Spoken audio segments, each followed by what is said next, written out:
seas, clear skies, and boundless possibilities.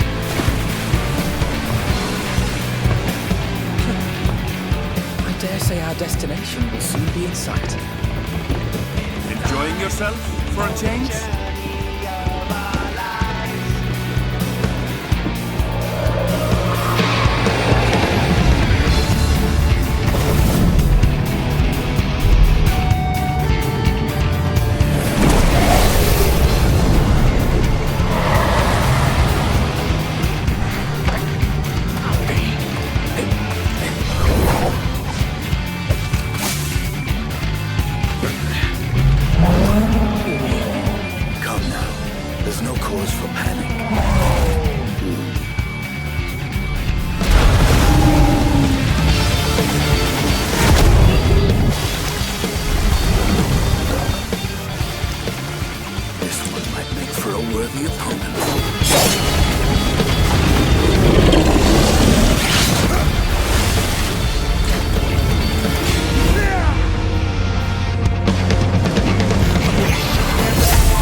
You have a moment to speak further.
The scene of our next great adventure.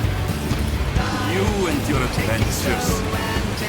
I trust you have not forgotten the true purpose of our voyage? At last we have come to the land you call the New World. My home. Put out.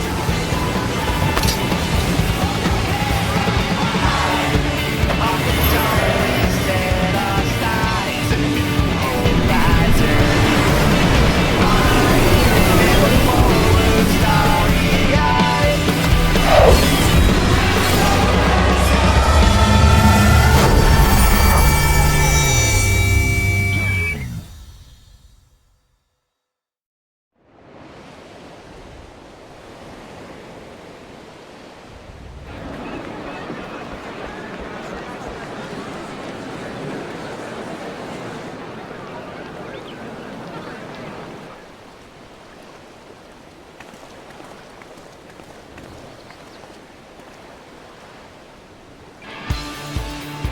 savoring the moment?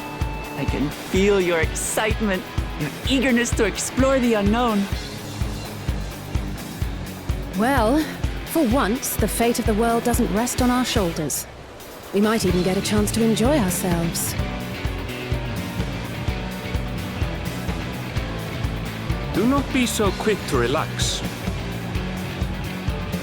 Though Tural may seem but a short sail away on a map, the vast seas between brim with peril. The treacherous waters of Shade's Triangle alone have claimed countless vessels. Even following the safe route plotted by Admiral Guthiswin herself, this will be no pleasure cruise. Perhaps, but my voyage here was uneventful enough, disappointingly so. Either way, the two of you have first-hand experience, which will be of great comfort in the days ahead, I'm sure.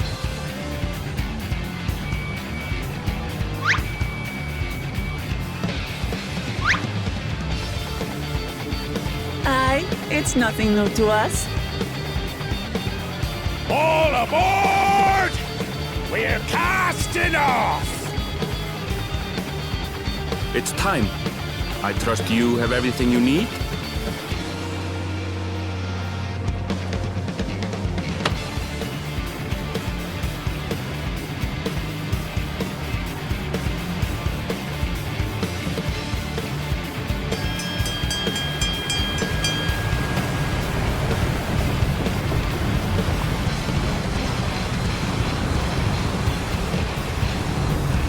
And so does our ship cast off from the docks.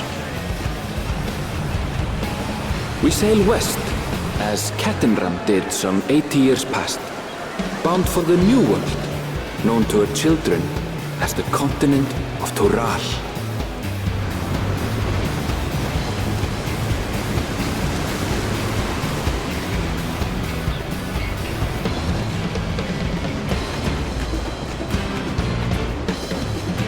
Just wait, Papa. When this contest is said and done, it'll be your daughter who sits the throne. Me! Woklamat!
Smooth sailing so far?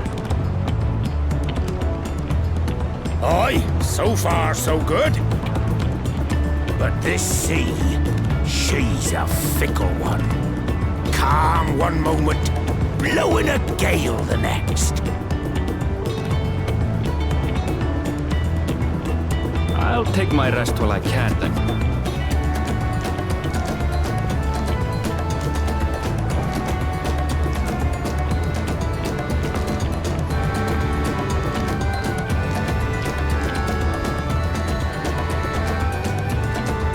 We left port what seems an age ago now, and we've seen naught but open water ahead. I knew Tural was far, but it's another thing to really know.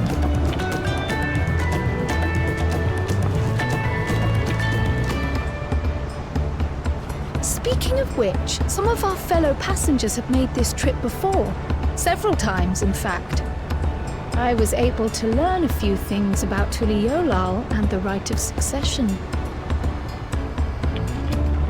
Since we still have a long way to go, why not have a chat with them yourself? I'm sure you have questions of your own.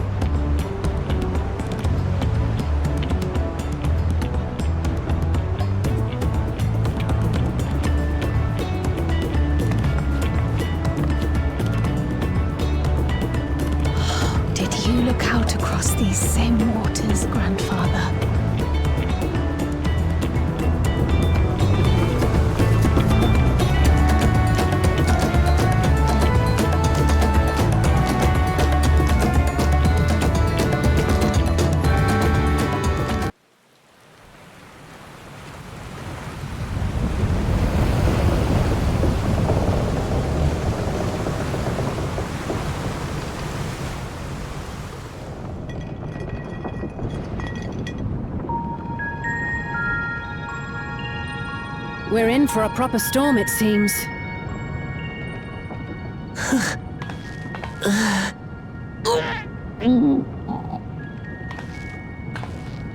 How's your stomach? Any better? I don't know what you mean. I don't get seasick. I'm just feeling a little nauseous is all. Isn't that what seasickness is? Erenville, you were born in Tural, yes? Do many Vieira live there?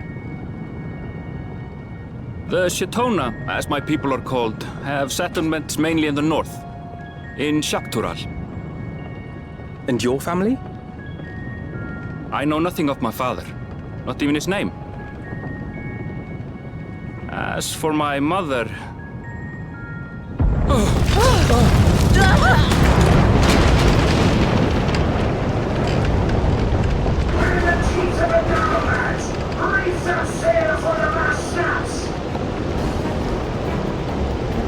Oh dear. Only those that watch! This wind's too strong to take any sound! I'm going off the mast! We need help! Get him below decks first! Quickly! Before he's washed overboard! Come, we should lend what aid we can.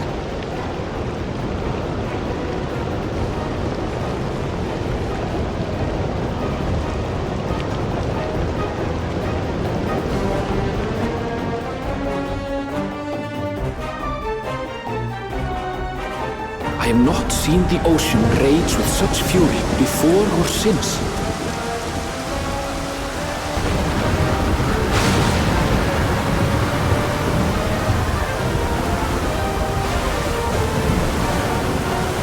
The heaving waves tossed our ship about like a toy, sending sailors tumbling.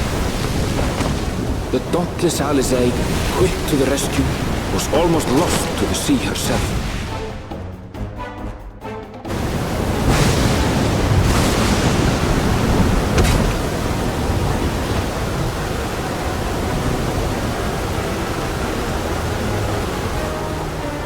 Meanwhile, our champion rushed to deploy the vessel's magical defenses, and thereby shield us from the lightning.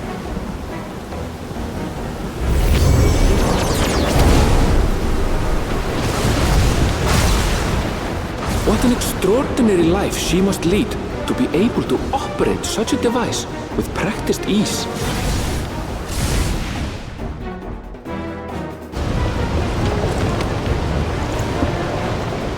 Oklama, too, threw herself into the rescue efforts, though one might have mistaken her for another soul in distress.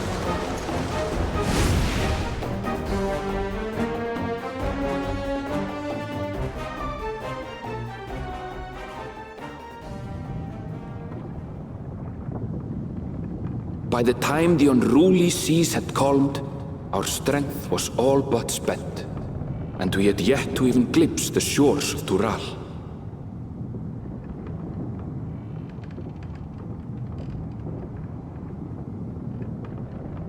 In retrospect, of course, that battle against the storm would prove a fitting prelude to the coming contest for the throne.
Morning. Joining us for some fresh air? Seems my belly has settled along with the weather, but I'll feel much better once we're on solid ground.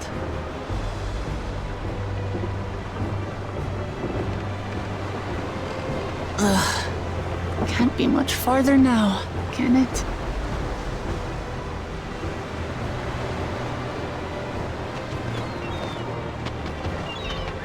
Seabirds. Land must be near. You need only hold out a while longer.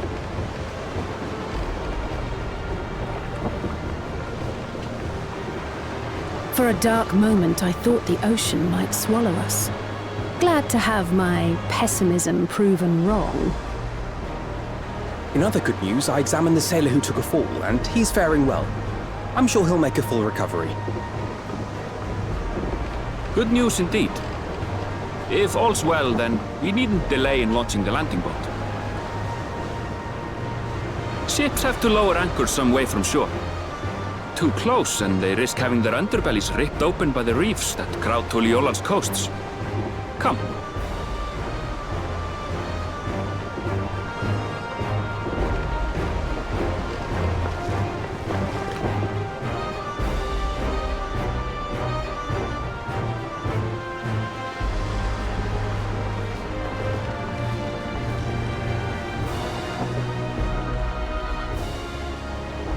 Thanks for bringing us all this way. Ha! We only did what we were paid to do. Couldn't hardly set you adrift halfway. If anything, it should be us thanking you for helping us through that beast of a storm. As a matter of fact, everyone's starting to fancy your chances in the contest. At this rate, we won't be able to lay wagers no more. Then I better not let you down. Oh. Easy, stomach. Easy.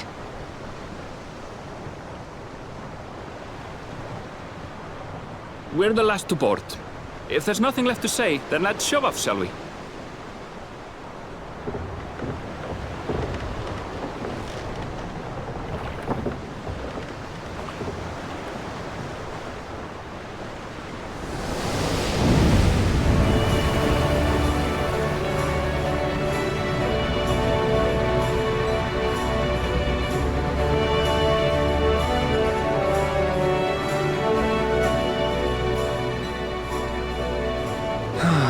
Blue seas, clear skies, and boundless possibilities.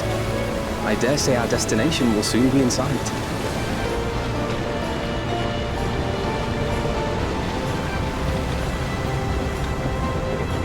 Enjoying yourself for a change?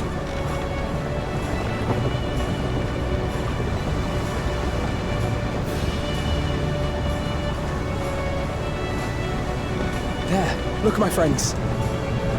Behold the scene of our next great adventure.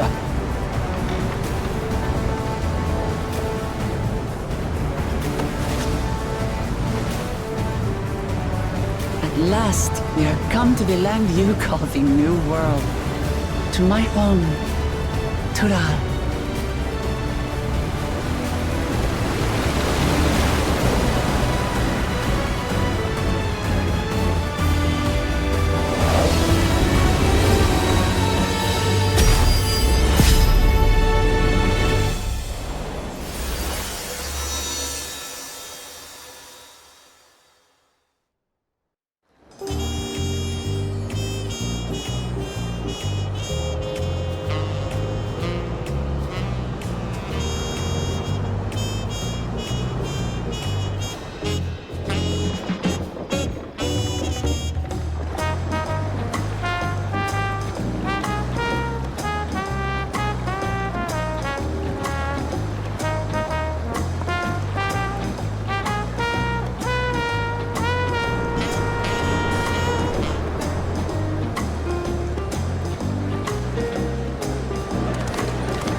I've seen cities with an impressive mix of cultures, but this is something else. Is that a... No. I've never seen Vanu feathers in that color before. You'll find much here you never knew existed. There may be a sea route now, but visitors to Tulihyolal are still few and far between. And as we don't build seafaring ships, only a handful of Turali ever venture abroad. Mamulja sellswords mostly. Those willing to play the fool sail with Lominsan merchants to secure employment in Eorzea. I suppose that makes us a rare sight in your country. Rare and currently undocumented. Were there some forms we should fill out, or...? Forms? Did you forget who you're traveling with?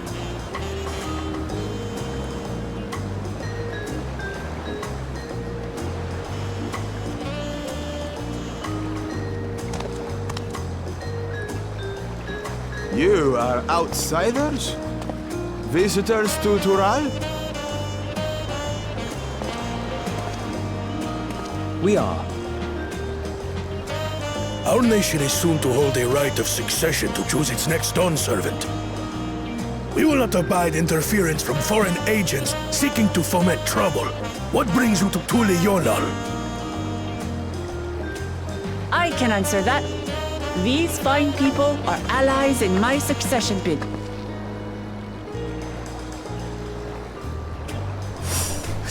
Third promise. If you vouch for them, then all is well. Of course. Please, accept our apologies. No need to bow and scrape. That our soldiers are so diligent in their duties fills me with pride.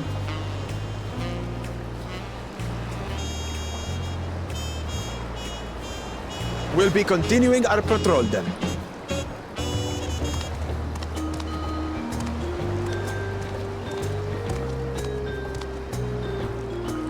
Well, well. You really are a figure of authority here.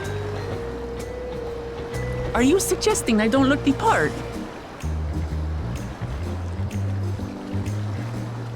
Anyway, first things first.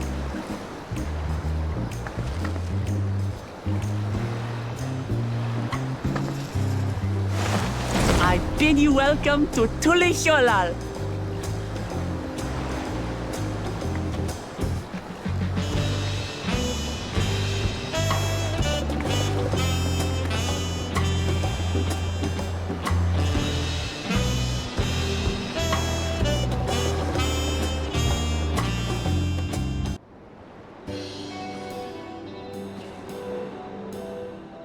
Brook-Evo! My companions must sample your heavenly tacos. One for each of us, please. Right away, promise. And I'll pack them tight with my choicest feelings. Only the best for you and your friends.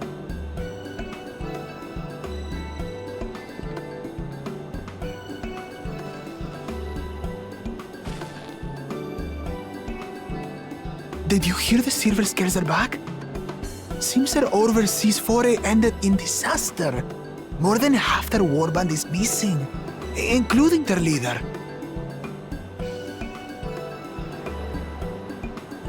Aye. And now keen to rebuild their broken reputations, the survivors seek the Golden City. A fool's errand. How many hopefuls have disappeared in search of that fable? They should count their lucky stars they came home alive at all.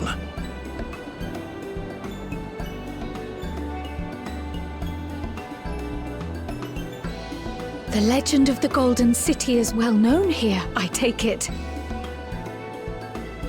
It is, but as no one's ever seen it, many question if there is any truth to the tale, like our skeptical Erinville. I can't imagine the Dawn Servant would request a formal survey for a place that doesn't exist.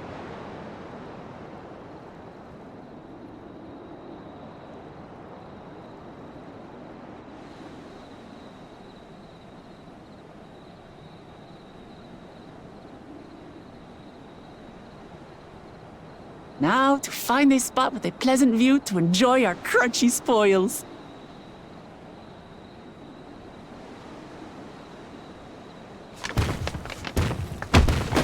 Oh! Oh!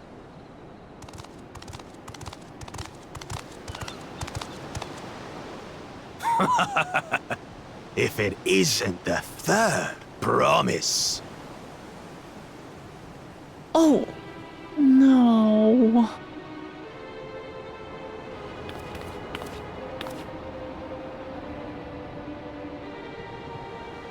I don't know these ones. New salt. Dredge from foreign waters is my guess, brother. Of course, that's it. Wuklamat is so afraid of the coming contest that she went crying for special help. Was there something you wanted, Bakul Jaja? The third promise remembers us! Such an honor. Glory on your name, brother.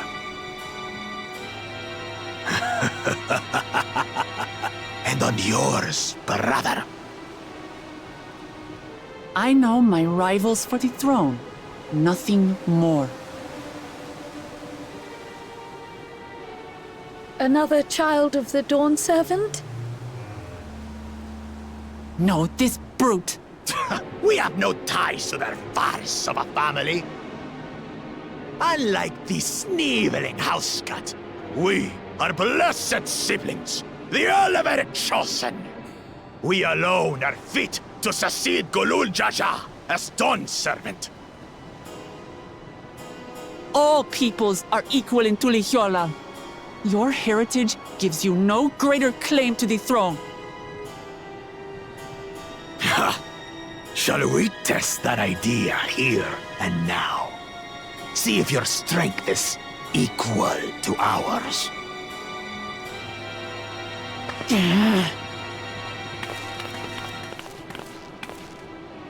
None of this has any bearing on the right of succession, correct? Best not waste your energies on pointless scuffles.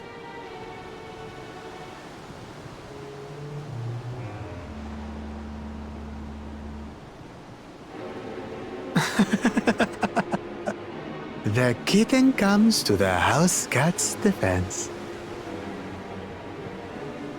Pathetic. Since when was our nation overrun by mewling weaklings? Listen to me, you.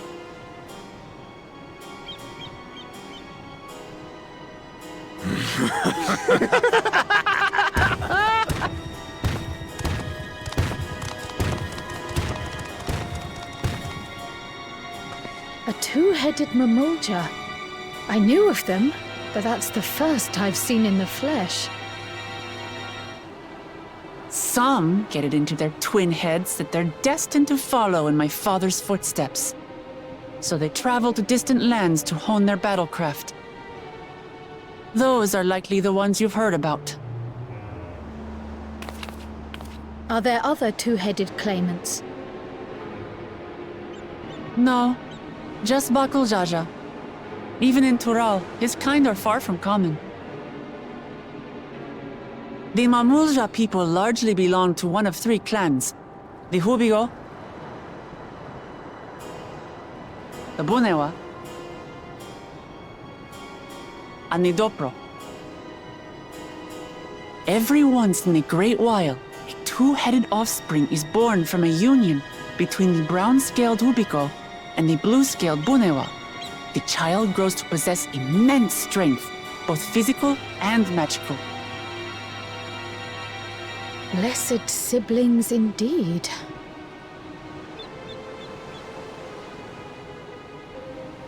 Forget them. Let's go and buy more tacos. I can think of nothing better to rid me of this bad taste in my mouth.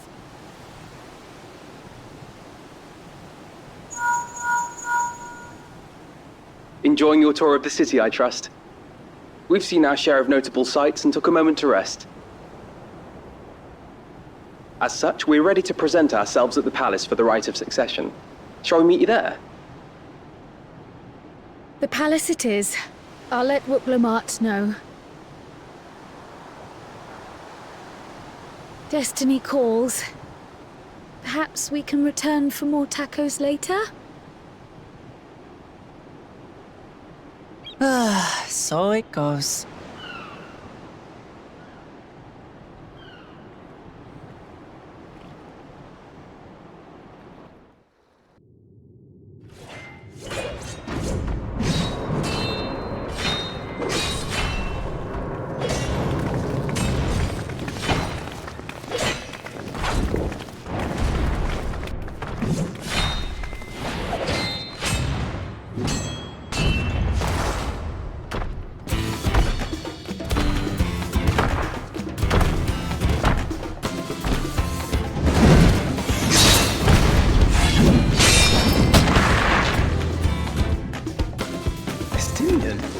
When did he get here?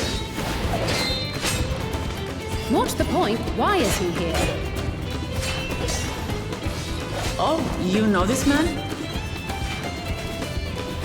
Whenever my father spots a promising opponent, he invites them to Sunperch to duel. Pressing duties or no, he can't resist a good fight. So the one Estinian is crossing blades with.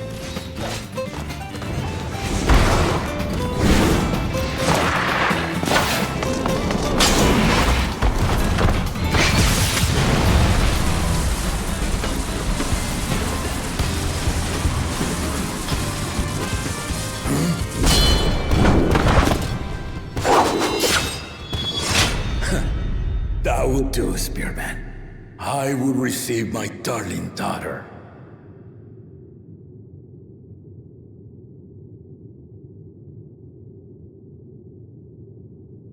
Know that you are the strongest I fought in many a moon, if not longer. It is the privilege of a life long lived to face such a formidable soul.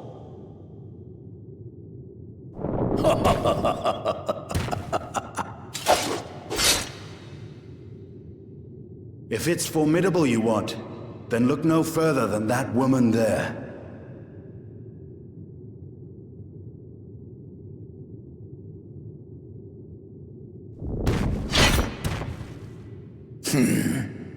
I see you, warrior.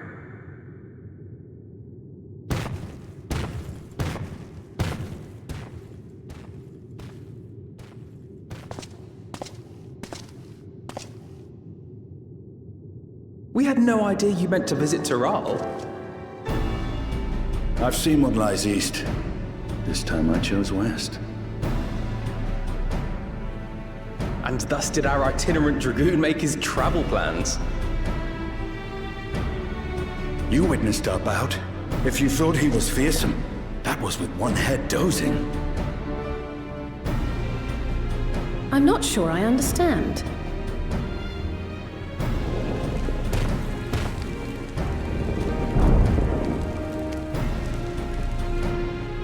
The old man has been feeling his years.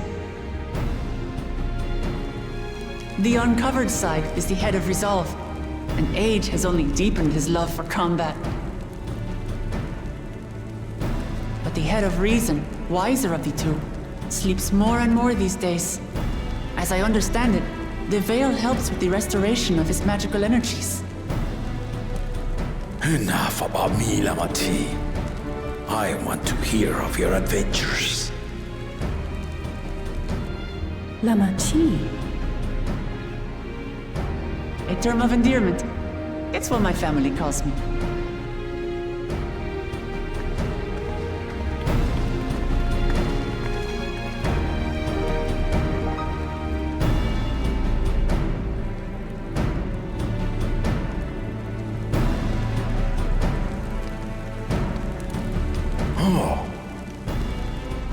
When last did we see you in the palace? Greetings, Solonesh. It's Erenville now, Dawn Servant.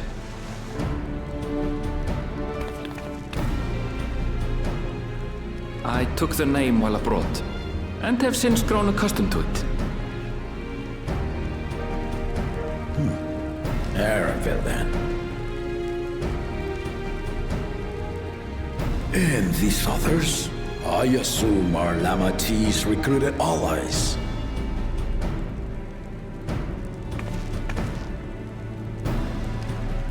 Ha! All-tempered steel. Yet as much as I'd enjoy testing their metal, the hour of the right is at hand. I will summon the other claimants at once. Then I shall leave you to it. Good fortune, my friends.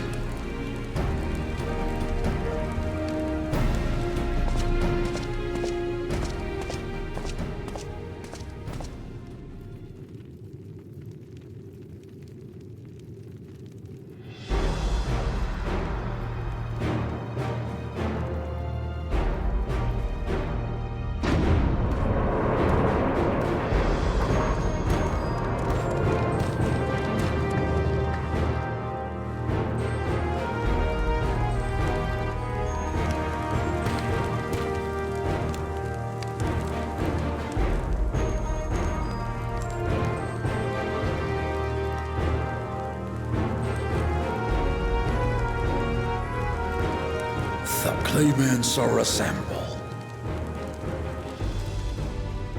The first promise, Zorolja. The second promise, Ona. The third promise, Uklamat.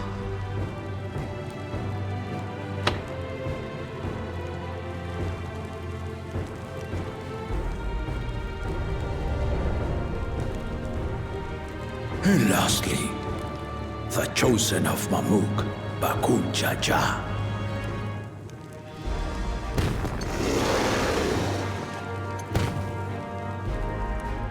You four will compete in the rite of succession, the outcome of which will decide who takes my place as Dawn Servant. I am not the man I once was. My wiser half sleeps the days away. And it is time I yield my position. But mine is a torch that has never been passed. Tuliyollal is young. And so I look to the always for inspiration. The rite of succession. The means by which the Autarch of Mamuk was chosen. Only the two-headed were deemed fit for this contest. But the Tuliyollal I built is a nation of many peoples. Our leader needn't have two heads, nor be a Mamulja at all.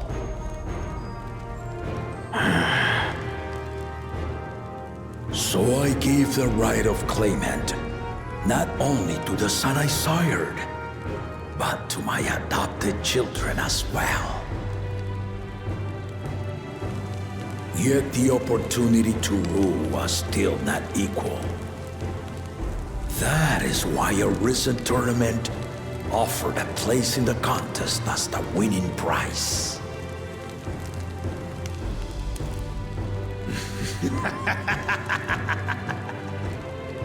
Now you have us to compete against.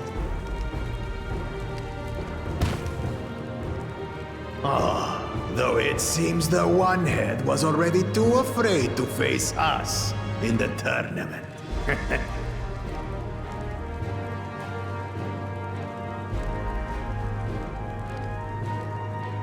Our brother was in Shok Tural leading the Landsguard on a campaign to eradicate a Tural Vidral. Anyone with sense would know he was too busy for games.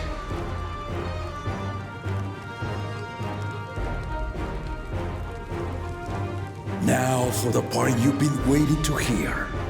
The nature of the contest itself. to triumph in the right of succession, and thereby claim our nation's throne, you must travel the lands of Yogg-Toroil and find the City of Gold.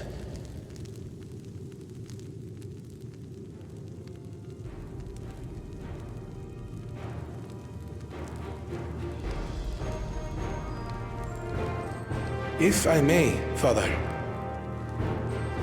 Speak, Kona. The Golden City is an ancient Turali legend, but after so many failed attempts to find it, the story has become more fairy tale than fact. If you would charge us with such a quest, are we then to assume you have proof of the city's existence? I offer us proof, my unbroken word, for I have seen it with my own 4 eyes.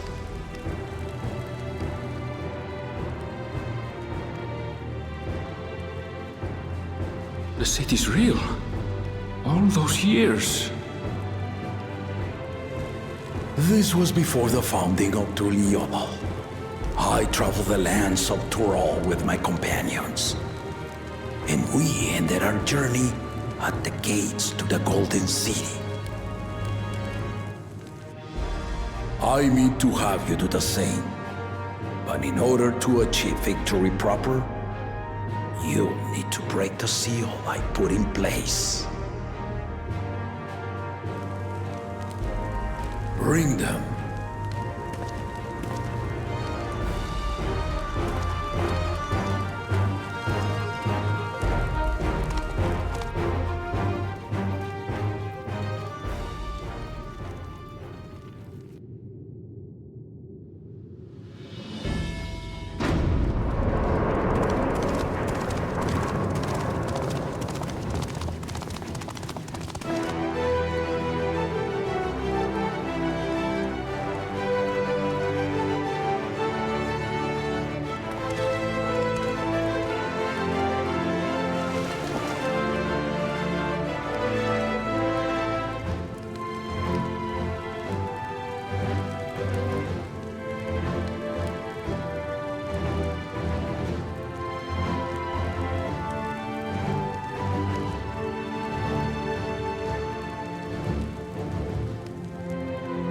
Tuliyollal saga.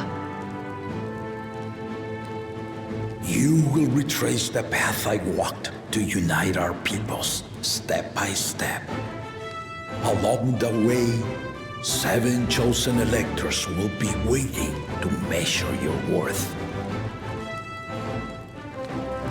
Earn their keystones by performing the feats they ask of you. Once you've fitted each of the 7 tablets with the keystone, you'll have the key to unlock the seal on the Golden City's gates. So the contest is in stages, none of which can be skipped by rushing to the ultimate objective. Exactly. Exciting, isn't it? Martial tournaments, hunting festivals, and now this? You do so love your contests, Papa.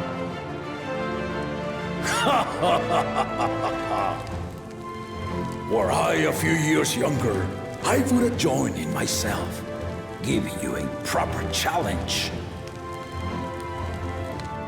You may think the ride is tedious or nonsensical, or both, but I am yielding our nation's throne. Let me have this final indulgence. A waste of time. Just name Bakunja just a successor and be done with it.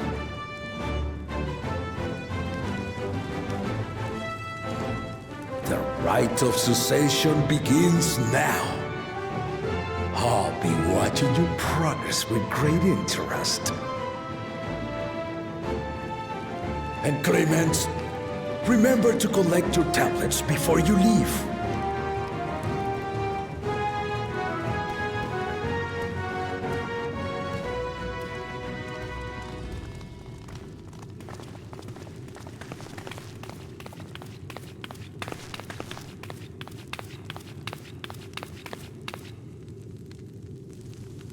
You are one of Lamachi's allies. Speak freely. I am Cryle Baldessian, representative of the students of Baldessian. My name is perhaps familiar to you? Ah.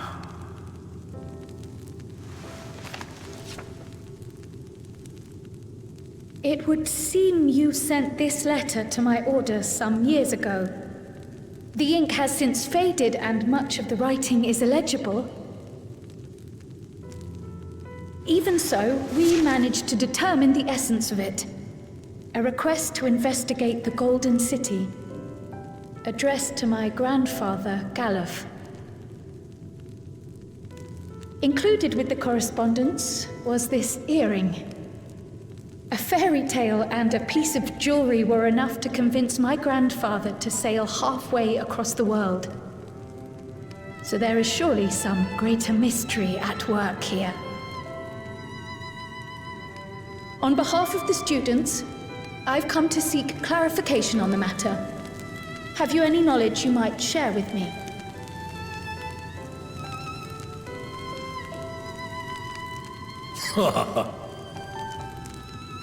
No, not at this time. I have tasked the claimants with finding the Golden City. To fulfill your request would afford one of them an unfair advantage in the right of succession.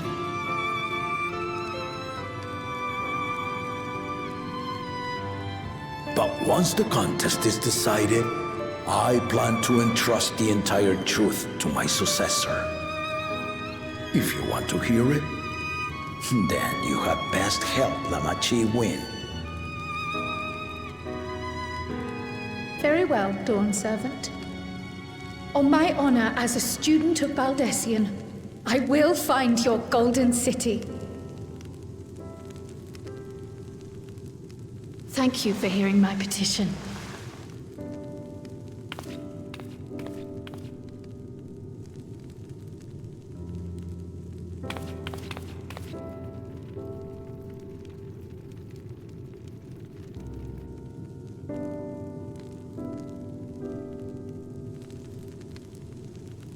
How about that? She's grown into a remarkable young woman. You should be proud, Galuf.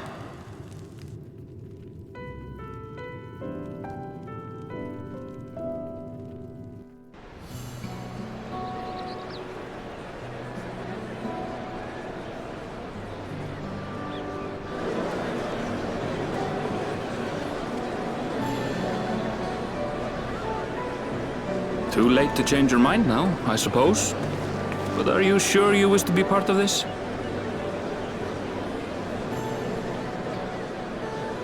Our third promise is not wont to take no for an answer. Though you may have agreed to help, I worry that you were swept up in her relentless enthusiasm. Or perhaps you've been lured by the glory of the Golden City. Either way, this contest for the throne will place you and yours at the heart of political turmoil. If you are second-guessing your decision, tell me now. This may be my last chance to help you withdraw.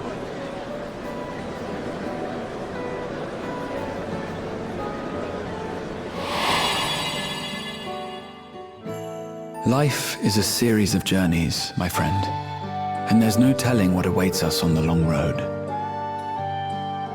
But what's important is to be true to yourself as you walk it.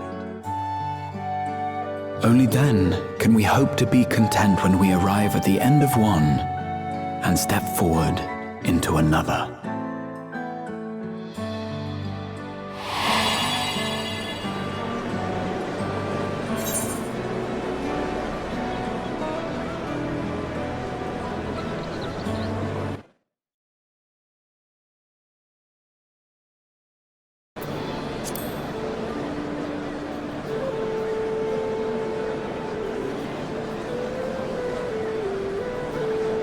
So you are committed to your path? I will speak no more of it then. As for my own involvement, I can no longer conduct myself as a mere guide, I think. Not after the Dawn Servant's revelation.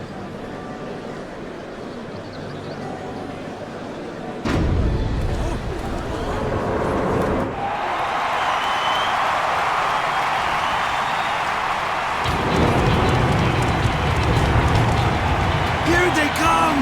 It's Seralja! Such a fearsome mien. Make no mistake, there goes Tuliola's mightiest warrior! First promise, our village needs aid. The cold weather stunts our crops, and the children of our village go hungry. Once you ascend the throne, I beg of you, grant my people new lands, please! Seralja. Take heart, tiller of the soil. The Resilion's son, blood heir to the Dawn Servant, has heard your pleas.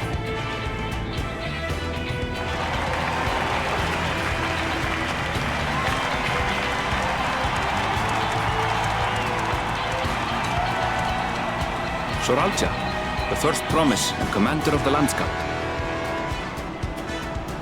Seralja, the Palaceer. As he was so careful to remind the crowd, Seralja is indeed the natural child of Gurul Jaja. And Resilient Son, is that another title, like the first promise? After a fashion, common knowledge has it that two-headed Mamulja cannot sire children.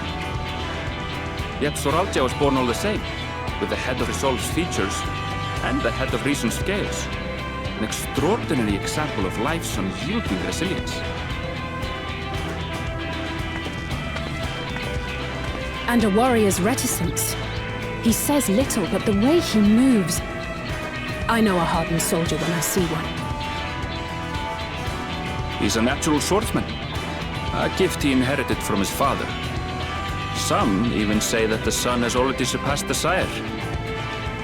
Should he come to power, the first promise means to employ that martial prowess in the conquest of foreign lands.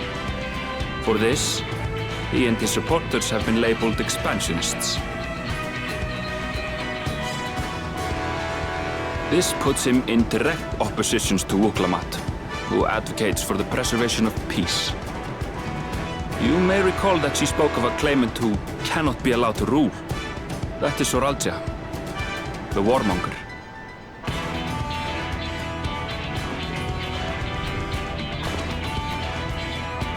Cryon, are you all right?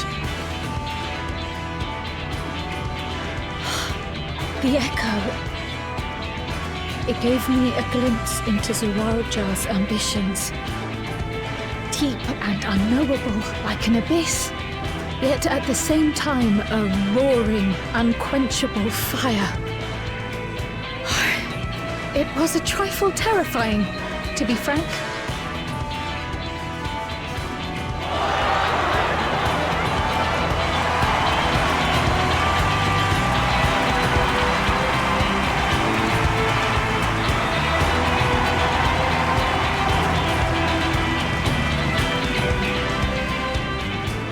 Second promise, you must bring us more marvelous conveniences, more dirigibles and trains and the like. We need you in charge to make trading easier. The elders, they complain and complain about abandoning tradition. But we're not like them, afraid of everything foreign and new. You have our wholehearted support. With your ingenuity and knowledge, you're sure to win the contest. Forgive me, but the rite of succession is barely begun. I will hear your petitions if and when I am named Dawn Servant. If you will excuse me.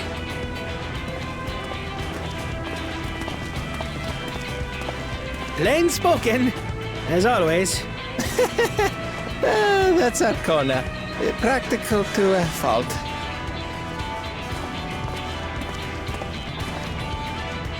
Here we have Kona, the second promise, who spent time as a pupil at Charlian's own studio. Now that you mention it, I think I did see him in the halls once or twice. There was nothing to suggest he was Turali, much less from a royal family. That was by design. He forwent his usual garb and took an Eorzean name to avoid attention.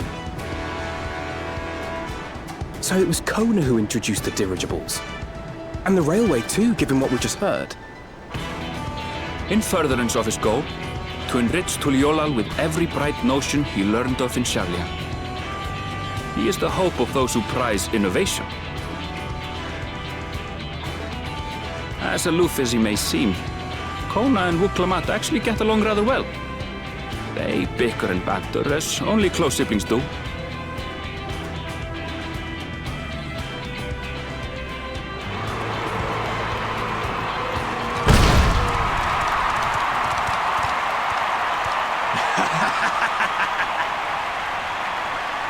How gracious of you all to cheer the lesser claimants.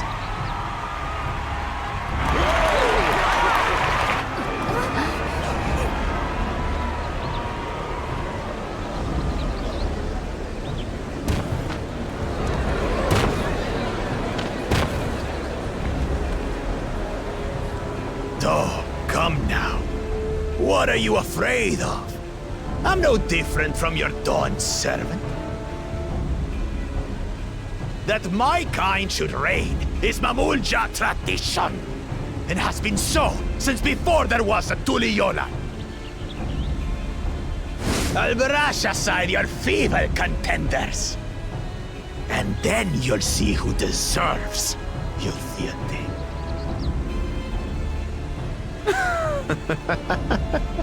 Well said, brother.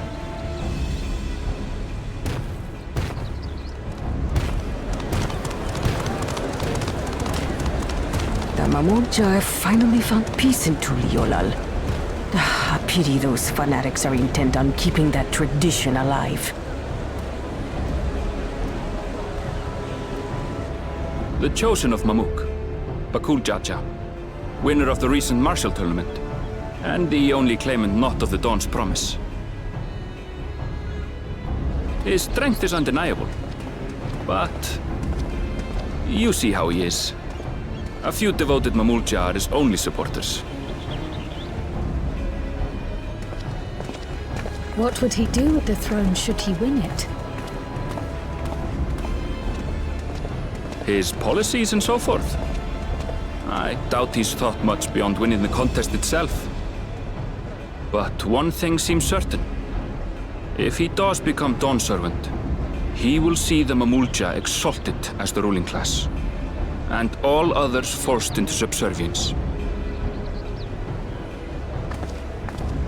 Sounds like another that cannot be allowed to rule.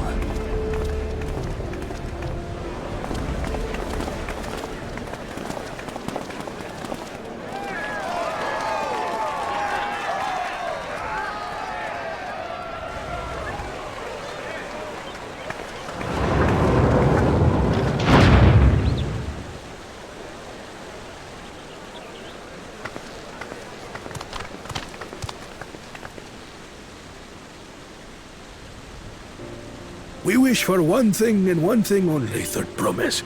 To abide together in harmony with our neighbors whom we love in this land we share. It is our way, the Turali way. Galul Jaja built for us this peaceful nation, and we beg you to preserve it. You have my word. I won't let your pleas go unanswered.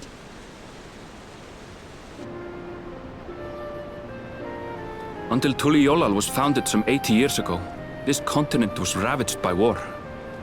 The eldest among us remember that dark era, and they are Wuklamat's most ardent supporters. Apologies, it's hard to get away. This is Namika, my childhood nursemaid. She's been like a mother to me my whole life. I told her it wasn't necessary, but she insisted on seeing us off.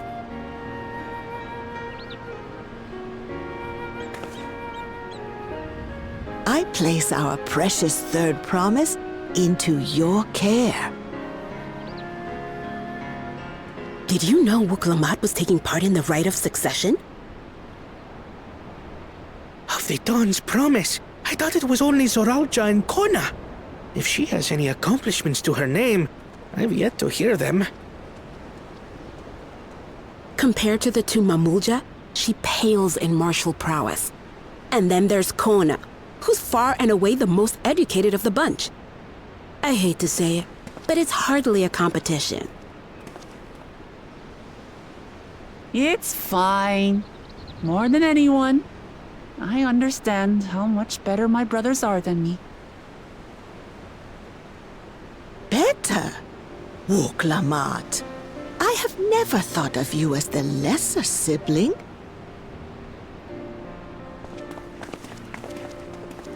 Your brothers may excel in their respective ways, but you boast qualities that both lack. A strength that is yours alone. Having cared for you for so long, I should know. Thank you, Namika.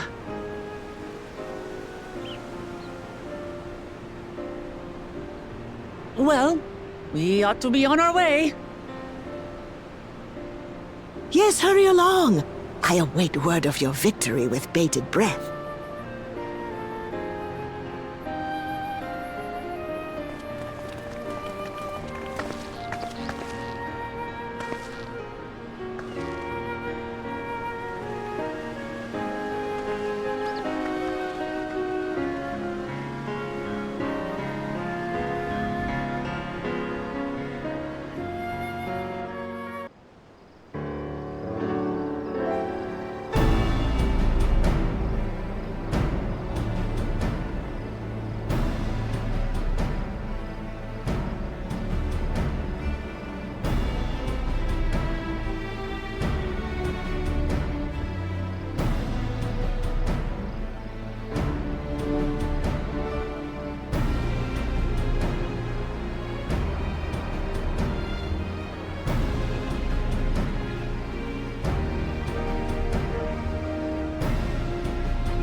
Kosamauka, the land of rainbow terraces. It commands the gaze of all who visit without fail. The many-colored marvel. An endless torrent of water cascades over sheer cliffs to shape the wetlands below. To its relentless flow, all life must yield. Together with Wuklamat, we proceeded along the marshy trail, a road upon which the Dawn Servant and his comrades once traveled.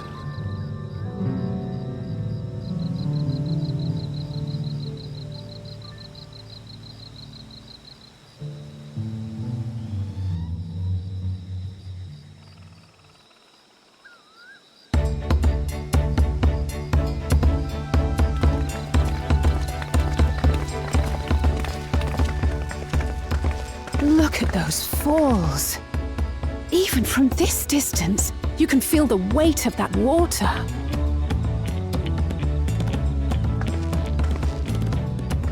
The Isle of Ham was impressive, but as you can see, Tuliyola does not want for natural wonders.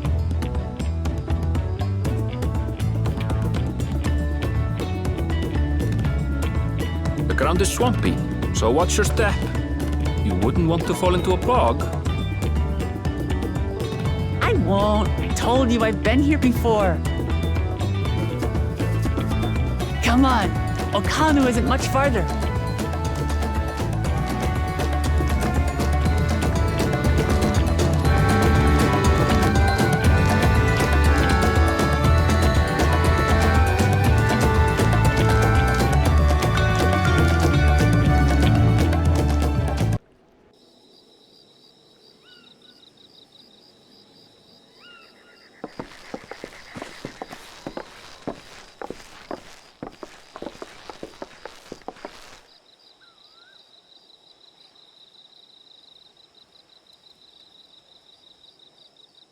No sign of Zorolja or that oversized lout. How much easier it would be if Zorolja were to fail here. But that isn't likely to happen.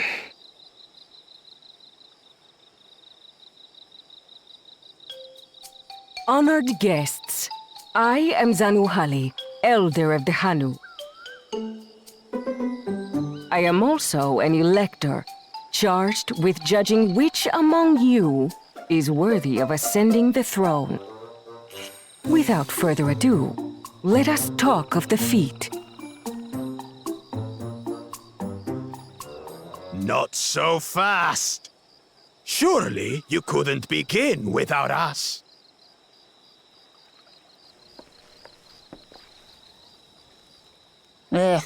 He made it after all.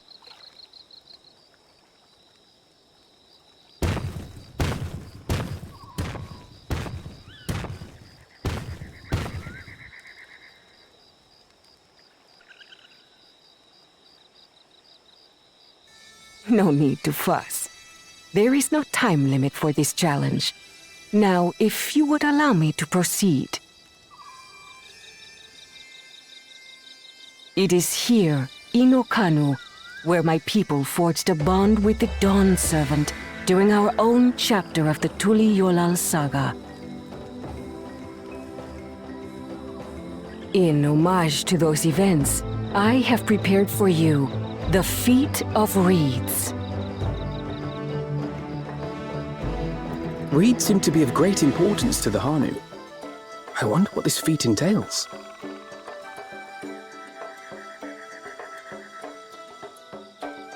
We use reeds in every part of our lives, be it as food or weaving material. But look around the nearby paddies, and you will see that this season, our crops are failing. How fortunate, then, that my appointment to Elector coincided with this predicament. For surely, those who aspire to be Dawn Servant would find the matter of an ailing harvest a mere trifle to resolve. Aye, well, it is indeed the duty of a ruler to address the people's woes. Exactly, exactly. Do well in this, and you will earn my keystone.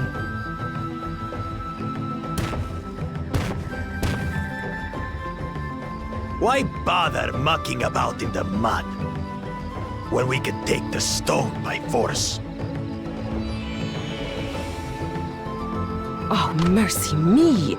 You are a hot-headed fellow, Bakul Jaja. Some electors may enjoy going toe-to-toe with scrappers like you, but I refuse to entertain your base instincts. Arrangements have been made. Should you attempt to engage a feat-giver in combat without their consent, word of your immediate disqualification will be sent to the palace. If you're still feeling feisty, then by all means, draw your weapon.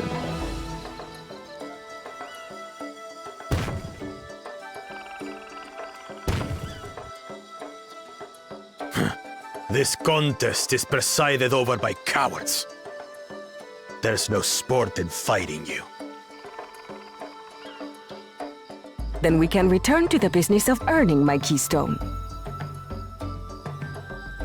The feat of reeds is begun. Claimants, I wish you the best of luck.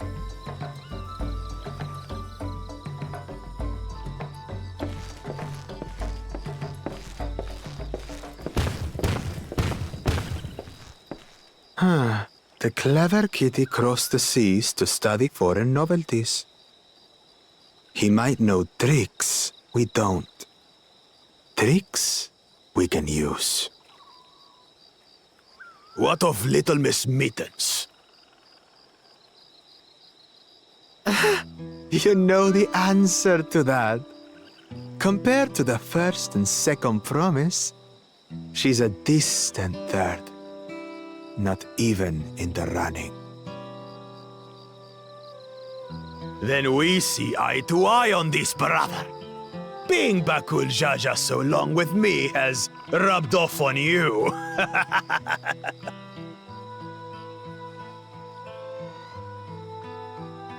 These allies of hers, though, they might be a problem.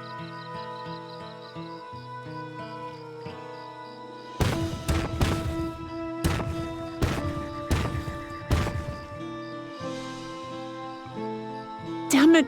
I'm just as qualified to be here as they are. I'll show them. Easy now. There's no time limit, remember? Let's keep calm and think things through. Right. You're right. I won't win against that lumbering Vidrol by losing my head.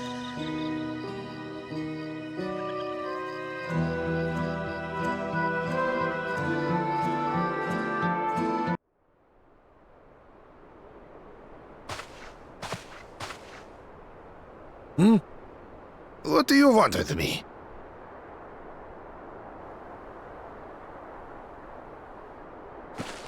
Right. The greeting.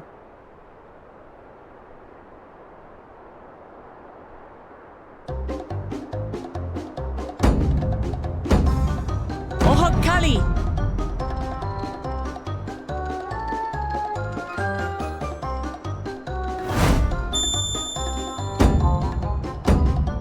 Ohokali!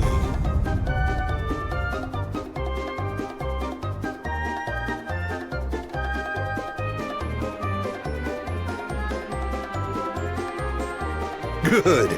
You brought your manners with you.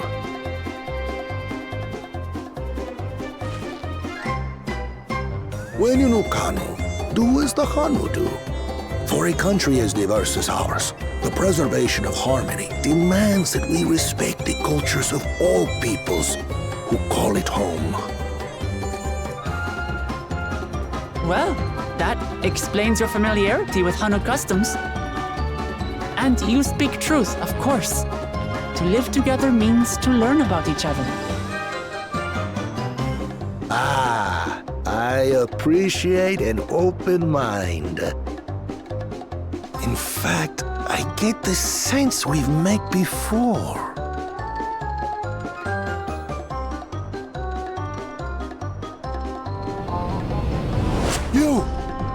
You're Wuklamant! Oh, what an unexpected honor for old XIV. Here I am prattling on about manners, and I've gone and insulted the third promise herself. There is no excuse for this betrayal of etiquette. Please, take up your axe and claim my impudent head! Will not? Keep your head. I hate formalities anyway, so forget about it, all right? All right then, consider it forgotten. How prompt. We're actually here about the Ihihana float. It's in bad shape, and we need you to craft new carrying poles and a new eye. I'm told you worked with Uyuipo wood and a certain kind of stone? Abokisha? That I do. But while I would like nothing more than to offer my services, I just used the last I had of both those materials. My lumber in particular went to fixing homes damaged by the recent storm. I'll need 10 days or so to restock. We can't wait that long. If you tell me where to go, I'll gather them myself. What? Send the third promise out on an errand like some common lackey? That's utterly unconscionable. A gross violation of social protocol. I told you not to worry about such things. All right then. I shan't worry a whit.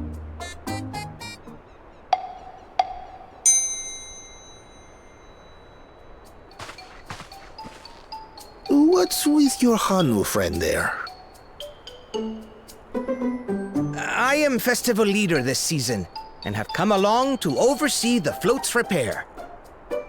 As strange as it may sound, Wuklamant and her friends believe the float is an arcane focus, meant to encourage the growth of our struggling reeds. Too many Hanu have forgotten, it seems. But that is indeed the true purpose of the lifting of wings. Your education is impressive, Third Promise.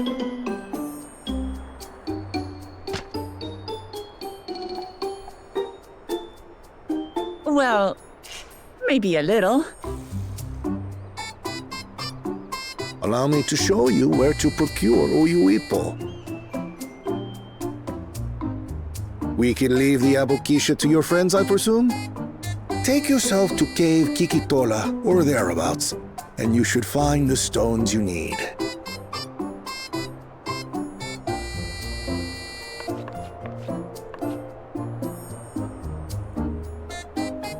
I've been there once or twice. I can guide you.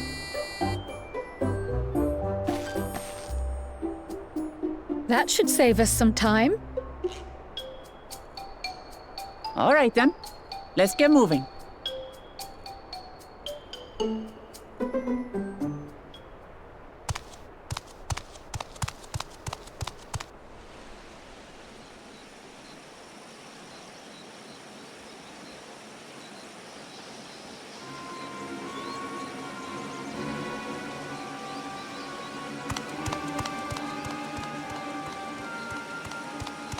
Chosen One, one of your rivals is making progress.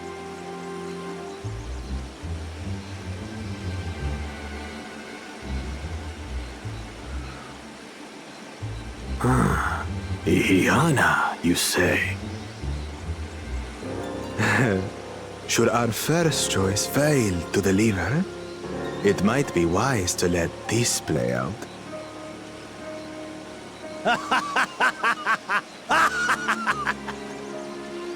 The third-rate promise is making herself useful after all.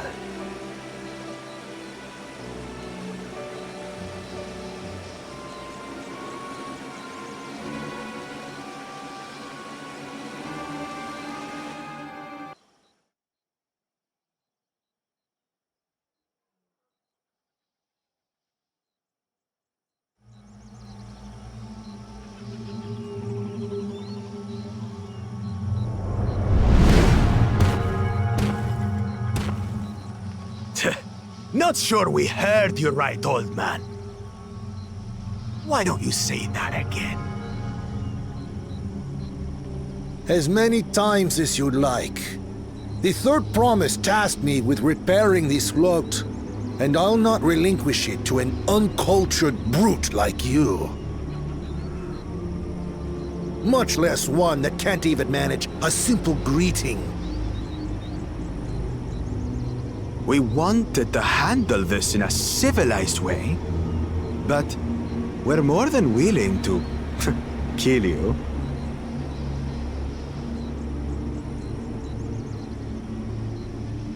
We have a two-headed problem. Yes, please hurry. She's on her way back already? Stand back, Wukevu!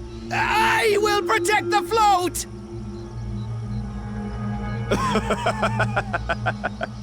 Are you trying to be brave, little bird?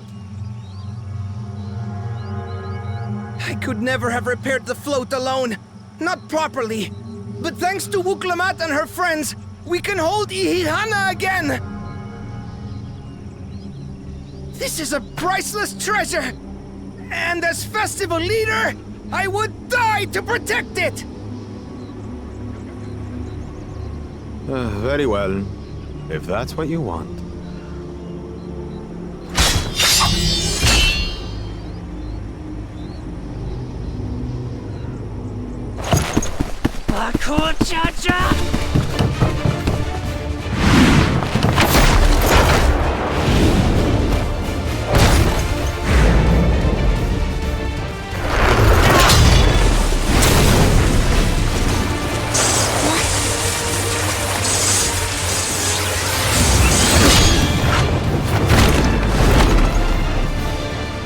Everything into that blow. Good. The better for you to understand the gulf between us. But you need more lessons. We'll carve them into your mangy hide until you cry and beg forgiveness.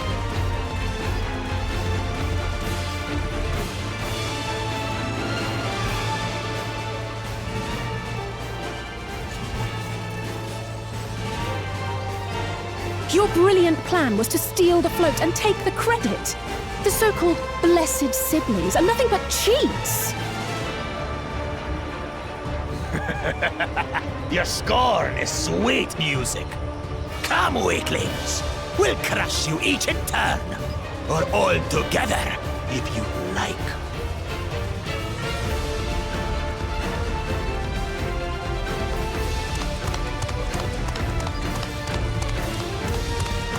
Calm yourself, Chosen One. If you fight in earnest, this will end in a massacre. What's more, we have word that our other prospect is on the verge of success.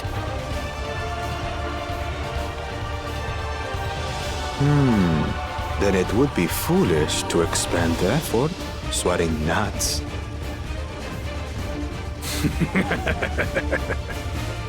Lucky for you. Eh?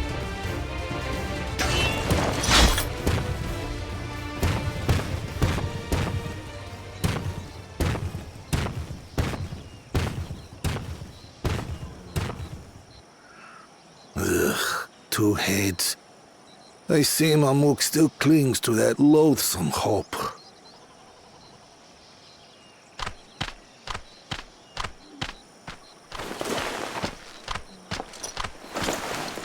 Talk to us, Third Promise. You're not dying, are you? It'll take more than that to kill me. So, are we having this festival or not?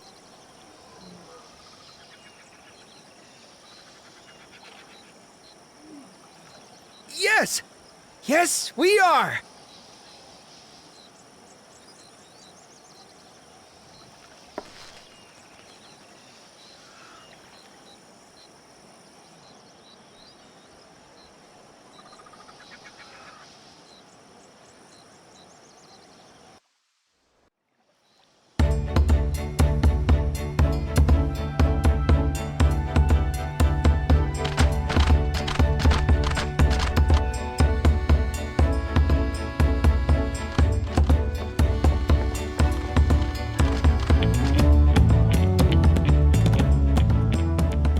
So few have come. Patience. Once Ihihana gets underway, no Hanu will be able to resist joining in. Just so. Ukewu knows well the heart of the Hanu. Have faith, Third Promise, and climb aboard the float. It is time for the lifting of wings. Right. Off we go.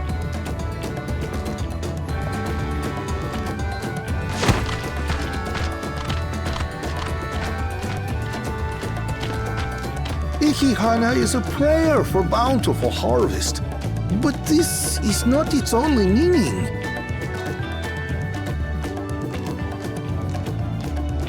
It is also an exchange of pledges between rider and bearers, a commitment to a long and fruitful friendship. Listen well, friends! The personage we bear today is Wuklamat, the savior of our beloved festival! Let your shoulders burn, or your feathers fall out, but do not even think of dropping her!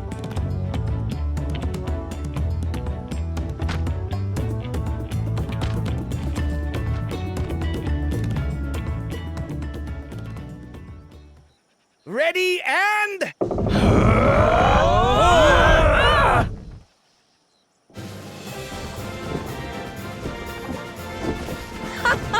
I could get used to this.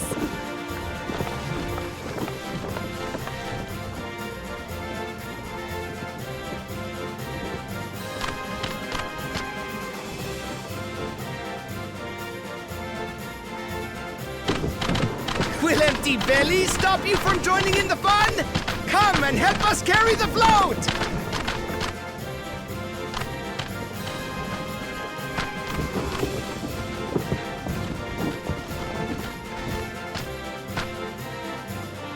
Well, well, well.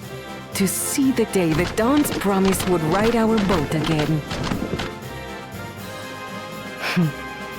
We've not had the honor since you were here, Gulul Jaja.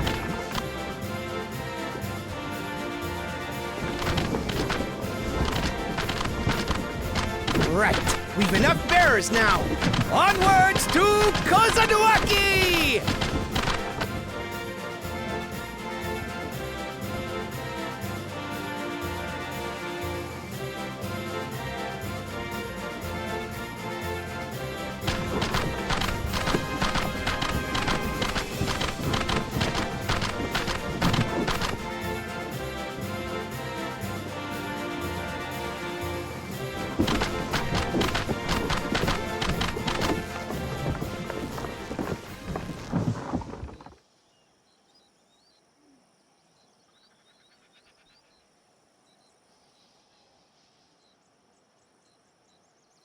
Watch well, for you are about to bear witness to the true glory of Ihihana.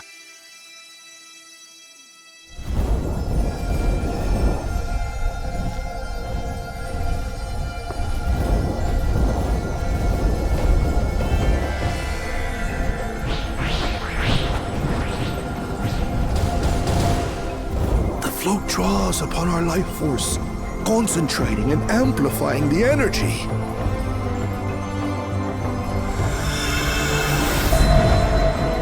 Kishaihi then receives that energy and expels it in a great burst, where it showers down upon the land to replenish its vital currents.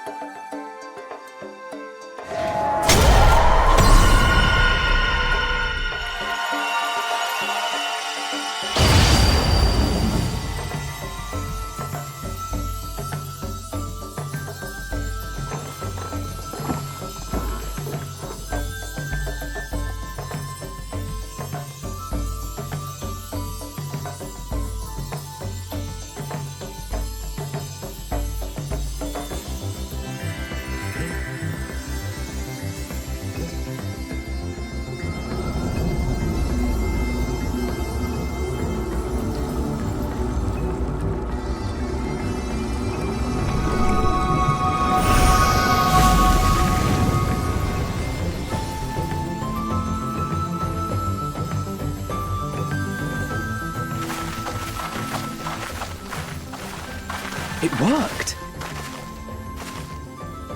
Like a literal charm.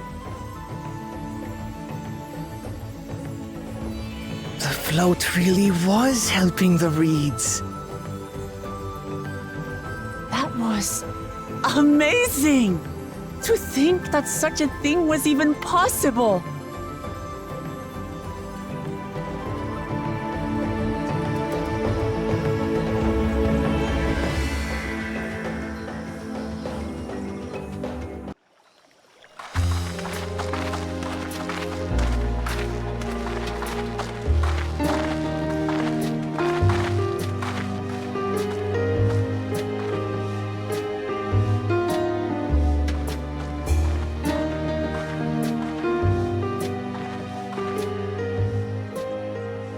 Some of them still look a bit sickly. I imagine even the harvest magic has its limits. If the Hanu continue their festival tradition year after year, though, the entire field should eventually recover. Where does that leave us with the feet, then? You've got nothing to fear on that account. Our situation could never have resolved itself. The revival of even a single reed would have served to demonstrate your commitment to the task. That you recognized the nature of the float and found a near-perfect solution in Ihihana proves your dedication. What's more, I don't think I've seen the festival produce such impressive results since I was a mere chirper.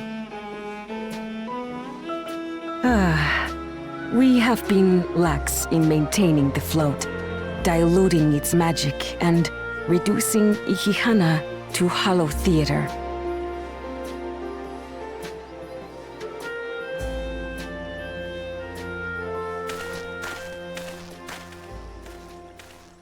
Kona!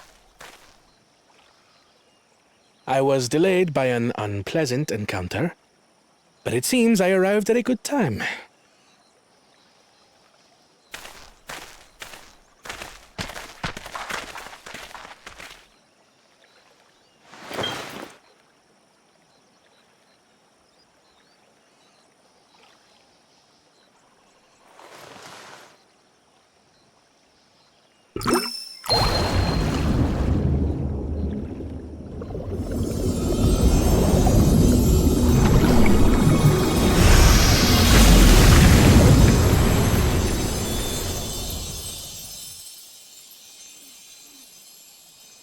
Oh, isn't that wonderful?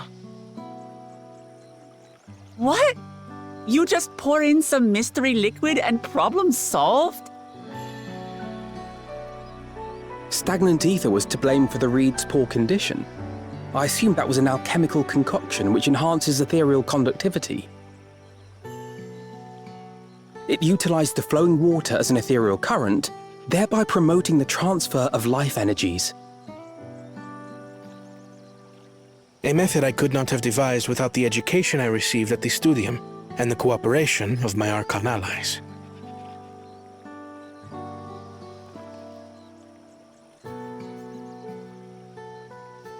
Archon allies?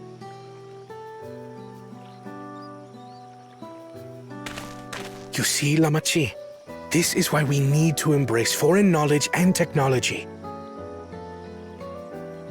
Employed appropriately, they make light work of what would otherwise be arduous labor. There's no need to lug around heavy floats.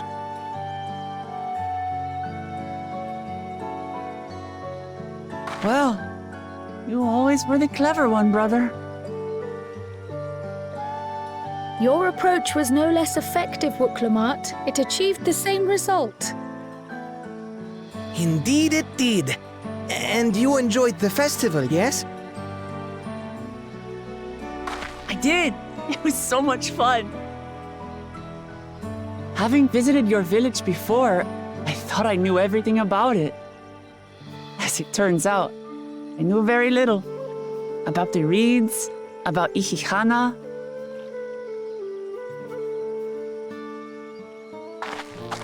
With all I've learned this time, I feel as though I've really come to know the Hanu. but I like you even more now than I did before.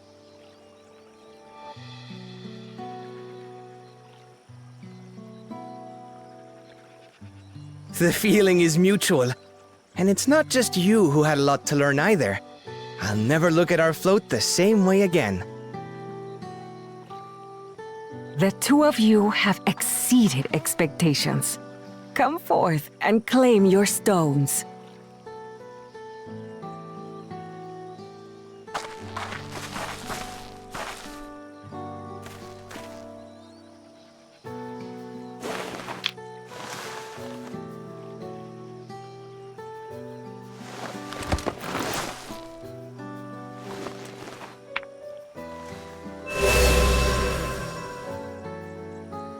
Five more to go.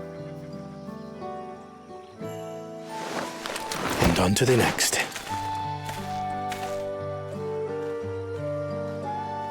Not even a moment of celebration. That's Kona for you. Third promise? You must join us for Ikikana next season. As Dawn Servant, of course.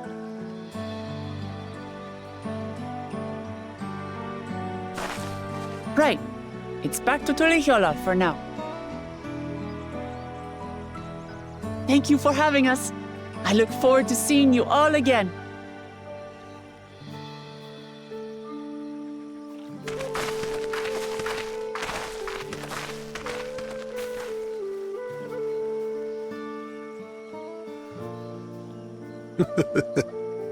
These are interesting times indeed.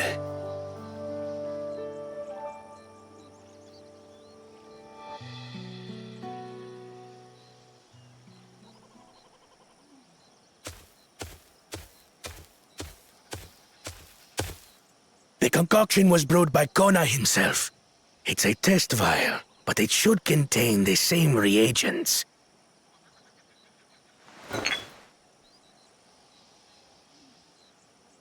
Good work. We'll use whatever we must to win. For win we must.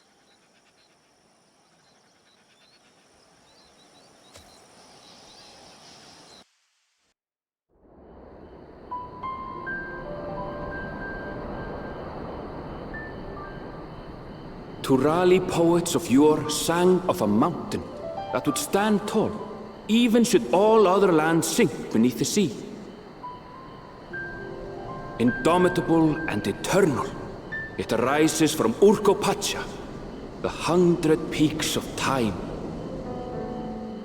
Of all the beasts which crawl and fly, only the legendary Valigarmanda could hope to disturb the summit's serene majesty. Yet, with that flying calamity imprisoned by the Dawn Serpent, what great feat remains for those who would claim the throne?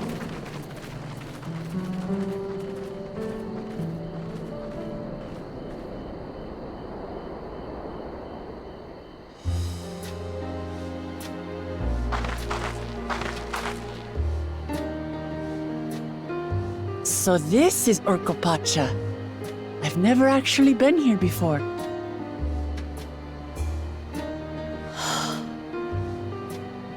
The air is so crisp and clear.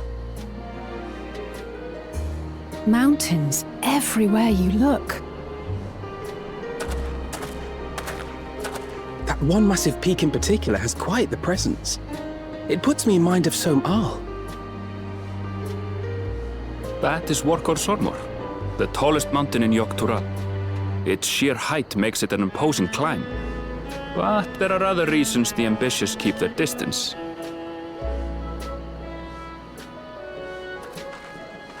Oh? Do tell. Where to begin? Excuse me, but you're Wuk Lamat, are you not? I hadn't thought to encounter one of the Dawn's promise here of all places.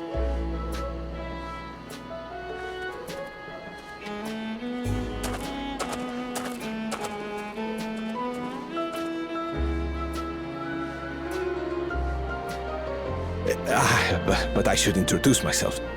I am Bol Nok, a weaver by trade. Well met, Bolnok. We're on our way to Watrunpelo. Oh, truly. I've just come from there, as it happens. I'd asked the Pelu Pelu who sell me their wool to give me a tour of their alpaca ranch. The head rancher and I shared a bottle of mezcal while he explained the finer points of wool production.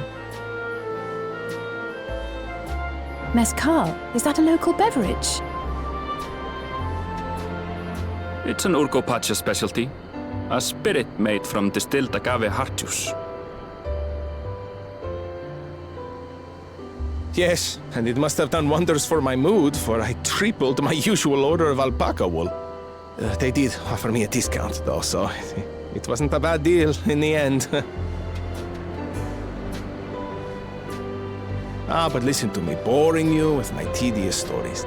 I will leave you before you are lulled to sleep. Goodbye, and safe travels.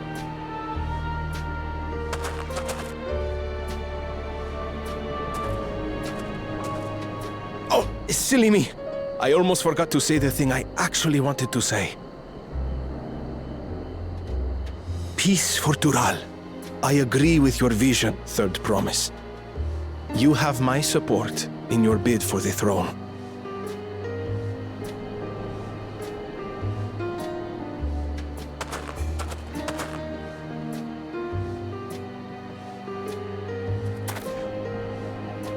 I gather from his tale we would be foolish to underestimate Pelu Pelu merchants.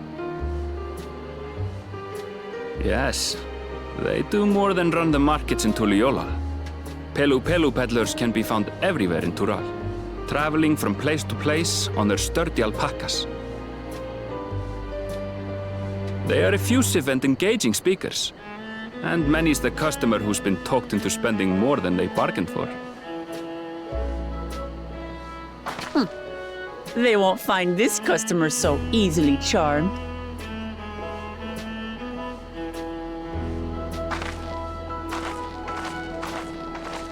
Watrunpelo's down the path! Off the main road! Don't get lost! It's right there!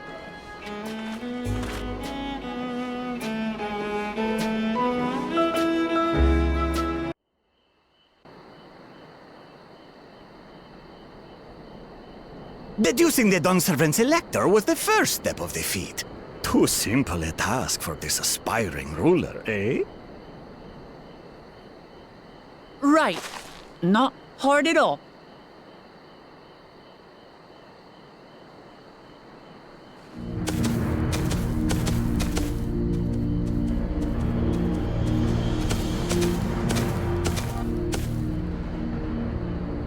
Zorolja.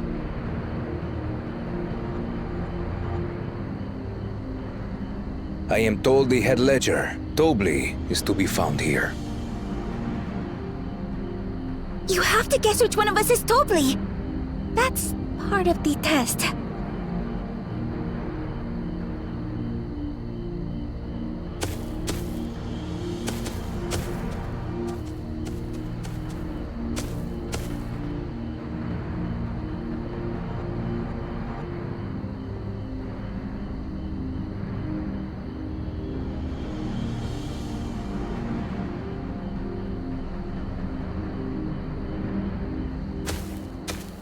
You're Dobli. Without even asking a single question. Very impressive indeed. With that amusing prologue out of the way, we can proceed to the actual challenge. Per the Dawnservant's instructions, I was free to devise any manner of feat. I considered a number of possibilities in the 10th column. But I think I have a good one.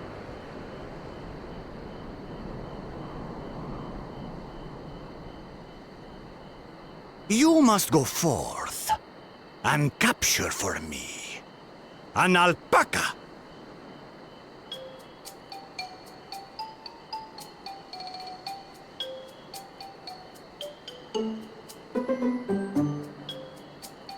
While I've not had the best experiences with alpacas, aren't they generally docile creatures? That doesn't sound like much of a challenge.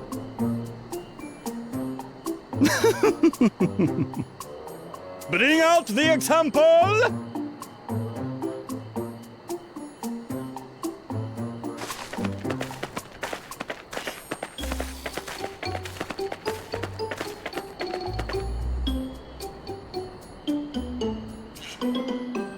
This is a special kind of alpaca. Would you please approach the animal, Third Promise? Who? Me? Well, it should stay calm if I stay calm, right? That's what Erinville said.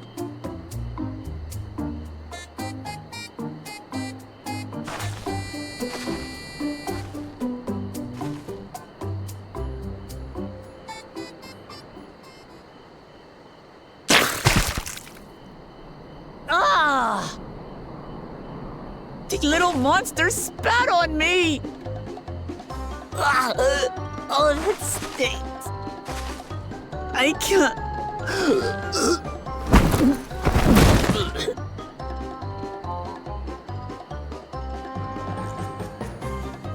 Alpacas are paradoxical creatures, being both extremely curious and extremely cowardly. Press your luck when they're frightened, and you'll get a face full of spit, as you've all just witnessed.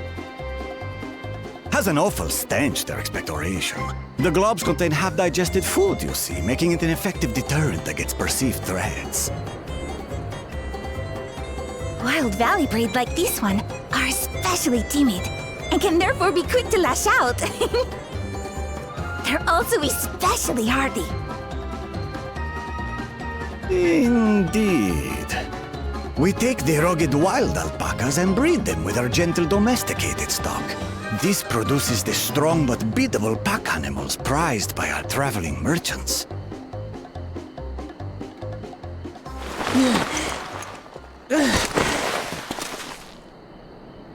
That's all well and good, but did I need to bathe an alpaca spit for you to make your point?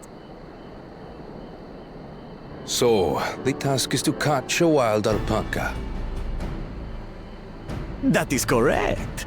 But be warned that it is a feat easier said than done.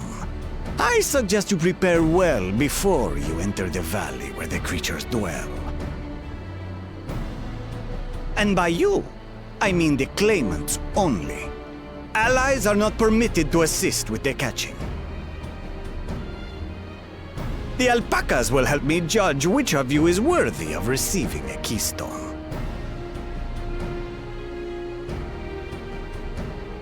So I'm to chase down a fluffy, spitting demon, and that somehow proves I'm fit to rule? As I said, the Dawn Servant granted me the freedom to decide my challenge. And when you reach the end of the ride, I dare say you will understand why I chose what I chose.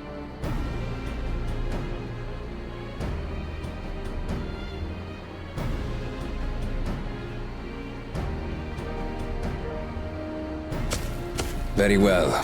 This won't take long. Wait!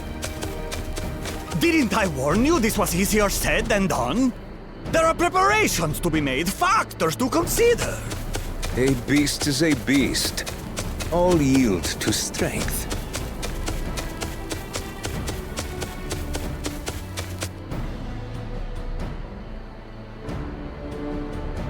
So far, this experience has done absolutely nothing to improve my opinion of alpacas.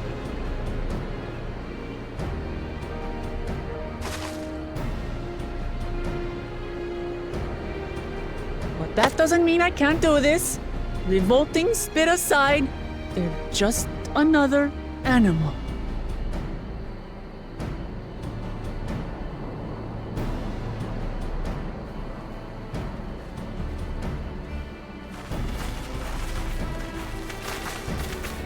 Are you all right, Orclamat? We thought we heard you scream. The third promise does not scream. It was more of a startled yelp. Scream, in other words.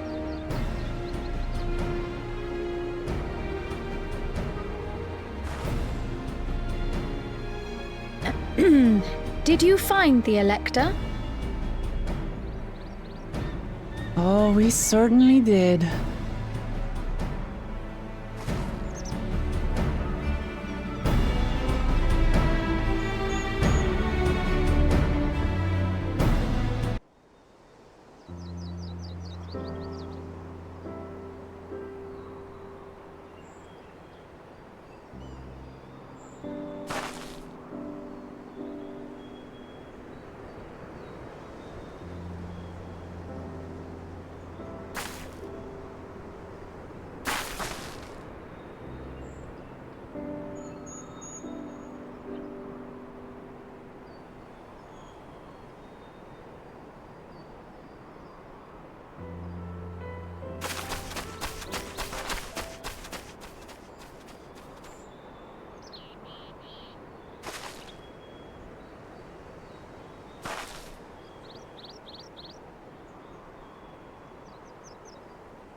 Thanks. I'll need it. Truth be told, still not sure about alpacas. I'd rather not go near one if I can help it. But if I'm to rule this nation, then I'll need to learn how to live with them. Tural is their home too.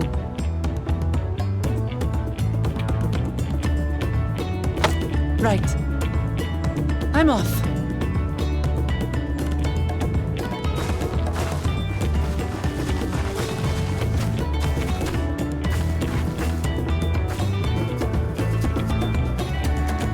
So, shall we head back to the ranch, or...? I'm staying here. As will I. Wuklamart is alone in this. The least we can do is stand watch and await her return.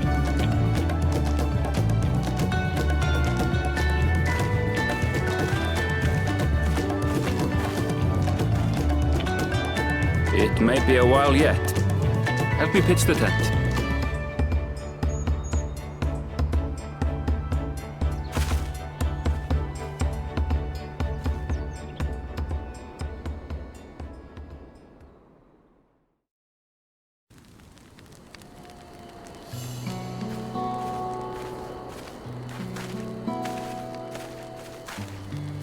Trust a gleaner to come prepared for anything. What's a gleaner? Someone whose job it is to travel the world and procure uncommon things for their employers.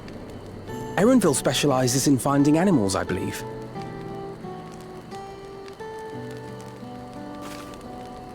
But aren't you a Shaitana from Shak Tural? Why did you cross the salt?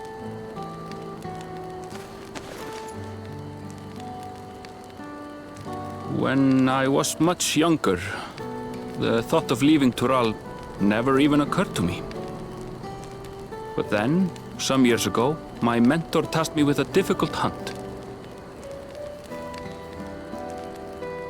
Something I could never find, she said, so long as I clung to the familiar. She suggested that I leave home, leave Tural, and join the Gleaners of Sharlian. As one of their number, I could experience the world, immerse myself in myriad cultures and customs, see the many faces of nature. And once I had learned what is truly important, I would find that which I seek. My younger self took those words to heart, and off I went to become a gleaner. Her words alone moved you to leave behind everything you'd ever known? You must have great respect for your mentor. As it happens, gleaner work was much to my liking. And I all but forgot why I had pursued it in the first place. Yet, events conspired to put me back on the trail I'd abandoned.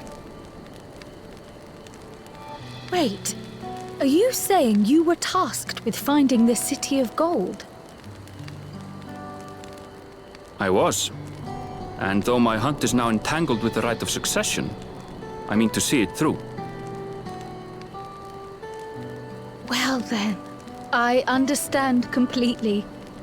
We all have our reasons for seeking the Golden City. Which is all the more reason for us to work together.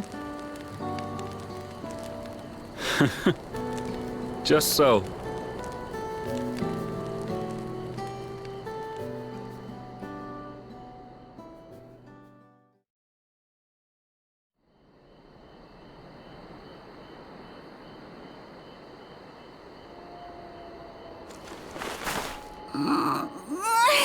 She should have been back by now. What if something's happened to her? We need to tell Tobli and arrange a search party. Wait. Do you hear that?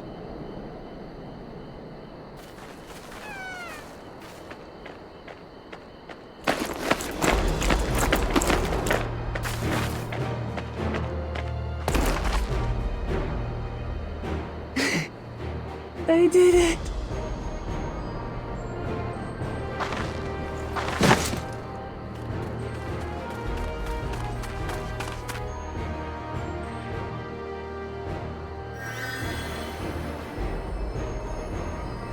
You're utterly spent, and small wonder.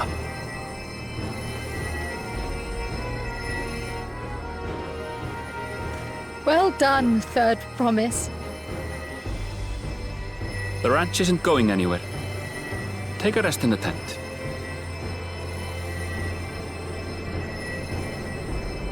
I think I will.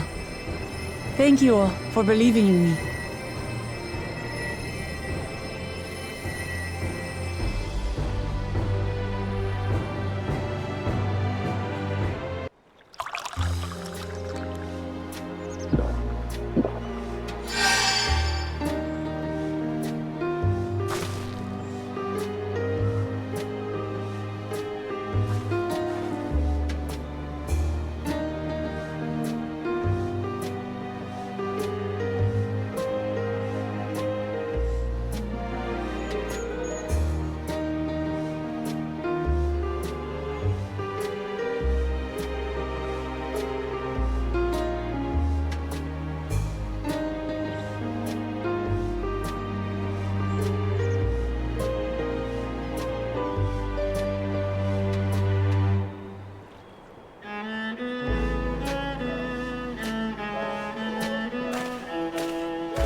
This is as far as we can go on foot, it seems.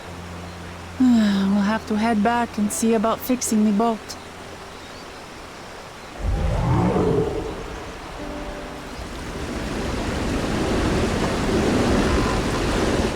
Hey! Everyone all right?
I've been meaning to ask, but how does one become the adopted child of the Dawn Servant? I was but a ball of fuzz at the time, so I don't remember much. My earliest memories are of life in the palace. All I know is that I was born in Ikbrash, a village in Yaktel. But I've never bothered to return there. As far as I'm concerned, Ulul Jaja is my only parent. I quite understand.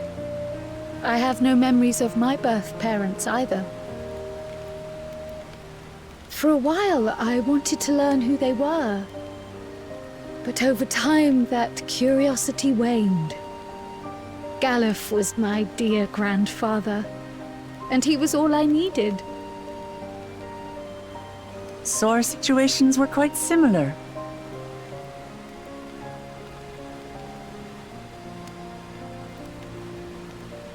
Even though Papa already had a true-born son, he raised me and Kona with no less love.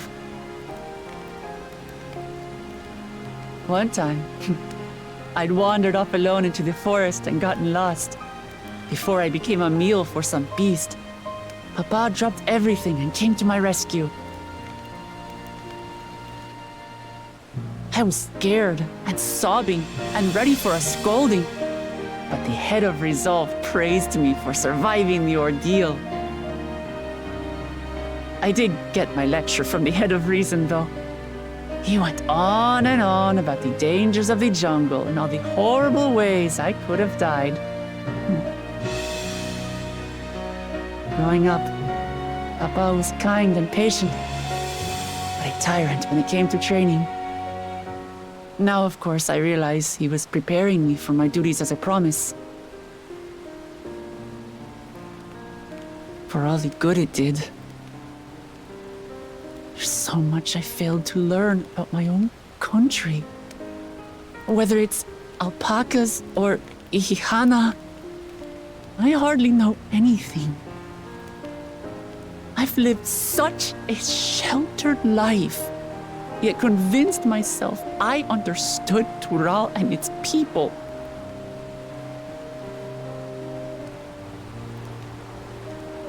I don't have Kona's education, or Zoralja's strength. I'm all bluff and bravado, not fit to bear my title.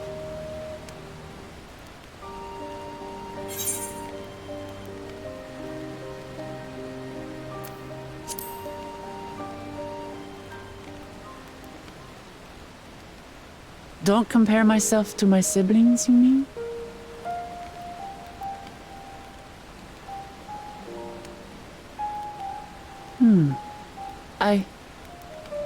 I think I see what you're saying. My reasons for joining the contest have nothing to do with my brothers. It's always been about the Turali and what I can do for them. You said it yourself. How important it is to properly know something. To hear the voices of others, empathize with how they feel, and think how best to serve. In so doing, you'll come ever closer to being the person you wish to be.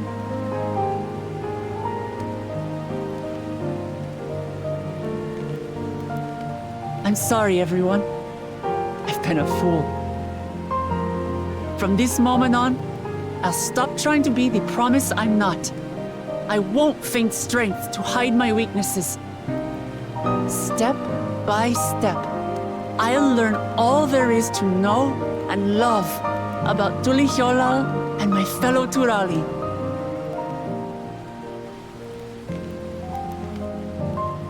It might not be the smoothest path, but it'll be a path of my own making.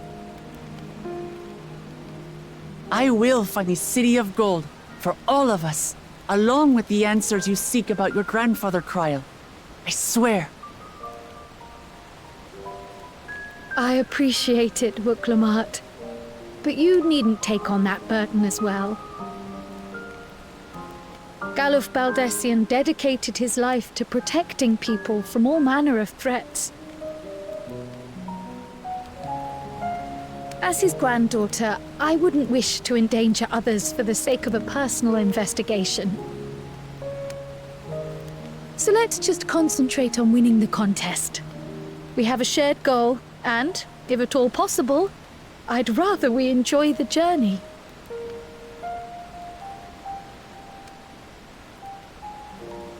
Hear, hear. We are companions on the same road, bound for the same destination. With our combined talents, nothing will stop us from reaching the Golden City. Thank you. Thank you all. I am proud to call you my friends.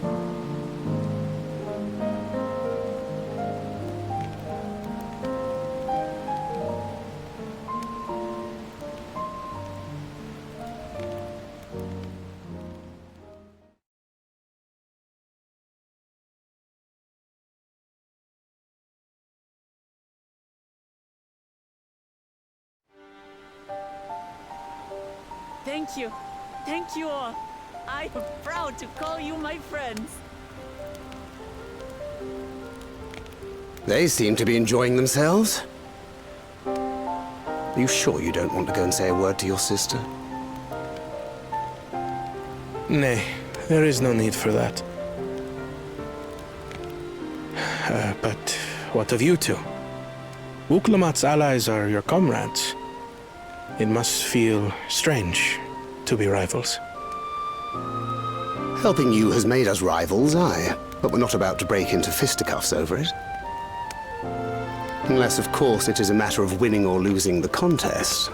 Then I'll have no qualms about putting Alizé on her rear.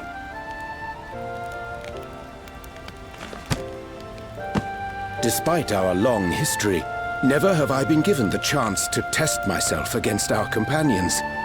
The thought stirreth within me a most unexpected sense of competition.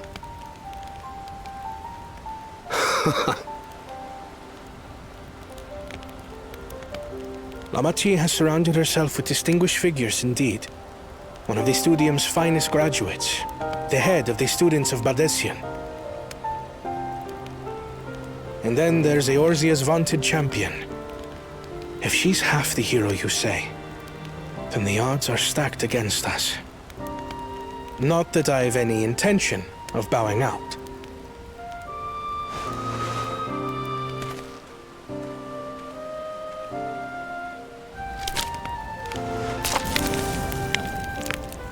Our time in Urkelpacha only served to strengthen my resolve. We saw how a single storm cut off the alpaca roots and threw my people's lives into disarray. Such uncertainties are why I advocate for the adoption of Sharlayan innovations, that Tuli Yolal might know greater stability and prosperity.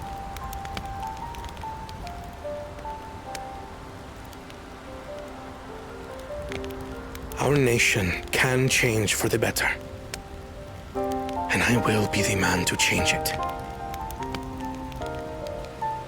Well, it's a start. I imagine your experiences on this journey, all the things you'll hear and feel and think, will help you refine that approach.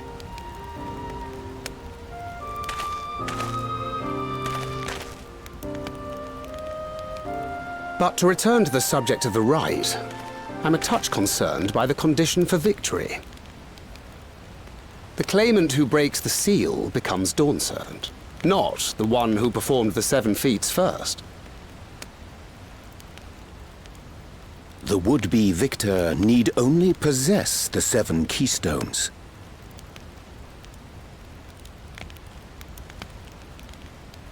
That is correct. As the contest wears on, we must brace ourselves for greater conflict.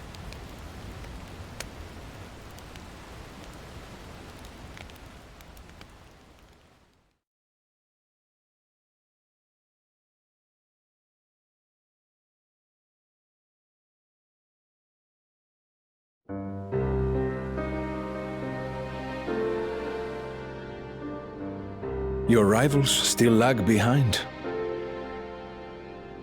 The second and third promise may have recruited Competent lackeys, but none compared to you. How can they hope to compete with the resilient son?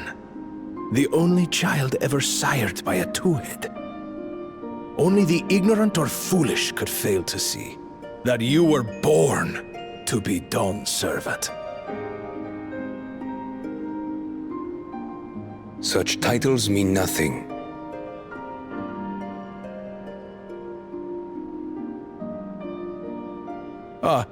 I neglected to mention, when I first heard the rumors that the contest involved the Golden City, I spoke in confidence with Gulul Jaja's inner circle. They all agreed on one thing. Whoever reaches the City of Gold will attain a power so great, it can dictate the course of history. If this power truly exists, then I humbly beg a fair share of it. Time is passing, and I would put my plans in motion without delay. The useless tool is cast aside, after all. And just so there is no misunderstanding, you consent to this course, no matter who is made to suffer. In battle, everyone bleeds. The Dawn's promise is no exception. What better lesson to teach our people the folly of war?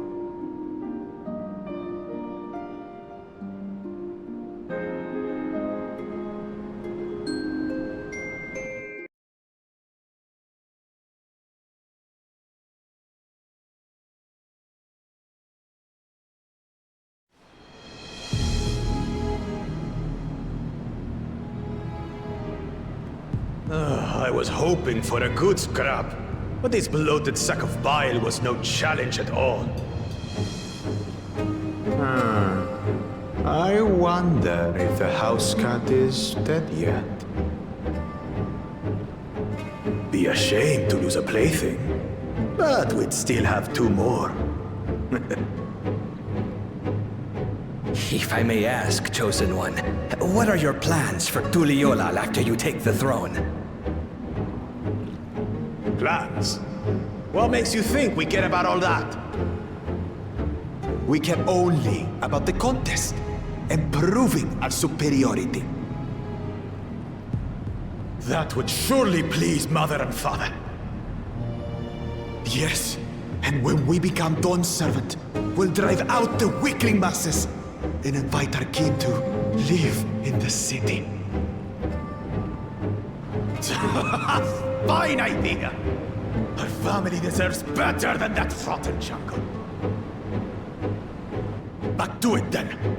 We must catch up to that one-headed pretender and remind him of the natural order. I made it. I thought we were missing someone. Where have you been? Oh, I feared I was done for when I fell from the boat. Yet somehow I made it. Oh, my arms, I can barely lift them. If I could just rest a moment.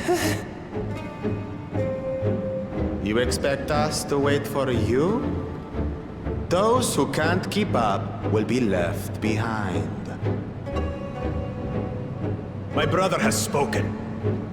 March, or be fodder for the beasts. But I followed the teachings. Everything I've done, everything I've sacrificed, all has been for the blessed seedlings. Wait. Don't leave me behind! I'm begging you!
Forgive me this sudden summons.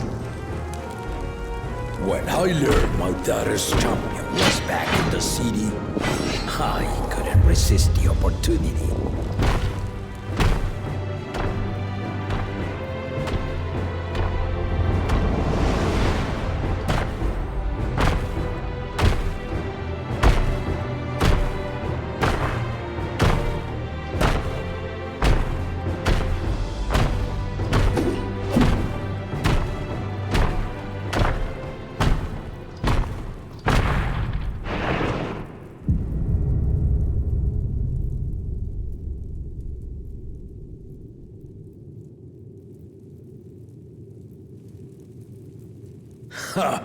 And they call me head of resolve for good reason. Old as I am, I have not lost a battle worthy of the name since the day I took the throne. And I've been craving a proper challenge. The Lance Wielder, Estinian, he fought well enough, but our bout was ended before a victor could be decided. Judging by the sailors' gossip, you are a warrior of renown in your homeland. Yet I wonder, with all your deeds done and victories won,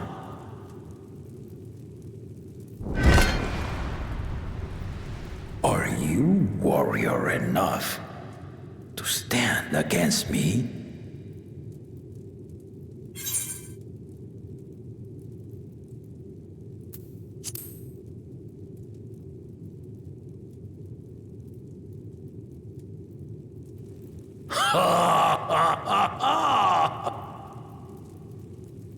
A spirited answer. Why not, indeed?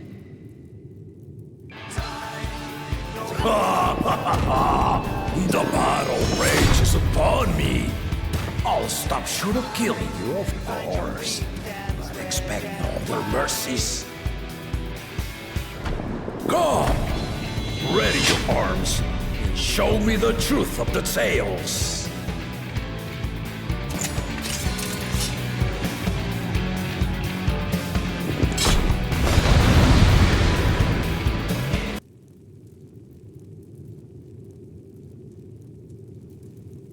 I brought my full strength to bear against opponents before, but you are the first to withstand it.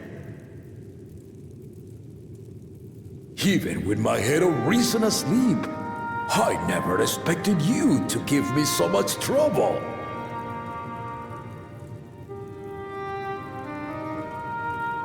Estinian did not exaggerate. You are a force to be reckoned with. Ha ha ha ha ha!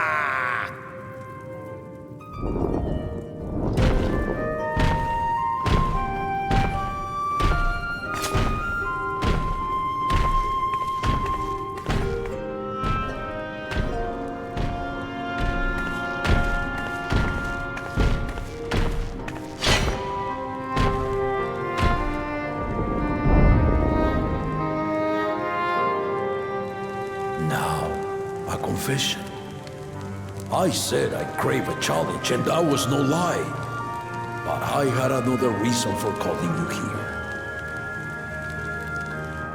I had to judge for myself if you were fit to attend my beloved daughter.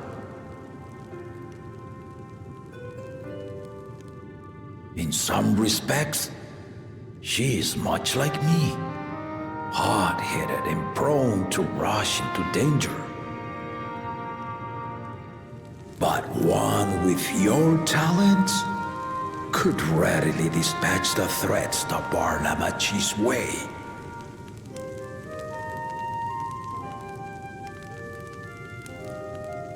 Will you hear my question and answer me plainly? Address me not as the ruler of Tuliyola, but a concerned father.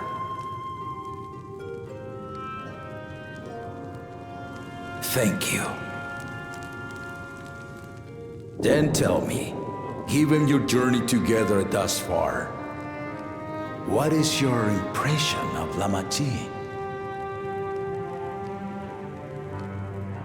Whether he be as their promise or just a companion on the road. Speak your mind.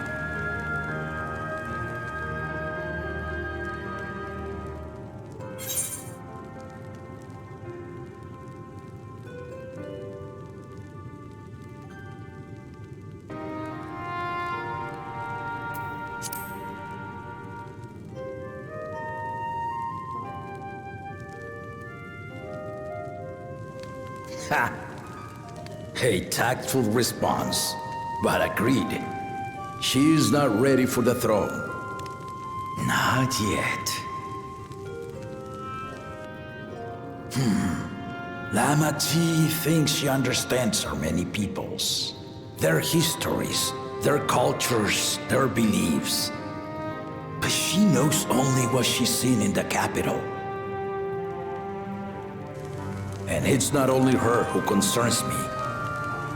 Even this early in the contest, you must have realized. As potential rulers, all 4 claimants are lacking.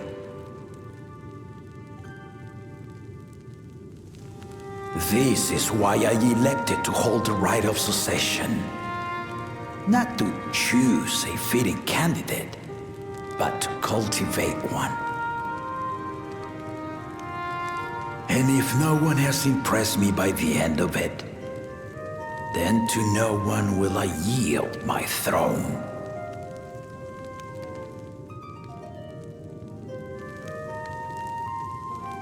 As a parent, I pray that my children rise to the occasion.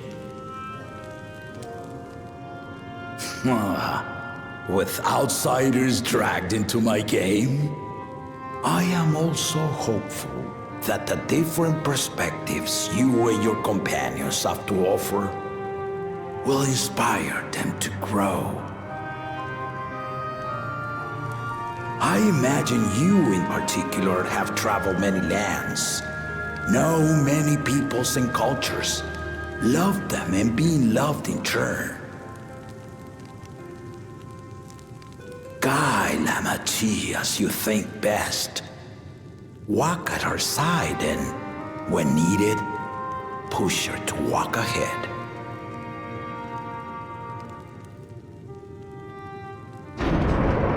I knew it.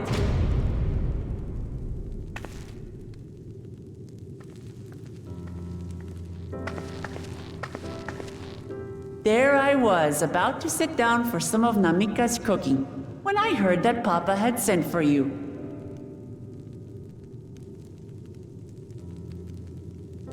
You were dueling behind my back, weren't you?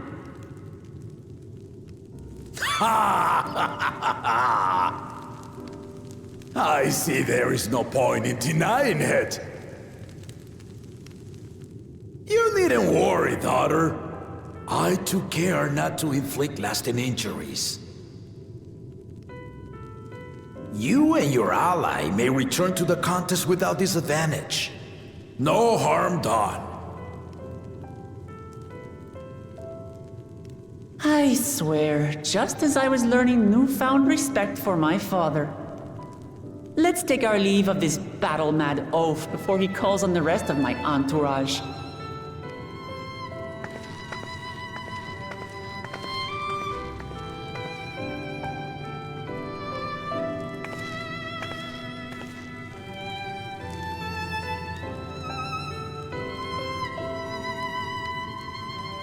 Watch over her, champion.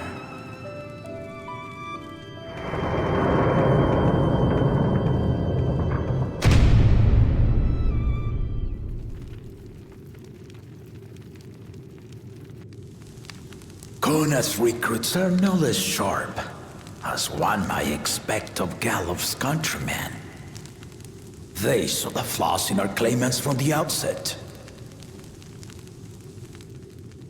The other 2, though, they dismiss comrades willing to point out their shortcomings, and no good can come of it.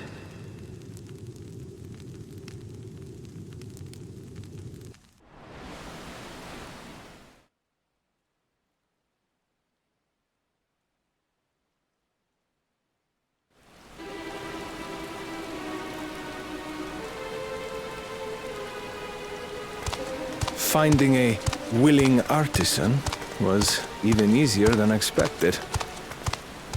Many indeed are eager to curry favor with the Resilient Sun, especially if it means sharing the promise of new territories.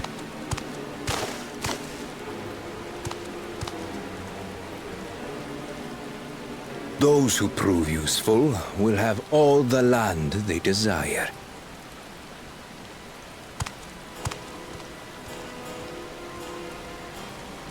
Such generous words, yet the manner in which he speaks them. If neither wealth nor territory are of value, wherefore does he seek to bring the world to heel?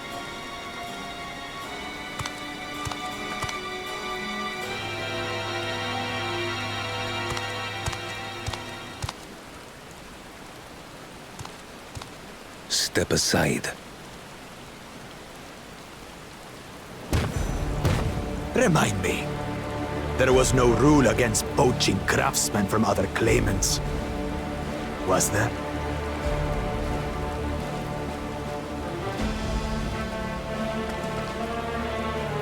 Do not be foolish, Bakujaja. Foolish would be carrying on with these dull feats when all I need to win are the keystones. And besides, it's long past time I humble this arrogant one-head. The Dawn Servant may have sired you against all odds, but there is nothing blessed about your birth. Only a two-head is fit to rule. Only we are worthy. Draw your weapon! Face me in battle, and learn your place.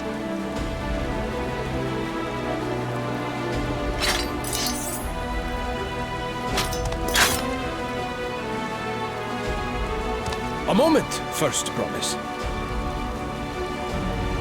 Leave him alive, if you would. I foresee a use for this nuisance.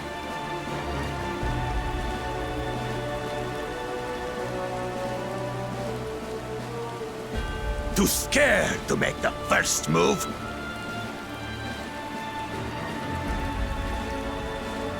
Then allow me!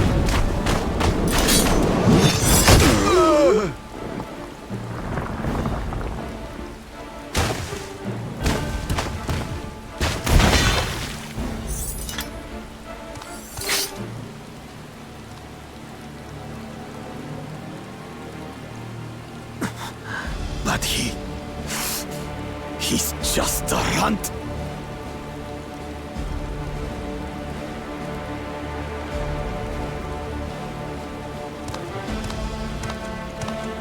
My thanks for your restraint. I can kill him whenever I please.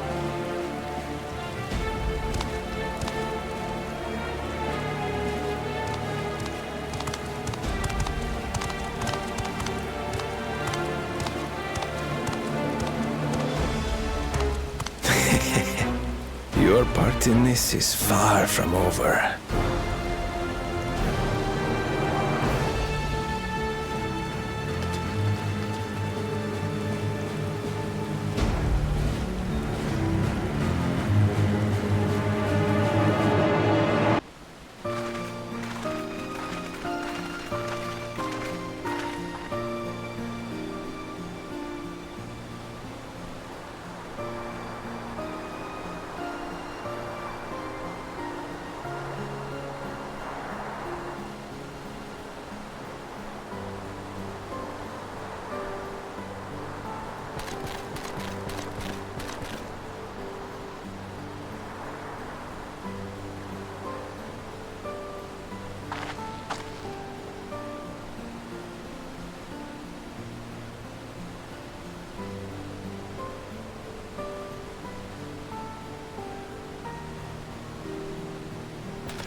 Better late than never.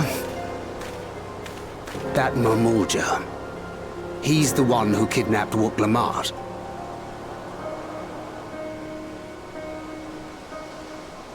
So we're still unsure. If we can follow him a bit longer, confirm his connection to the abductors.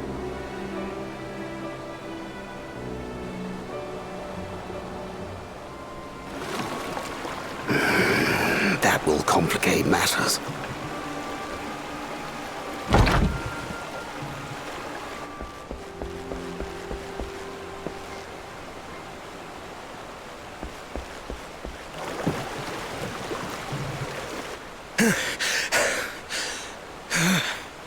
Confound it!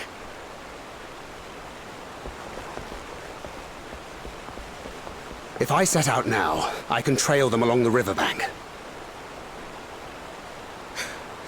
Do it! Even if it costs you the contest. What worth is the throne if I lose my sister to win it?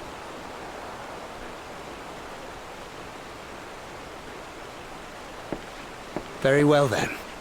I'll send word when I locate her. Till then, I suggest you save your strength. A rescue attempt could turn ugly.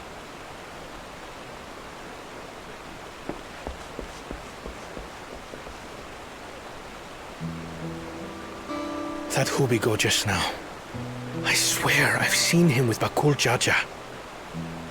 Knowing the way that monster works, he probably hired bandits to kidnap her so he could steal her keystones. But even alone, my sister is more than a match for a gang of untrained ruffians. She must have been ambushed or deceived. Gah! I should have been there! If those bastards have hurt her!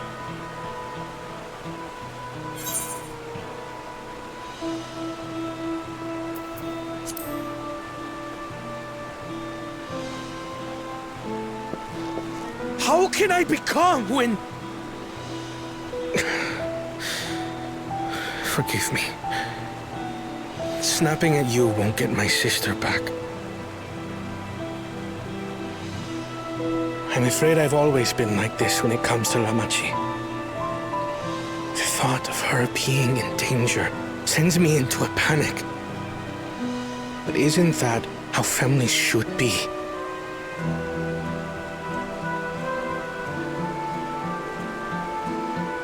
These days, Turali Mikote live however they please. But the clan into which I was born kept to the nomadic traditions of our ancestors. They herded their own neck across the plains, always moving with the seasons. During one such migration,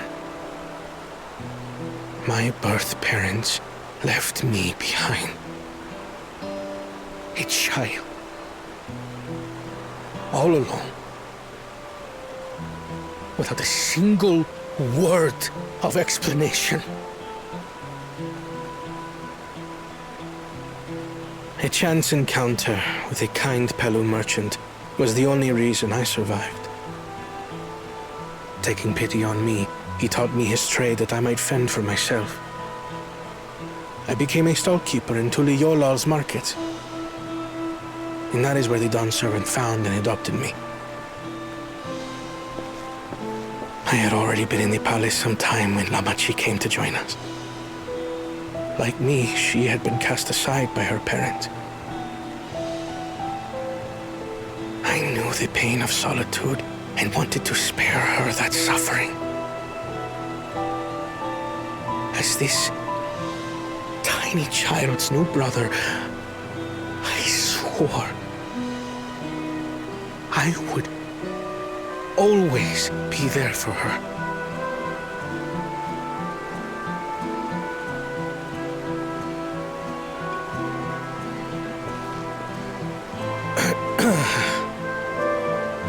So, as you might now understand, I will stop at nothing to rescue her. While we await word from Tancred, I suggest we prepare ourselves to travel downriver. You have a boat, yes?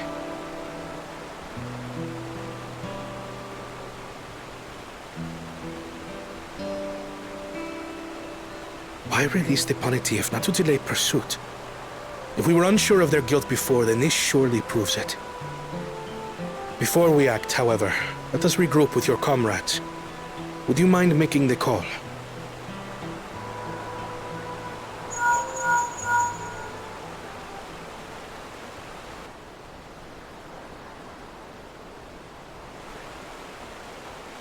Understood. We'll meet you at many fires.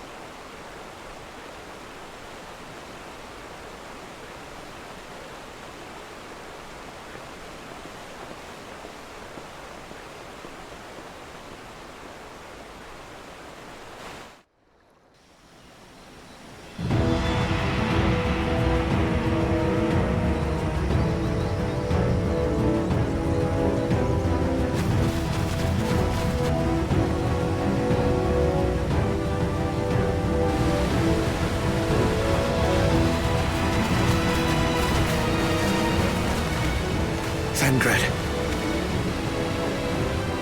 The third promise is up ahead. She's unharmed, but we best not dally.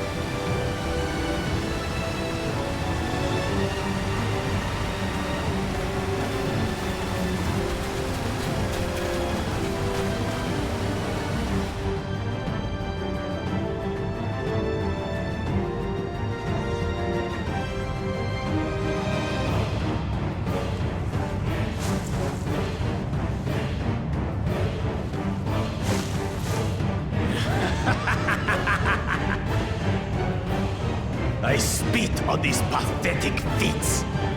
Far more satisfying to claim their baubles by force. Give it back! Forzatan poured his everything into that stone. You've no right to touch it! Oh, was that the name of your artisan? How could you allow something so precious to be stolen? You thieving cheat! You're no true claimant. What does that make the foolish kitty who fell into my trap? If pitiful roars were all it took to claim the throne, you'd be first in line. Now, brother. You shouldn't tease her. Look, the poor thing's on the verge of tears. Meow. Someone save me.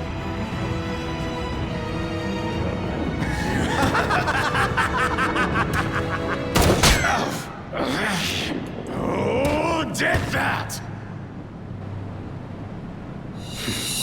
His scales are as thick as his skulls.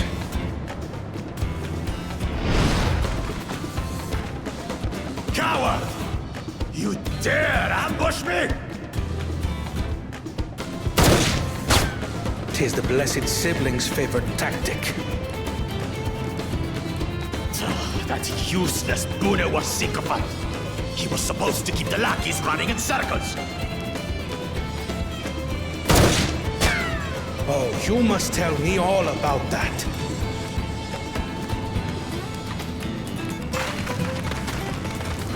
Careful now. You wouldn't want to hit her hostage.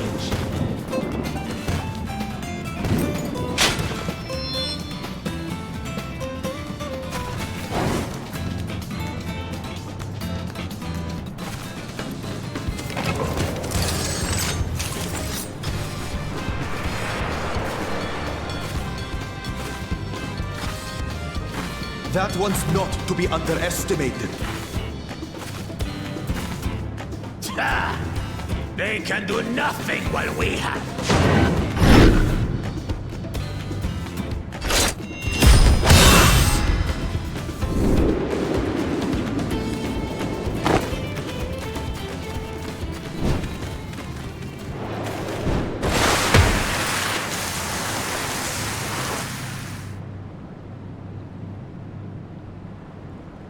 Impeccable timing.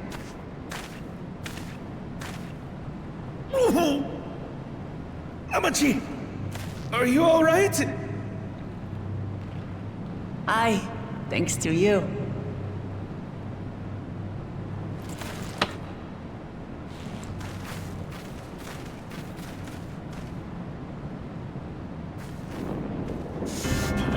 These weaklings think they can defy us? We'll slaughter the lot of them! Patience, brother. The keystone is ours. There is no need to fight this day. And Zoralja has left us hurting. No! I won't stop until I've got these maggots and feed them their entrails! If we fall here, we fail our siblings for nothing. Is that what you want?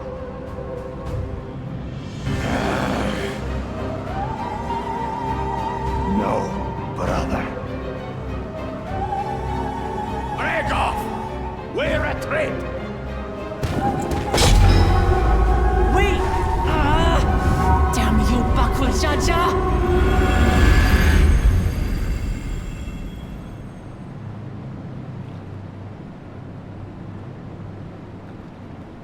Do we give chase? We head back. Namachi is safe. And that is what matters.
gods, that is one tall mountain. And we're supposed to climb it?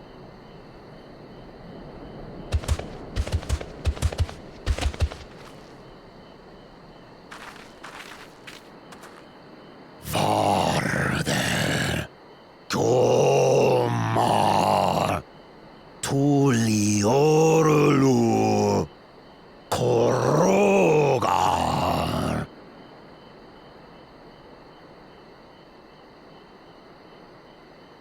He's speaking the old Yokhui tongue. The words are difficult to catch. Though your words are crude and cumbersome, I use them for your benefit. You are a claimant in this right of succession. That's right. Then, if you die, Tuliyola loses a potential ruler. That's a dark thing to say, friend. I get the feeling you don't share the opinions of the other Yokhui we've met. We do not grovel before Gulul, Jar Jar, like those shameless lapdogs. My brethren and I are conquerors, and we will restore our people to their rightful place as Tural's overlords. The Giants have their own factions too, it seems. You think your kin weak for showing deference to my father, but they do not follow the man. It is his peace they respect, a peace they always wanted, which they realized could be had right here. Justifications of the craven. They turn their gaze from our ancestors, from the dream we kept alive for 1,000 years and more. They are unworthy of bearing our legacy. I will reclaim the glory of our people. And our ascension begins with the death of the third promise.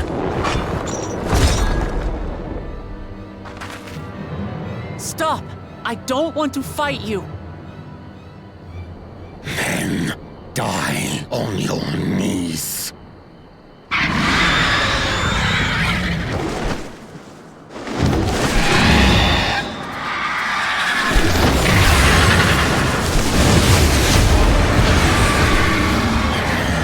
Opportunistic vermin seek to feast on us, do you? Get down here! Your neck will be the first I snap this day!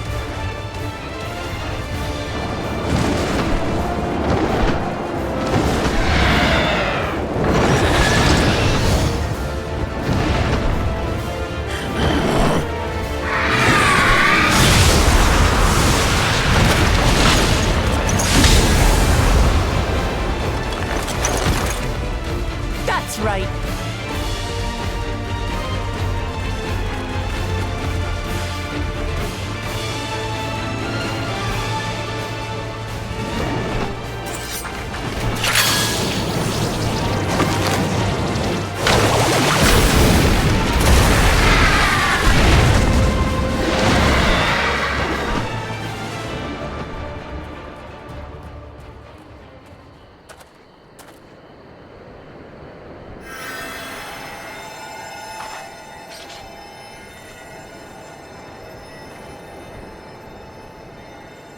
Why do you help us? I didn't put much thought into it. My legs were moving before I knew what was happening. I suppose I feared you'd die before we had the chance to get to know each other. Before I could learn more about you. To what end? Oh, that's simple. If we're to share the land, it's the best way for us to become friends.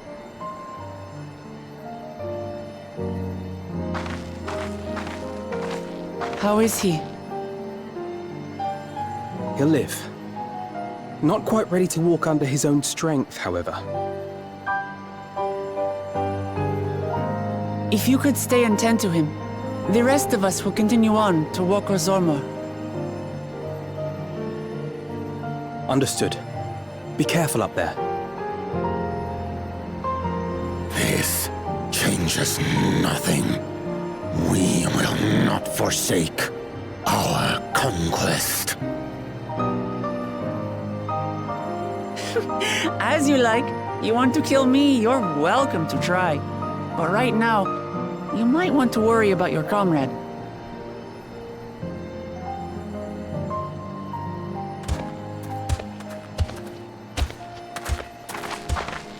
On a mountain of that size, there are bound to be creatures even I've never heard of. I'll trust you to lead the way.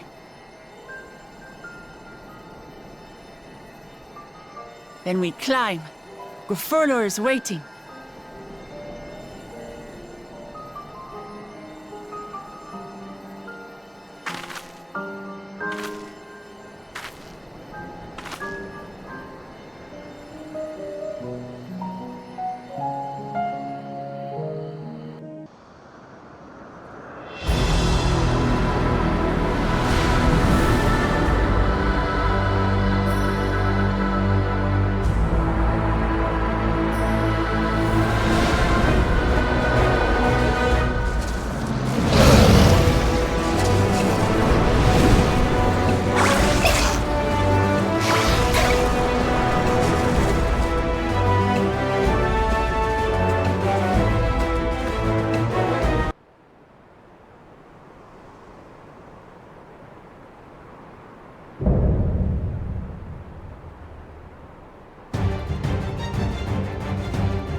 Elector of the Dawn Servant, prepare to be tested.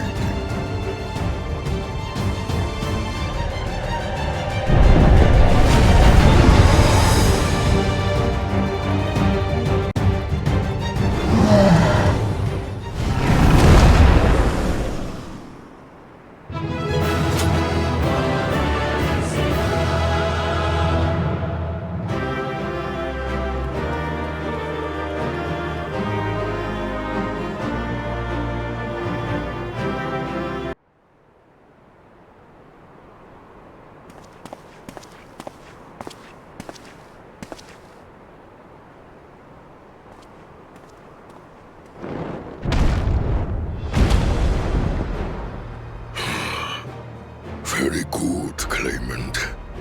Once more, I name myself Gurfulur, High Luminary to my people, and chosen Elector of the Dawn Servant.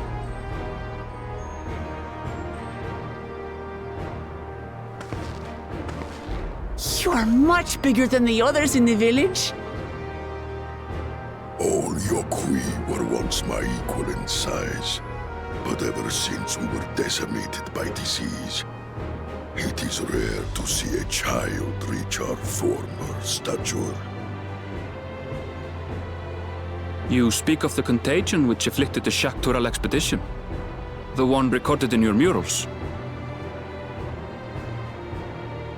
It is a chapter of our history that is entangled with the legend of the Golden City. I've heard that legend originated with the Yokui. Is this true? With the visions our ancestors had, to be precise. Preceding the campaign into Tural, many were visited by dreams of glittering splendor. They described a paradise that knew neither war nor famine, where people lived lives of eternal happiness. A single dreamer might have been dismissed, but when dozens, if not hundreds, spoke the same, the luminaries became convinced it was divine revelation. Then the expedition. Its purpose was to find the City of Gold. Yes. Help was marshaled from all the territories under our control. Lands were scoured on a massive scale. Ah, little wonder the legend is so similar across Tural. Those involved with the search would have passed the stories down to their children.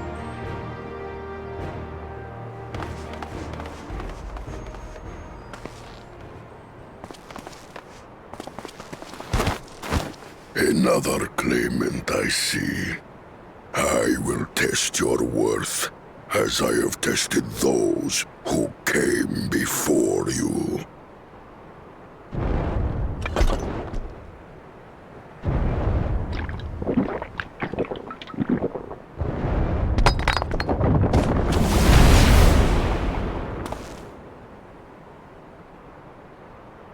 Here and now, I think he means.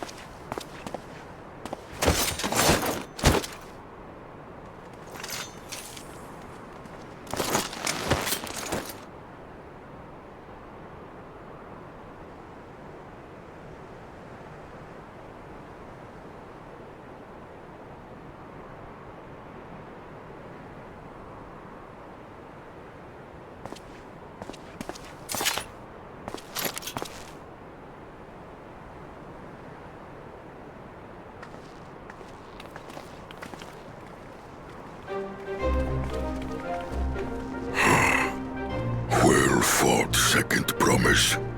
For you and your sister's success in performing the feat of proof. You both shall be rewarded.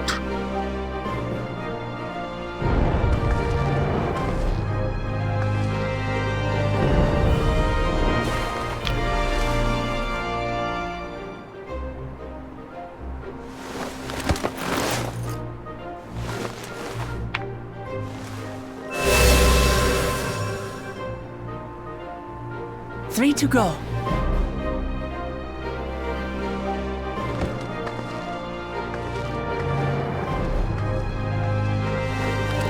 How glorious it would have been to race thee and thine to the summit. Though mayhap not whilst being hounded by Bakul Jaja and his minions. Again, that swine shows his disdain for the right. Strangely, despite his eagerness to antagonize us, he withdrew as soon as we fought back in earnest. I cannot fathom what he was trying to achieve.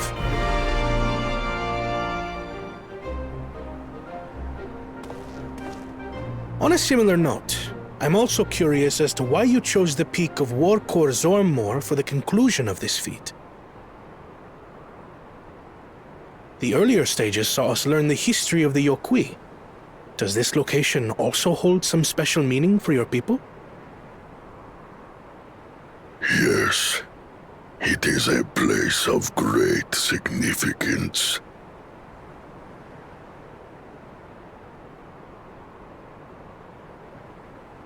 All these monuments. Is this a burial ground? Every high luminary before me is enshrined in this earth. Alongside them are the heroes who bravely stood their ground when Valley Armanda brought ruin to Urkopacha 8 decades past.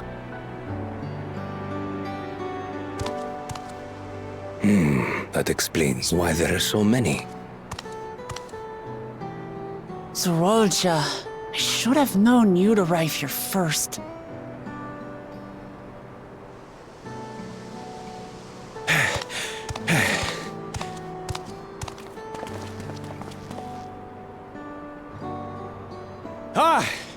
Third promise. How relieved I am to find you in good health. Sarelja, you bastard! I should end you here and now! Remember where you are.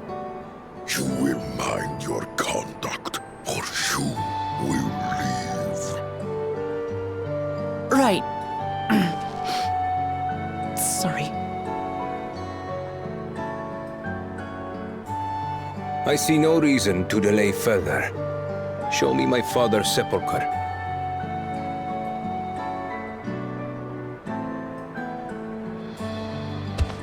Papa has a grave?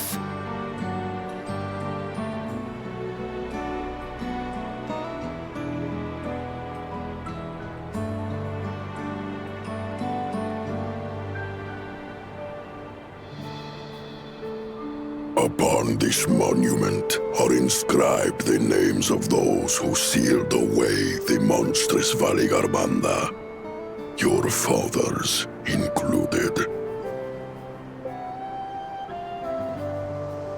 Gulul Jaja, Master of Resolve and Reason, Champion of Peace. Look at this one. Kettenram, Navigator of Uncharted Oceans. Kettenram? The Laminsan explorer? Does this mean he joined Gulul Jaja on his travels?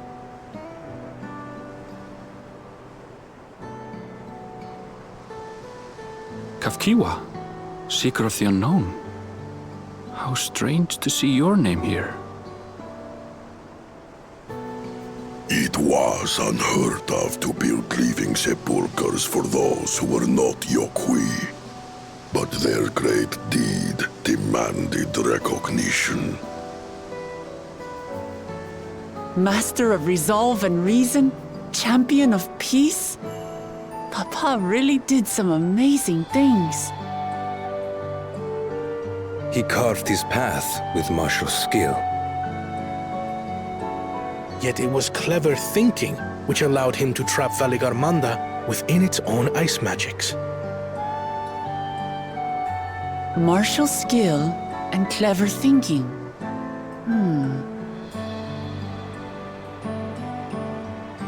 I can't compete with Zorolja's mastery of the Head of Resolve's techniques.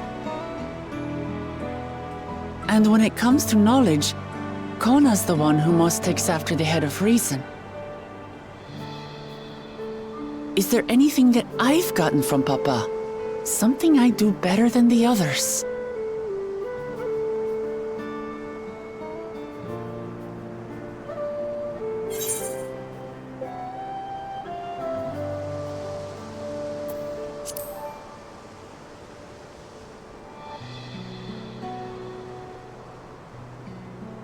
Of course.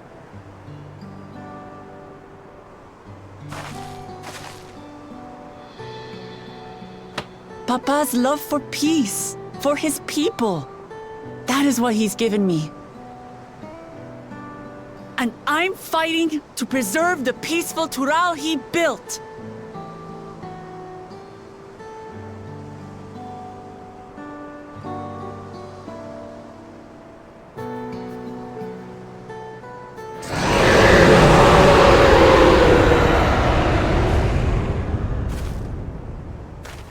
What in the hells was that?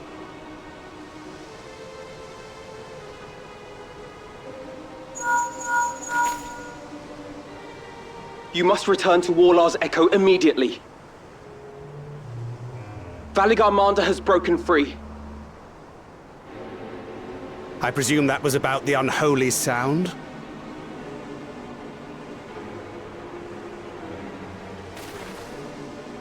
Valigarmanda is free. We need to get back there, now!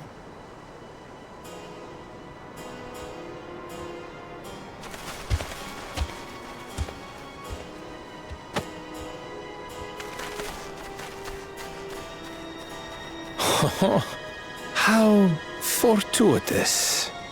We have been gifted an opportunity to outpace our rivals.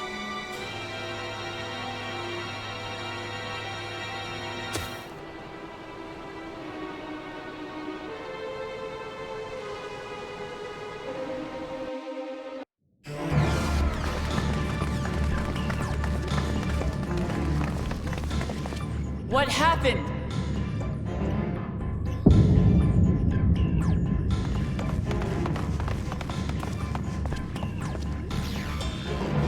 So it's true. The ice has failed. Surmurwar, tell them what you told me.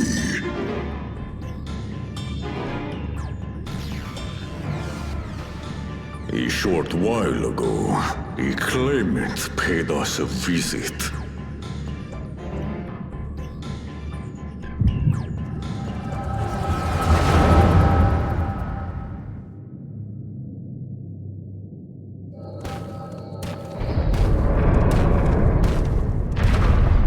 Who enters this hallowed hall? Ah, a claimant. Oh, and here we have the mighty Valigarmanda. A terrifying Vitral. With every awakening, it has seared its ruinous name into the memories of a new generation.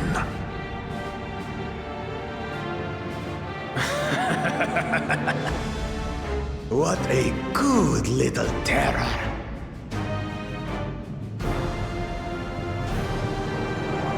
You've stayed napping right up until the day I needed you. Explain yourself.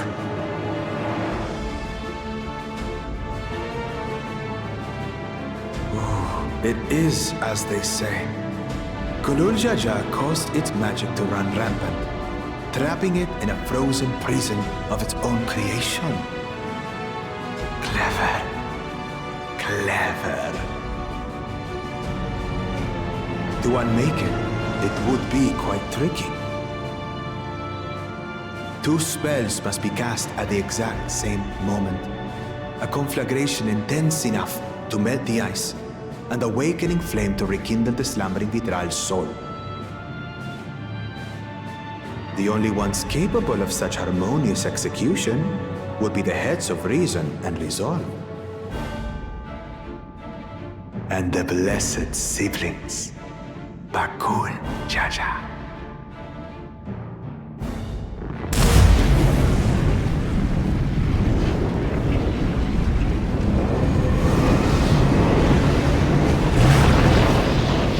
You mustn't!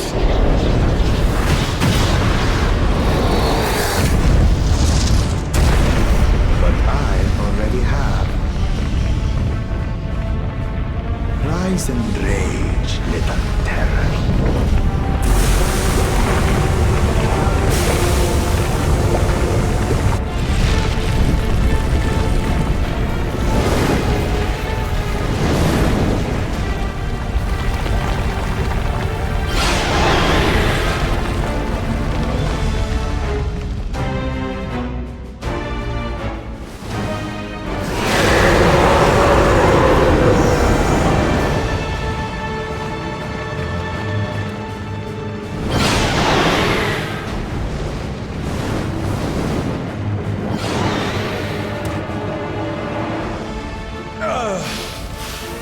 I might have overdone the fire a bit.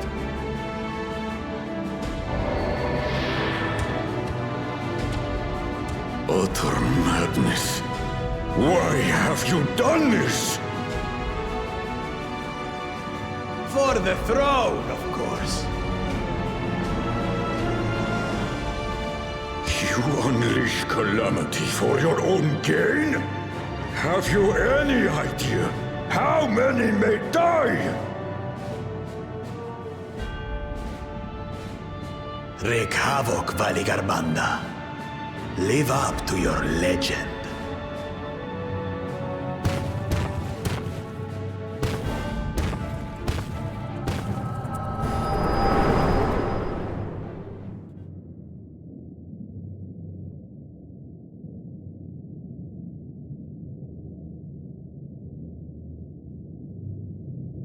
A messenger to Tuliolol has been dispatched. The Landsguard will send a contingent, I am sure. But there is no telling when they will arrive. Idiot! This monstrous act is a step too far, even for him! So, what's the plan? If we leave the withdrawal to others, it will be a massacre. Some might call it the wiser choice, if I don't want to fall behind the competition. But I could never live with myself. And my supporters deserve a better ruler. So that's that. I will stay and fight Valiarmanda. This is an enemy so powerful that even my father failed to slay it. Alone, I don't stand a chance. I understand you've no obligation to aid me outside the right of succession. But for the sake of Urkopacha and its people, I beg you, join me in this battle.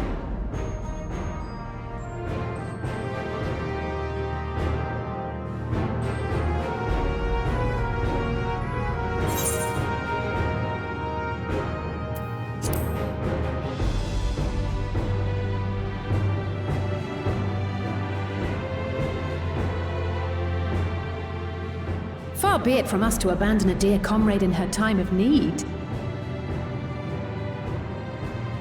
Dear comrades now, eh? I have to say, it does have a comforting ring to it.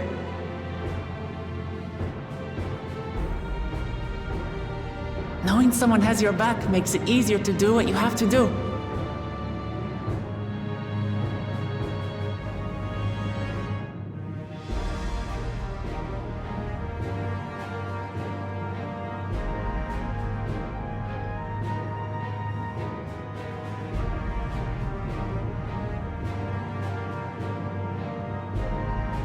And what will we do?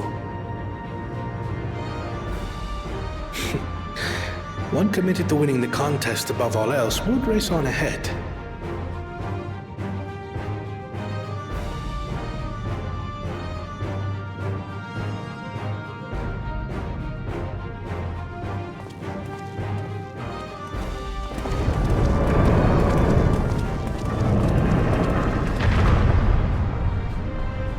If you're resolved to slay Valigarmanta, we'll need to find out where the beast went. That's what we have you for, old friend.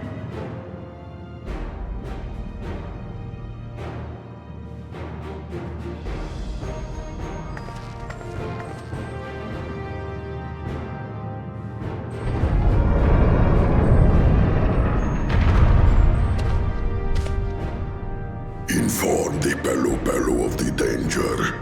They may need to flee to lower ground.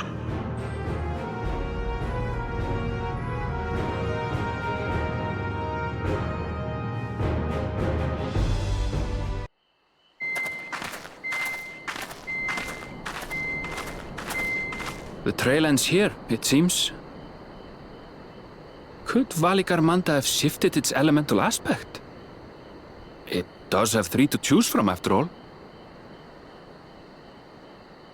In any case, I'm almost certain the Vidral was headed in the direction of Warkor Lardor.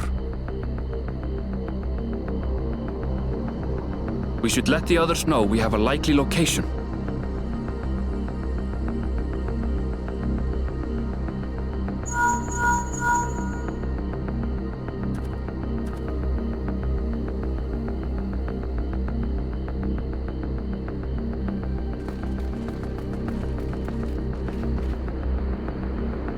Alphino is assisting the Yokhoi with their evacuation.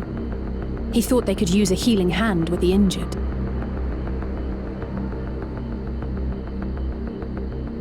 So where is Valigarmanda? Warkor Lardor. Its stratified layers contain a wealth of crystals, said to be the source of its many-colored glow. After 80 years of imprisonment, the Vitral will be in dire need of sustenance. It would have been drawn to the mountain's energies. So Valigarmanda seeks to replenish its ether. Then we'd better not give it the chance. Stop!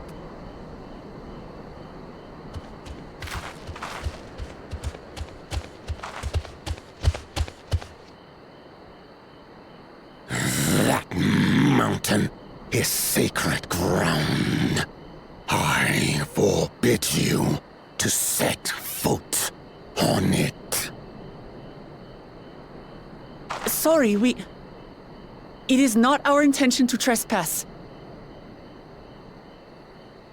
But you must understand, that's where Valigarmanda has gone. If we don't slay it now, it will slaughter countless innocents. Just like in the old days, I beg you, permit us to enter. Out of the question. Your band is incapable of defeating Valigarmanda. Either you seek to defile Warkor Lara Dor, or you are fools. If you doubt their chances, how would you feel were we to join them?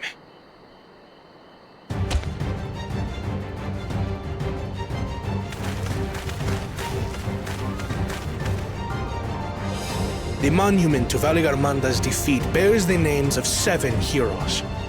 With our forces combined, we also number 7.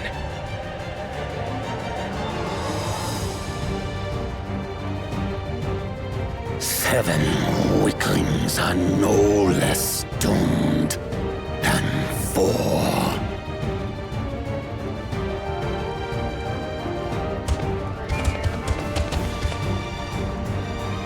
Zoralcha, you've come to help as well.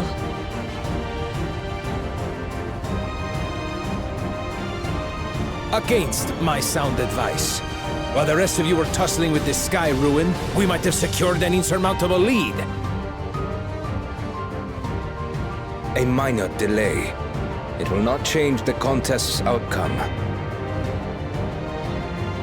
I would take the measure of this Tural Vitral my father was unable to kill. With both my brothers here, this battle is all but won. Your celebration is premature. I never said I would let you pass.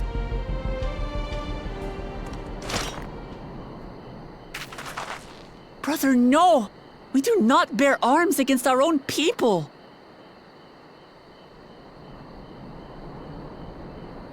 What an odd thing to say. As I recall, the inhabitants of Chir Wagur Sultan do not consider themselves members of the Tuliolal nation. I'd hardly call them our own people. What does that matter? Members or not, everyone in Tural is part of our dream for peace. If you would hurt them, then you'll have to go through me.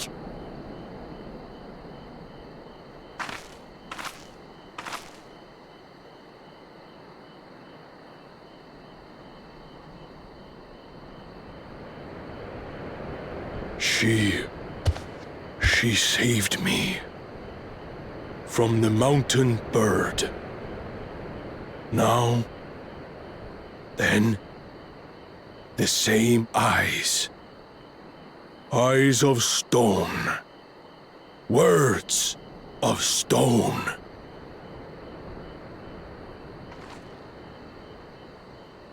We are still in her debt. This is true.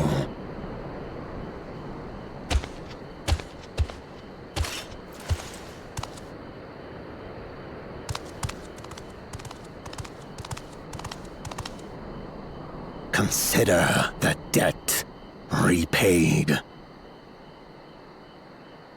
But do not misunderstand. We do not submit to Tuliolan rule. Aye, you've made your point. We can talk more once the contest is over. I ask your name. Wuklamat, protector of peace, and soon-to-be Dawn servant.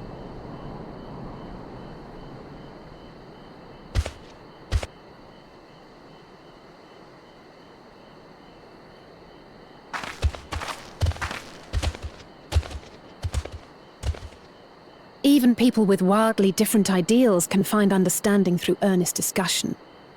I believe that, wholeheartedly. As do I. I won't give up until we reach a compromise.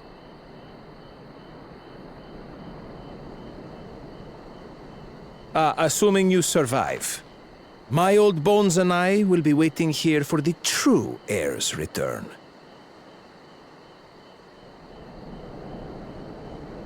Your thoughts have always been a mystery to me, brother. But I'm relieved to see you put aside the contest for the sake of the greater good. Our nation is a fortress, and its people the bricks with which it is built. The more that are lost or broken, the weaker Tuliyolal becomes. Even the crudest rock has value as a stepping stone.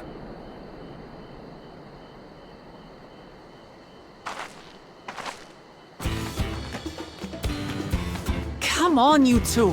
Forget about the right of succession for now, and help me fight this overgrown snake bird.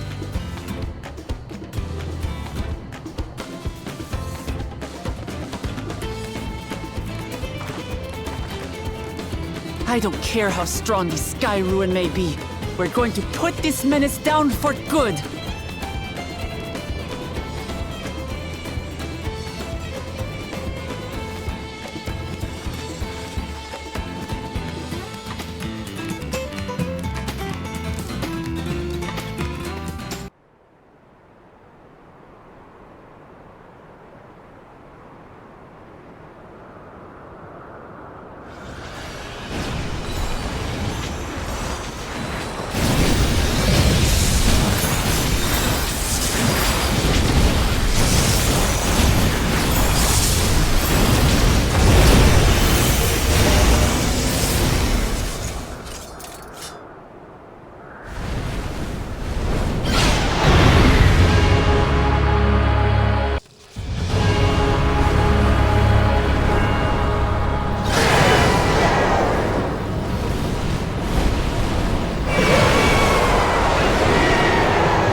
We did it. We slew Valiarmanda. A feat that even the great Gulul Chacha couldn't manage.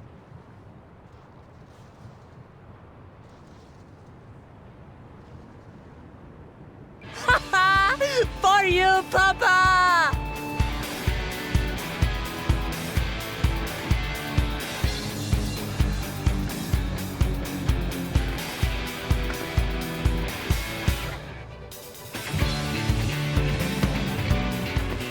There's no denying it was an impressive achievement, but I wouldn't be so quick to claim we've outdone Father.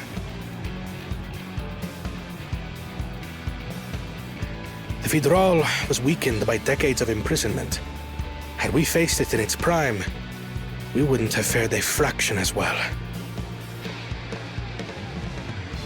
How can you say that? 80 years couldn't have made that much of a difference. Could it?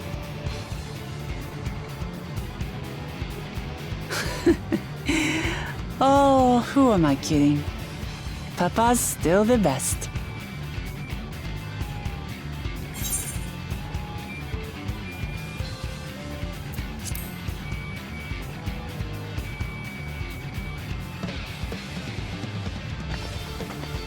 I did, didn't I? Even if it wasn't at full strength, we defeated a living legend. I swear, I'll surpass the old man one day.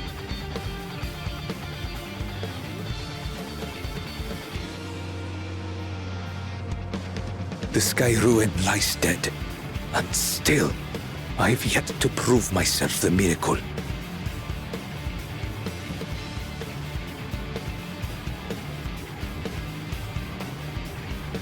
Well, I suppose we should head back and join Erenville. We did leave him with only Sarelja for company.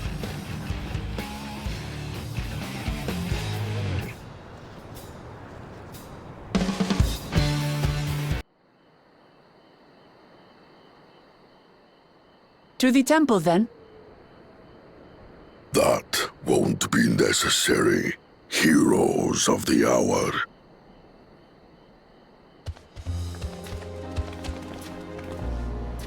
Valigarmanda is no more.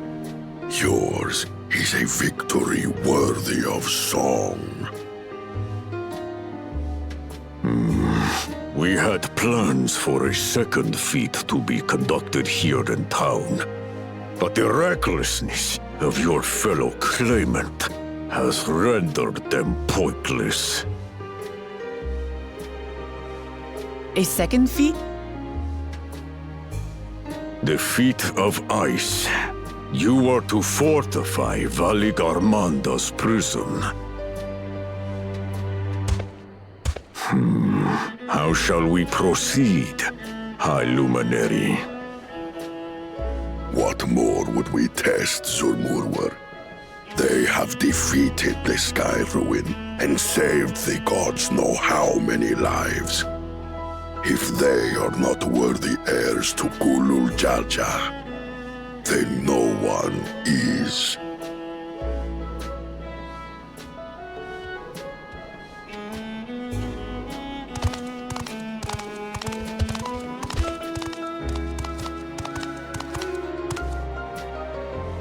Now that our last claimant has arrived, we can proceed with the formalities.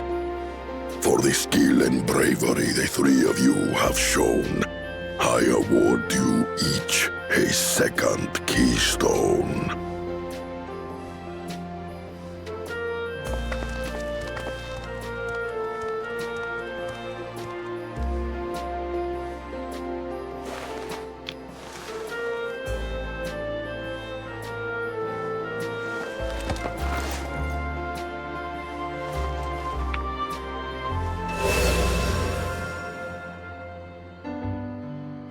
That makes 5. Only 2 left to collect.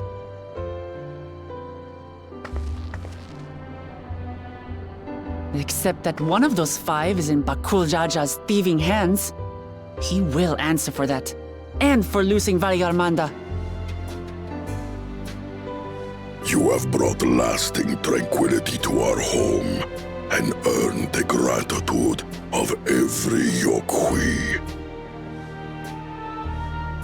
May glory and prosperity continue to bless Tuliolol as we enter this new age.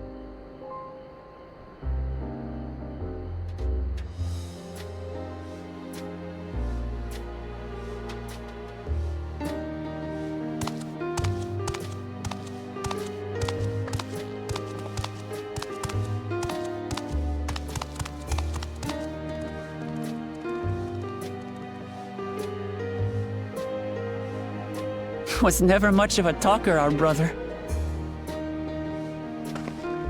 If you're up for it, you should visit the capital. I'd like everyone to get to know you and your people better. Ha! I'll consider it. If it's one of you two who claims the throne. Then you need only await a missive from Sunperch. I'll be sending out invitations.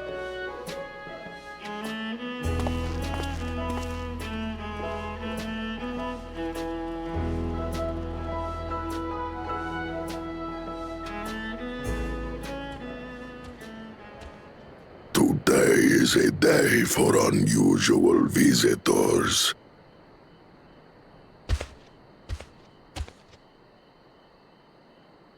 You Woklamat, was it not? I doubted you could slay Valikarmanda, but the quiet skies proclaim your triumph. Had the Vidral been suffered to roam free, it would have terrorized us all. Once again, we find ourselves in your debt. You owe us nothing. We fought because we wanted to. Yet a debt has been incurred. All the same, it will haunt me if I do not repay it. I wouldn't even know what to ask for. Perhaps he can tell us about the dreams of the Golden City. Oh, good idea! That was on my list of questions I wanted to ask. The Golden Dreams. Yes, we have records of our forebears and their visions from the time before the Shaktural expedition. What did your forebears see? A heavenly land, suffused with a golden glow. Its people lived as gods, never aging, never dying, free from hardship and conflict. Every building was a palace, and in their midst reigned a silent goddess, a statue so tall even my kin would need lift their gaze to behold its visage. A statue of a goddess. That's new. Aye, and compared to the abstract imagery we'd previously heard, this was a detailed description. The dreamers were consumed by their visions, compelled to seek out the paradise they'd been shown. They journeyed to Shaktural, where they died in droves. Those who go in search of the Golden City do not return. The tales Wook-Evu shared may have been rooted in historical fact. Perhaps. Who can know the truth of it? Once our ancestors left the forest, there were no more dreams, no dreamers. The forest? What do you mean? From the very first, the visions were set to visit only those who worked the quarries in Yaktel. But after they were ravaged by disease and saw fewer newborns, they were forced to abandon that territory. Once our people's withdrawal to Urkopacha was complete, we never again dreamed of the Golden City. So only Yokhui in that one specific area experienced the visions. Fascinating. Well, we're headed to Yaktel next. Maybe we'll find out more when we get there.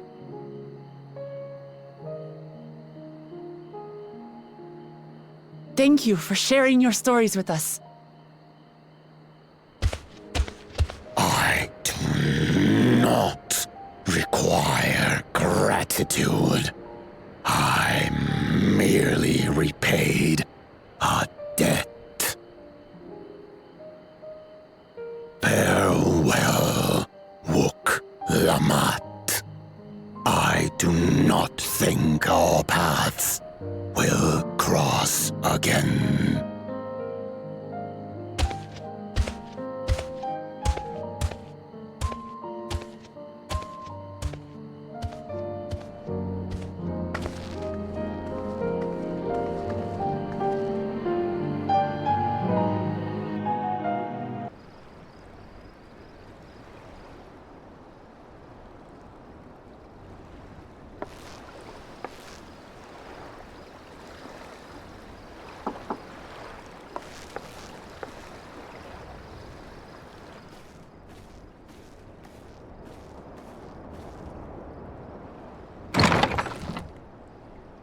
You have a moment?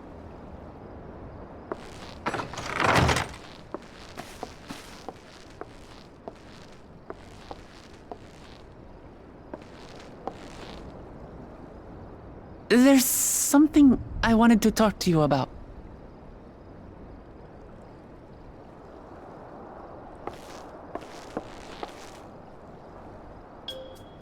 So,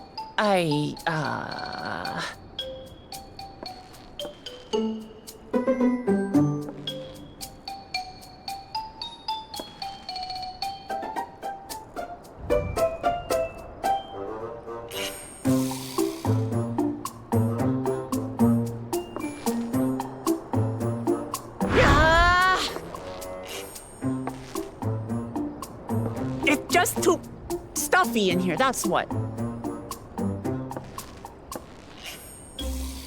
We should go outside. Aye, a nice walk in the fresh air. That's what we need.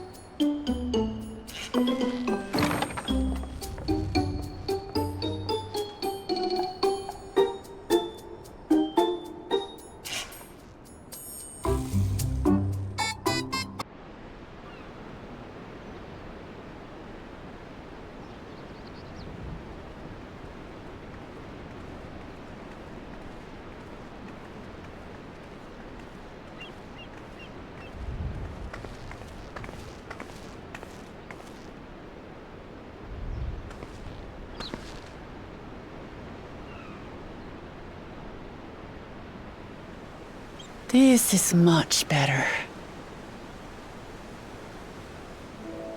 I used to come here all the time when I was little. I'd look out over the whole city, and whatever worries I had would seem so small.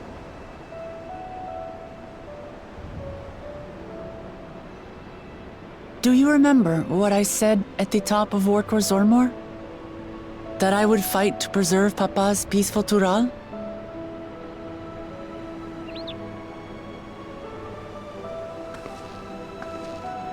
Well, I've been thinking a lot since then. About what peace really means. If it's just the absence of war. And it brought to mind all the best parts of our journey so far.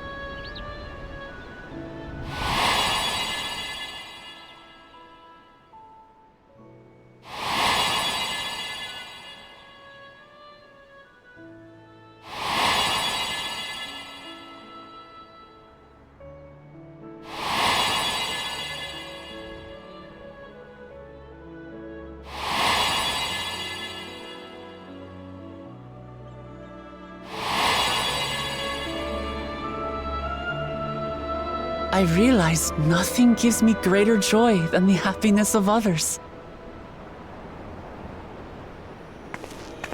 Life has its ups and downs, but the company of family and friends and the music of their laughter is what makes it worth living. And as silly as it might sound, I've come to believe that those smiling faces are the best measure of peace.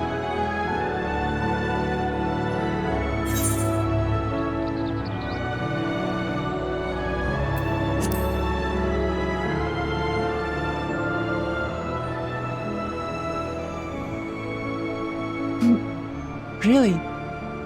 I feel proud somehow. It's an answer I arrived at by trying to be true to myself. That you think I succeeded, it means a lot. So, this is my plan.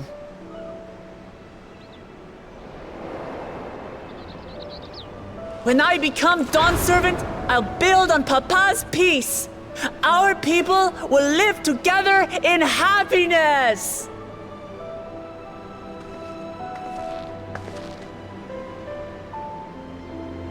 It's just like Kryl said. By taking the time to hear their concerns, understand their feelings, and consider how best to serve, with each passing day, I'll be that much closer to becoming the leader I want to be. It's hard for me to say how much I've changed since the contest began. But there's one thing I can say with confidence. I wouldn't have come this far without you as allies. If it wasn't for you all listening and feeling and thinking along with me, I would have never learned so much, and in so short a time. There are 2 keystones left. After everything that's happened, and imagining what could happen, are you still willing to walk this path with me?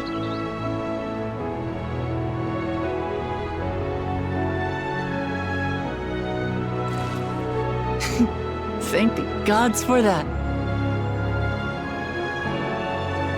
Well, I've nothing else to get off my chest. I need to head to the palace, but I'll see you back at the cabins.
The fierce Shepral hunters who laid claim to this land call it the Azure Forest, Yaktel. Battered by meteors in ancient times and colored mesmerizing shades of blue and green by nature, it is easy to understand why the place is so named.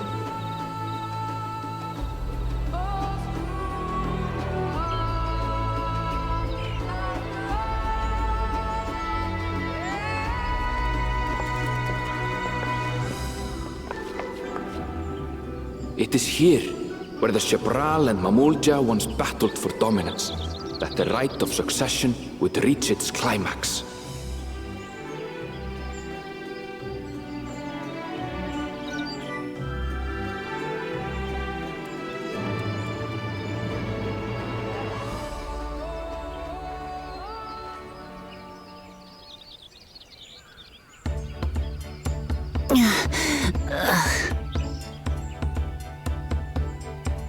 Are you all right?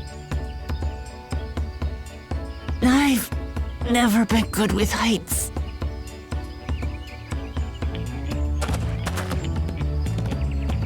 The vegetation is far denser than in Kozumautka. I suggest you pay more attention to the ground, unless you want to walk straight into a cenote. A cenote. Sinkholes filled with rain and groundwater. Many meteors fell here long ago, it is said, and after they struck the Earth, it became susceptible to erosion. Deep as some of the pits are, you'll not climb out in a hurry should you take a tumble. So, don't take a tumble.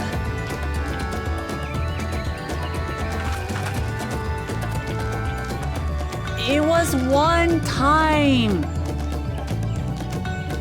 Is the Shabral community depicted in the Lay of Repast close by? Aye. We need but follow the path a short way west.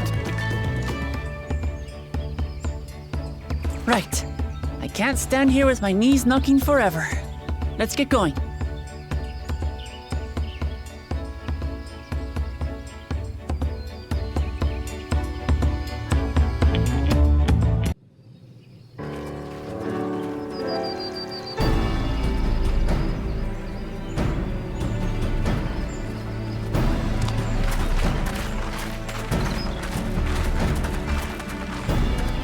At last, we are graced by the presence of the third promise.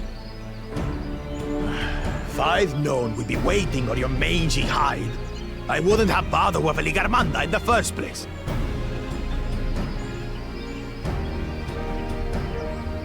You self-serving piece of weaver dung!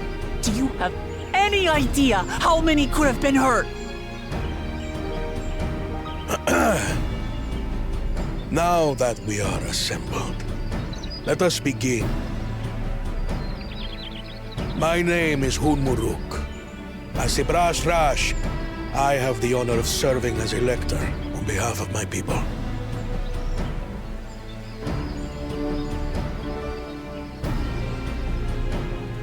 As all 4 claimants must be present for this feat, we have eagerly awaited your arrival.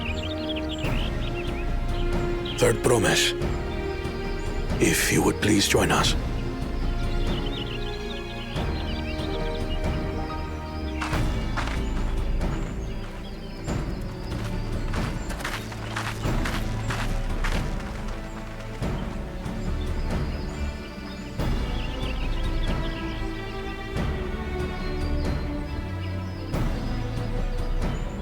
Thus far, you have faced each other as rivals.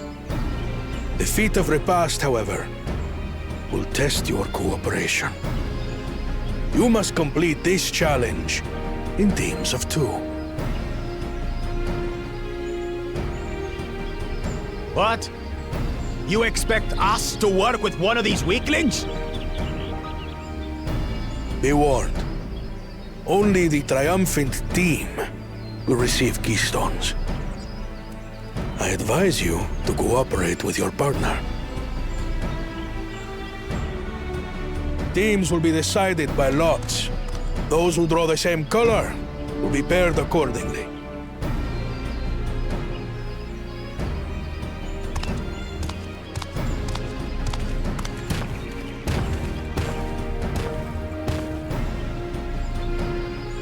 Twelve forbid Wuklamat is paired with Bakul Jaja.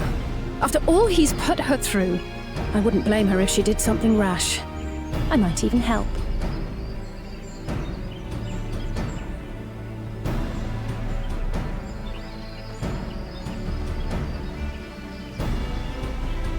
Claimants, please present your colors. I have red. Blue. On separate teams, then. And the rest?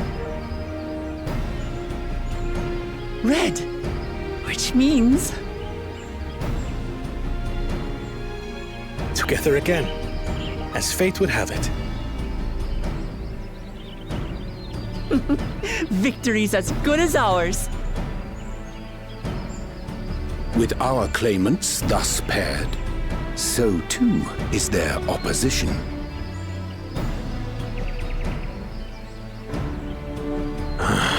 Not the one-head.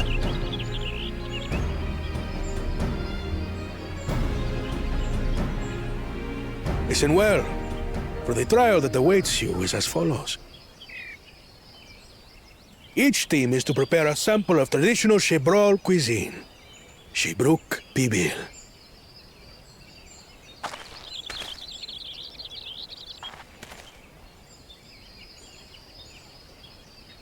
And now we must cook. Another ludicrous feat. So it might seem, but there's bound to be deeper meaning to it. Agreed. Given that the very future of our nation is at stake, all parts of this rite must have significance.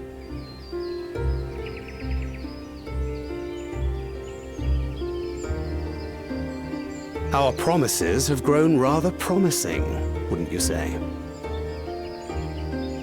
Indeed.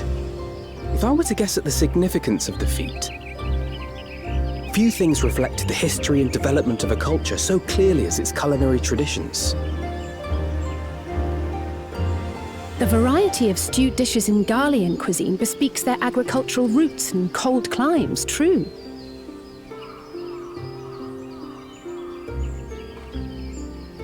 The peoples we've met on our journey, they've all had different practices involving food and drink. The Hanu replenish their magical energies with reeds, while the Pelu have turned their fondness of beverages into a living.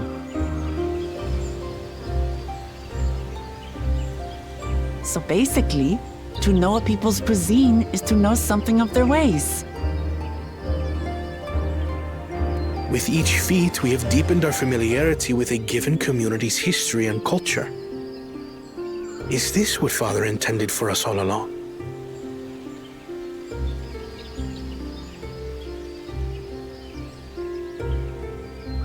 But a leader with his vision must see that the past doesn't hold the answers we need. It is through embracing innovation, not adhering to tradition, that we will usher Tuli Yolal onto a more prosperous future.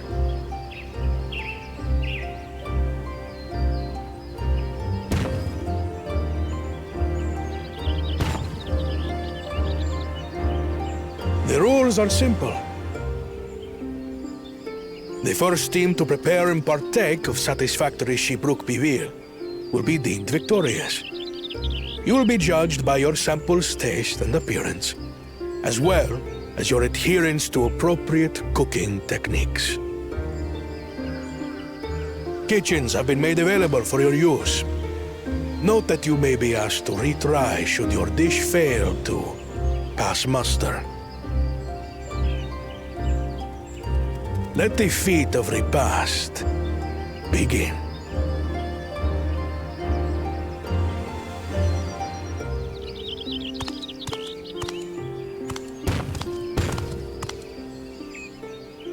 I've never actually heard of Shibruk Bibil before. What's it like, I wonder?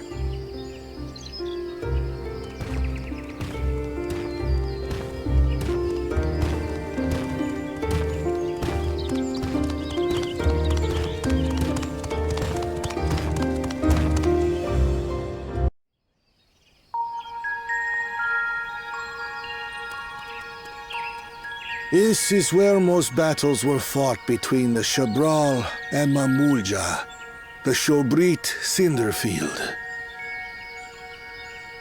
A field of cinders, indeed. How fierce their clashes must have been. The war over these lands began after the Yoqui's departure some 500 years ago. And for 4 centuries thereafter, the two enemies repaid violence with violence. A constant stream of minor skirmishes, punctuated by massive slaughter. Until Father ended their endless conflict 80 years ago.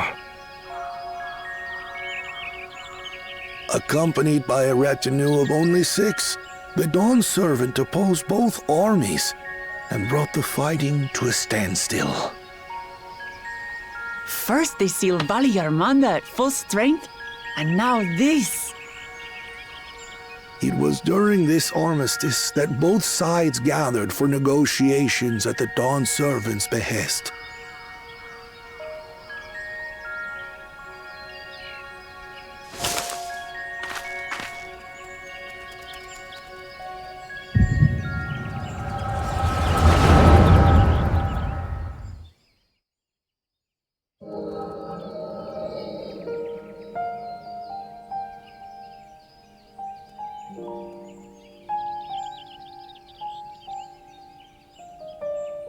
For too long, you have been bound by your ancestors' violent legacy. It is past time you broke free of it. Tell that to the Scale Scum! We fight to protect what is rightfully ours! If not for their greed, we'd be living in peace! Puff your tails and scurry off, then! Cowards like you ill deserve the bounty of this forest. Even should one of you succeed in vanquishing the other, your triumph will last only until a new invader arrives. Tell me, do you know of the vast continent that lies far to the east, where numerous nations vie for dominance?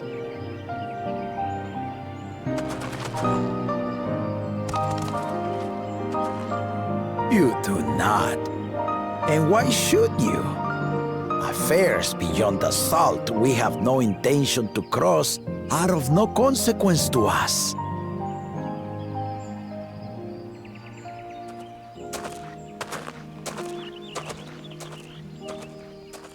Not until those affairs come to Tural, like our honored visitor here. He's from across the ocean. I've been to the ocean before, and it's nothing but water farther than the eye can see. What sort of vessel could possibly reach its end? That such technology exists is indisputable, as is foreign powers' awareness of Tural.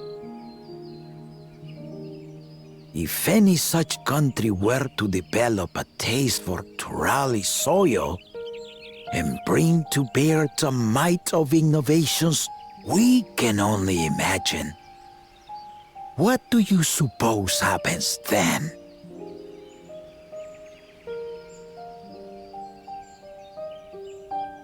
You do not know the warlords of the East, but you know that if they came, they would not settle for a single forest. By joining hands, we might create a unified front, an alliance capable of repelling them or any other foe. There is no greater proof of these than my companions and I. Alone we are weak, but together we triumphed over Valigarmanda.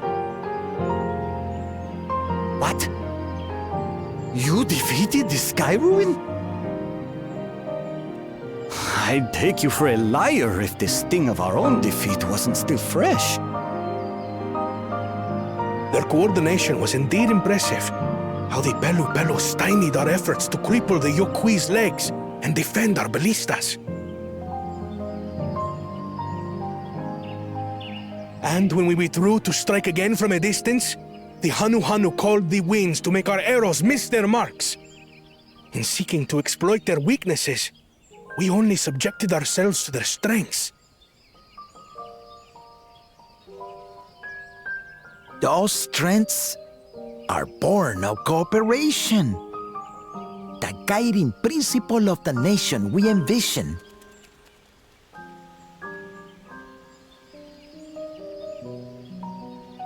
But our feud has lasted for centuries. How do you expect us to join hands now?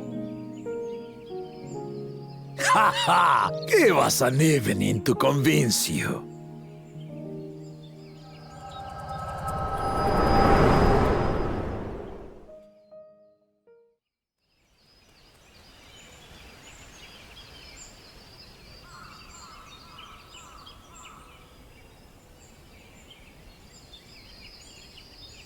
And so began that legendary banquet. One would not expect sworn enemies to abruptly drink to each other's health, and, indeed, a tense silence hung over the venue. But then, the Dawn servant called for the exchange of traditional cuisine. So it was that the Mamulja partook of spiced meat, and the Chibral steamed Najul. Before long, delight manifested upon the faces of those present, each side impressed by the other's dish. Seeing this, the Dawn servant laughed and declared once more. Their flavors, he said, would be even better combined, and he proceeded to help them prepare the new creation. That's Shibruk Pibil, I'd wager.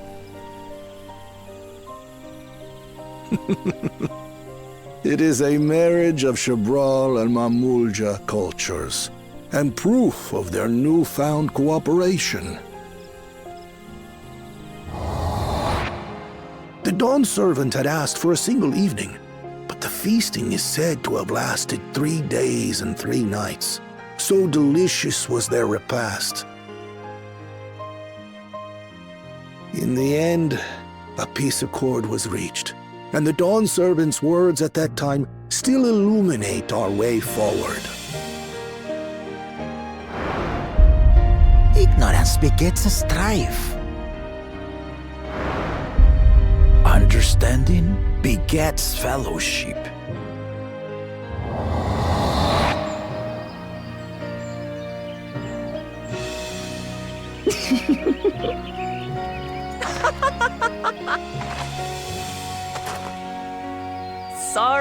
Sorry. It's just to think that he ended an age-old conflict with food. It's all so absurd. It's somehow so very papa, I couldn't help but laugh.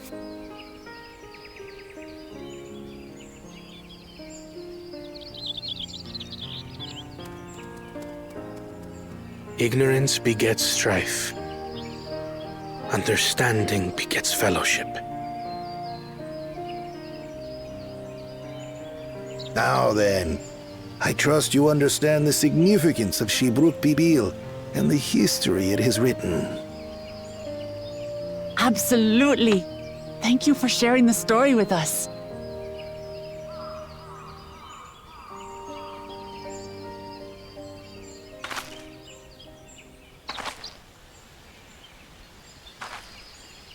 What's wrong?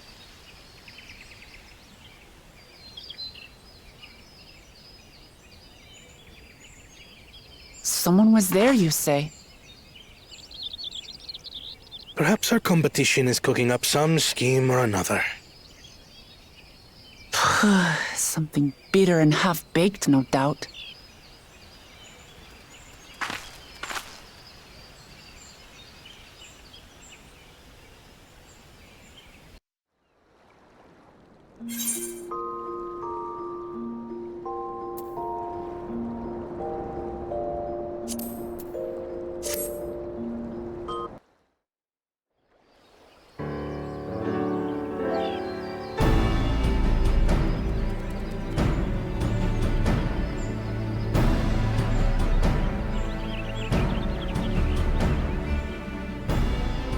Oh, it smells so good.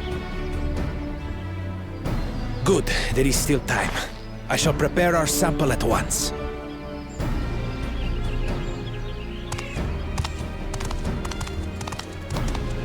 At first, I wasn't sure about being stuck with the one head. But better that than playing nanny to the mewling house cat. Be quiet, Bakul Jaja. No one cares what you think. Huh. Act tough all you like. Victory will be ours.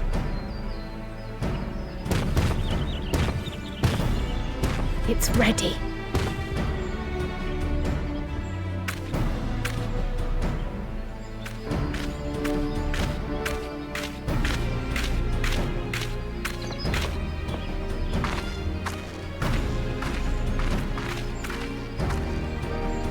Apologies for the wait. We submit to you our Shibruk Pibil.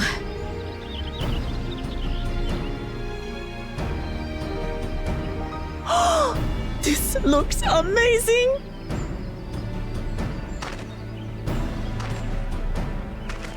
The dish is prepared by using the culinary techniques of the Mamulja to cook the spiced meats favored by the Jabral.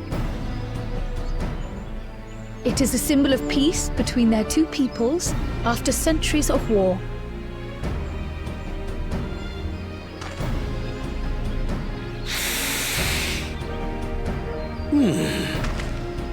Both the ingredients and your methods appear to have been correct. Now then.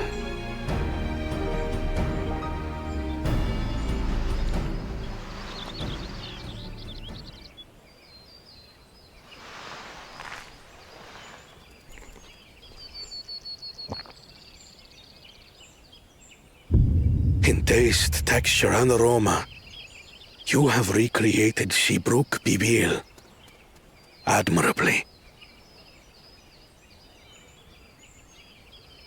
Granted, anyone might well achieve similar results by following the recipe to the letter. But you went a step further. You sought to learn the cultural significance of the dish, about Yoktel's history of violence and your father's role in ending it. Your willingness to take lessons from the past befits aspiring Dawn servants. And for that, I commend you.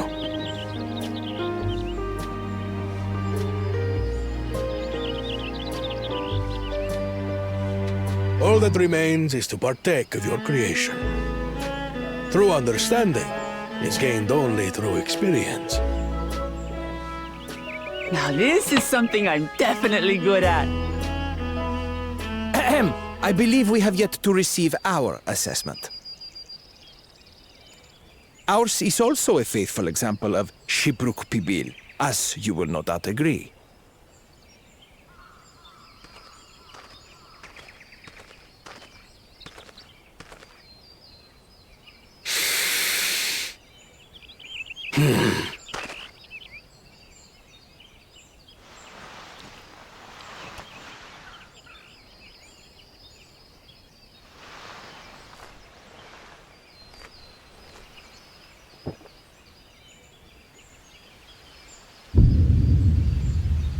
I see.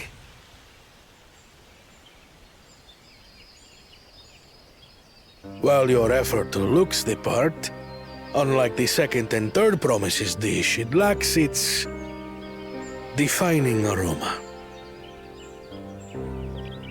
Preposterous! The meat was marinated in spice before being steamed in an earthen oven. This is Shibruk Bibil. Oh? And what about the Jatika banana leaf? It's because of you that we couldn't get any damn leaves! You can't fault us! But the second and third promises had no such difficulty, did they? That which they needed, they acquired simply by showing interest in our history and heritage. Ugh, it's just some crusty old leaf. What difference could it make?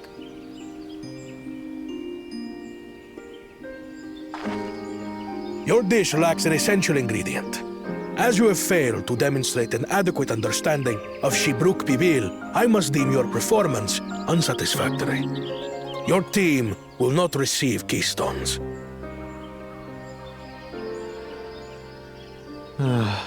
This was stupid anyway.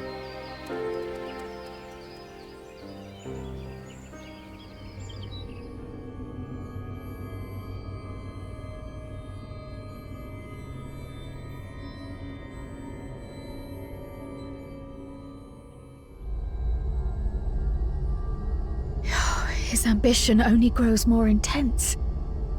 That someone could harbor such dark thoughts towards family.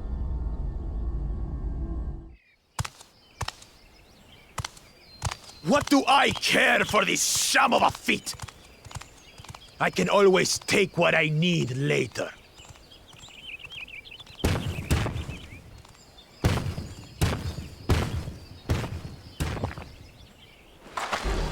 is delicious! The brook is so tender it melts in your mouth, and the way the najou leaf rounds out these spices is sublime. This is the taste of harmony.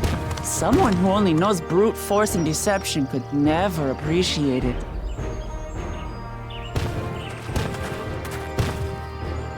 Choke on your harmony.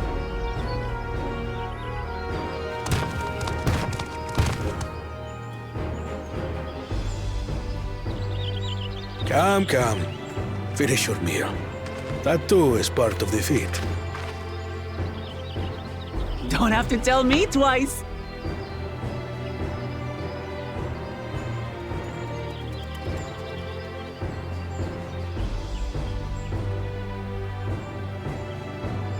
Ah, that was bliss.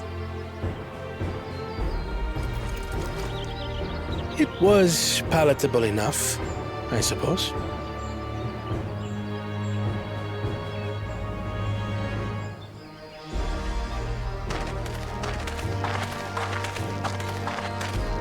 To you, who have successfully performed the feat of repast, I present these keystones.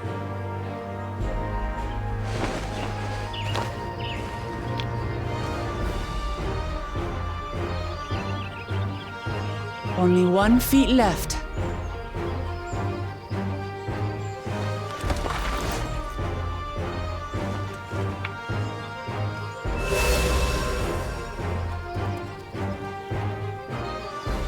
Well, I should get going then.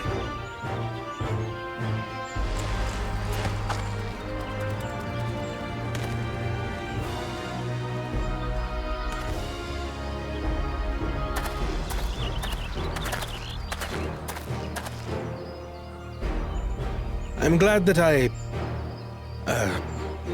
wasn't paired with one of the others. We can do better than that, surely.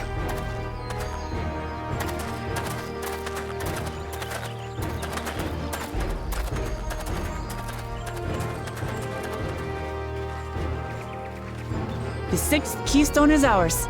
Thanks for all your help, everyone.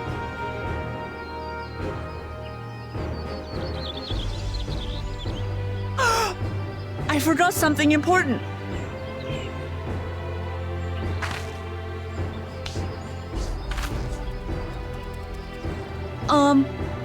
Was there any Shipbrook people left? I could really use another helping.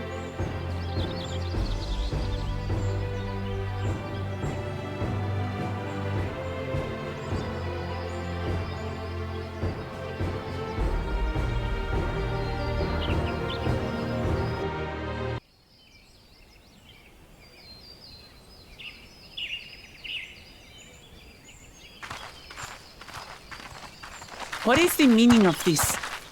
And just how far do you plan on taking us?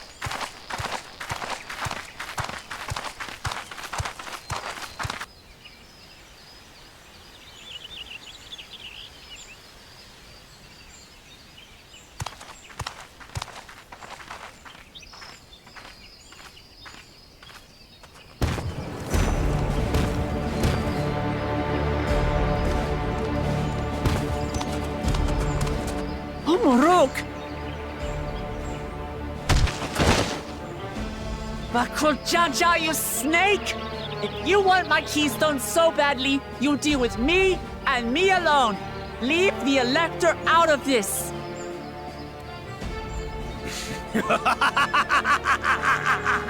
Is that all you think he is? Foolish kitty! This man is the reason we are here.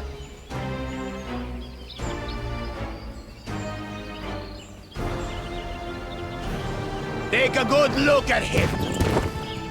Go on, look. Surely you recognize your real father.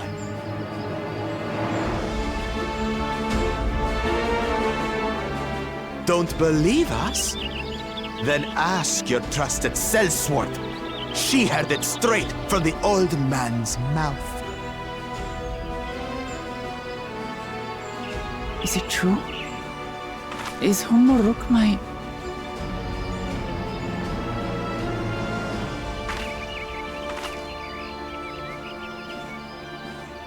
Your silence says it all.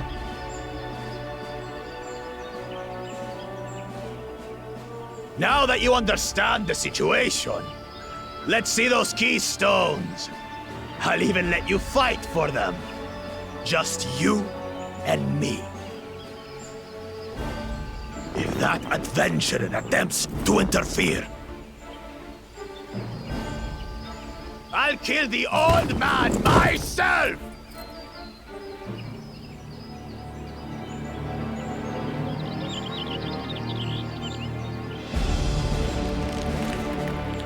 You despicable, heartless fiend! Kinsman or no, I won't stand for you taking hostages! Come on then! You wanna fight? I'll give you a fight! Oh, such heroic caterwauling promise. I'm shaking. Guard our hostage well. We wouldn't want to attempt any thoughts of rescue.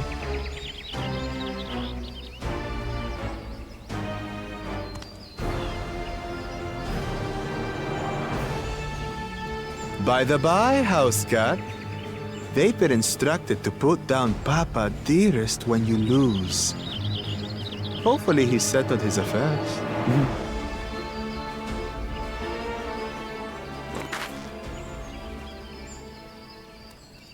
Don't worry. I'm not losing to the likes of him.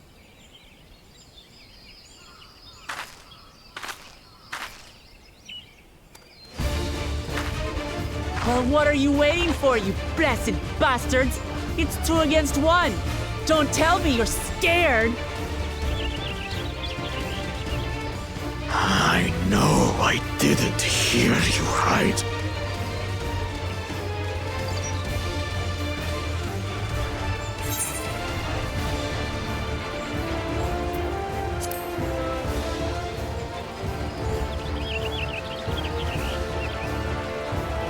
You dare call us cowards? I'll kill you, kill you, kill you all! Don't look away, son. I want you to watch as I tear your beloved promise to shreds!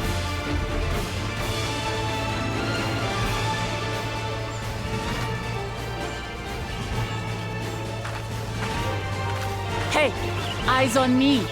The house cat, remember?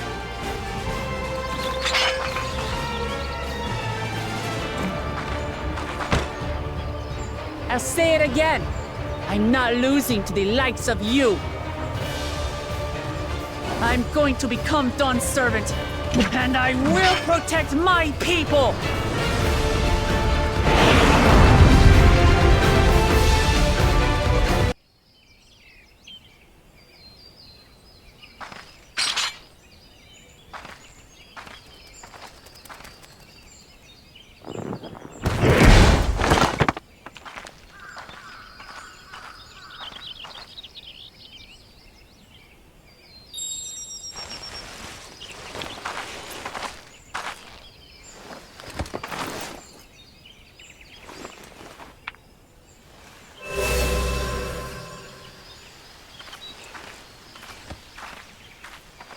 I reclaim what you stole.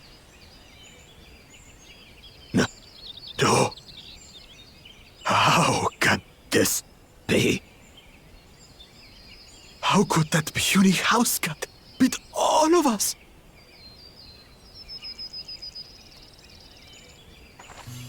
You've caused nothing but trouble with your dirty tricks. Threatening the Hanuhanu, releasing Valyarmanda, harassing me is one thing, but you've endangered too many innocents. No more, Bakul Jaja. I will not stand for it. If you even think of tormenting my people again, you will answer to me.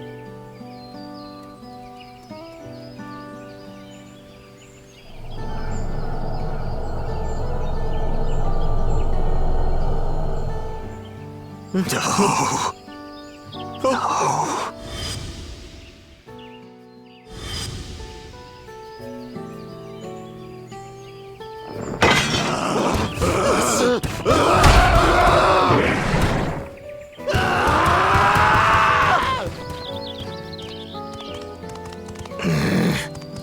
And he goes and forgets he had the way blocked.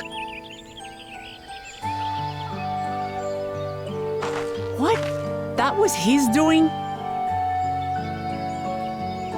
The only part left in the saga is the Lay of the Brotherhood in Mamuk. The plan was to force you here so we could take the rest of your keystones. So that's what he was up to. But, should you be telling us this? What does it matter? You've beaten us. It's over. We'll release the hostage.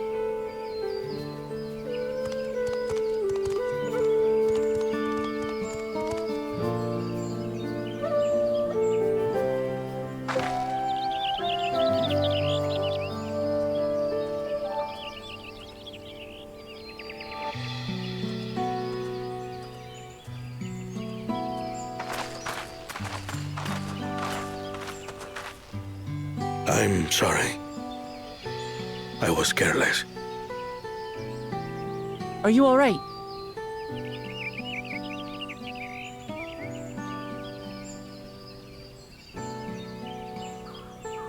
So what Bakul Jaja said about you and me... But to single-handedly defeat Bakul Jaja, you truly are the Dawn Servant's daughter. It has been my honor to bear witness to your journey. Promise.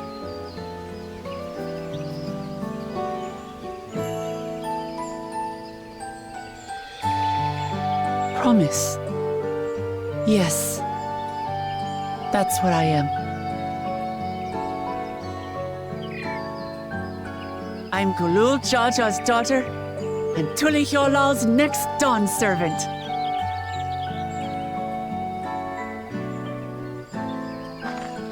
Come on. Let's rejoin the others.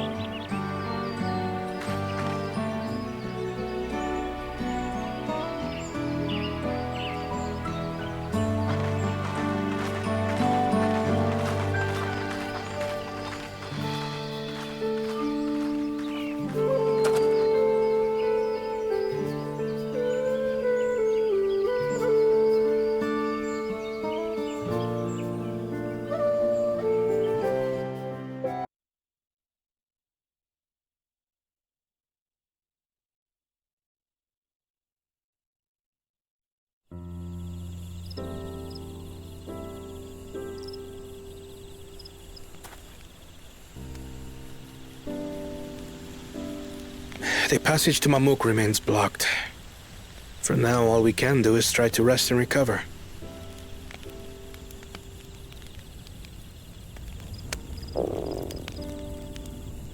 Perhaps with a meal, as my sister would no doubt suggest. Shall we borrow the kitchens and prepare some Shibruk Bibil?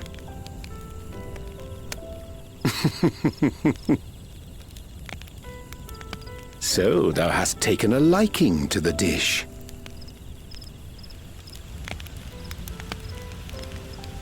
As we learn to appreciate the unfamiliar, 'tis only natural that we develop new affinities.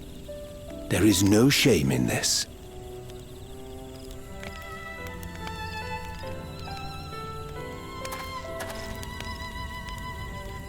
But there is in ignorance. I had barely considered what the people of Tuli Yolal hold dear. What hopes they harbor for the future. Our nation is built upon the bonds that Father forged during his journey across Tural. But so single-minded have I been in my advocacy of foreign innovations that I fail to understand my own people.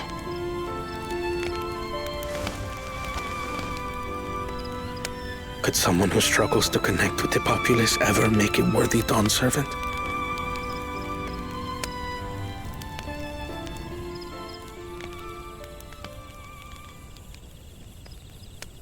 To understand and connect with people is by no means easy.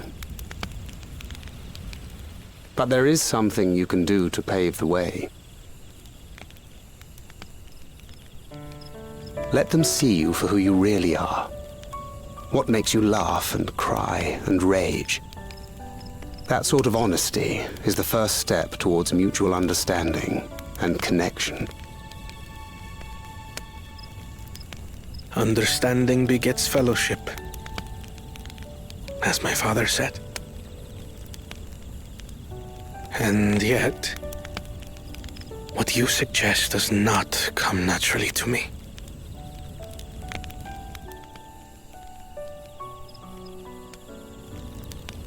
I, too, have found it difficult to speak from the heart.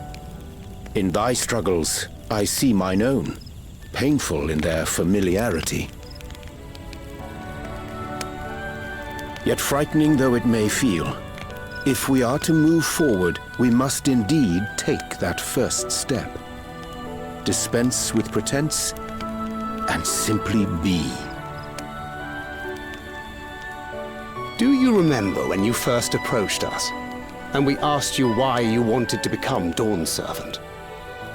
You said you wished to use the knowledge you acquired in Sharlayan for your country, and in doing so repay your father for the opportunities he afforded you.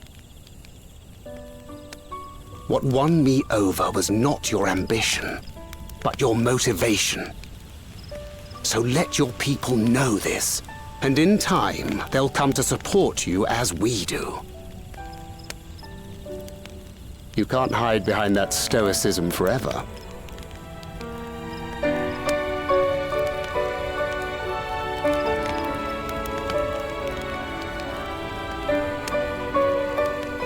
Very well then.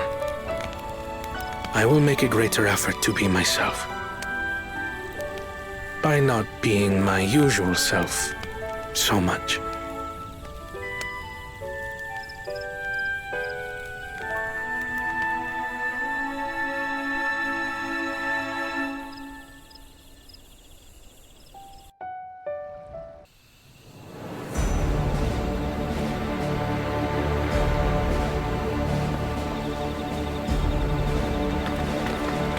Up there!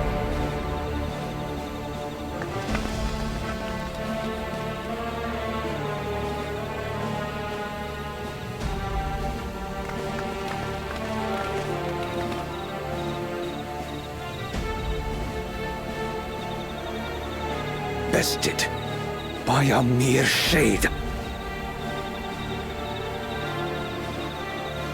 Sororja? Papa? Not as you know him. What you see is an arcane manifestation of the Dawn Servant as he was in his prime.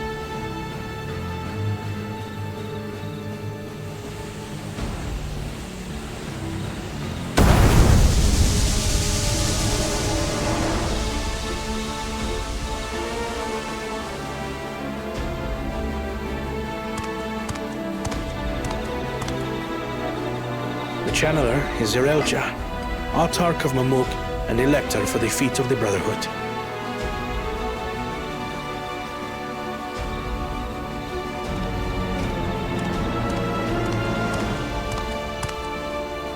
Tuliyolal's mightiest warrior, yet wisest you are not. You who spurned your retainer's aid when battling your betters.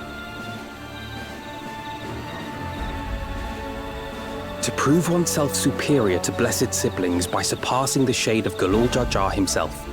That is the final feat. The first promise fought alone and fell short, but that is now the least of his concerns.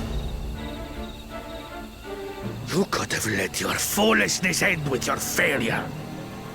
But instead, you attempted to harm an anointed elector. Soralja, as of this moment, you are no longer a claimant. I disqualify you from the right of succession.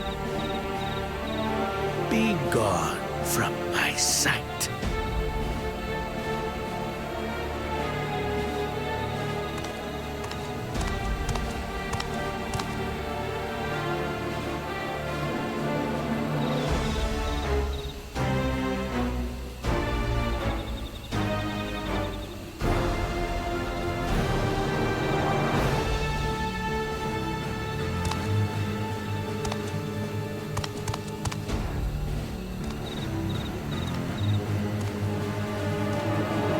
This isn't over yet. I will be the one to reach the Golden City.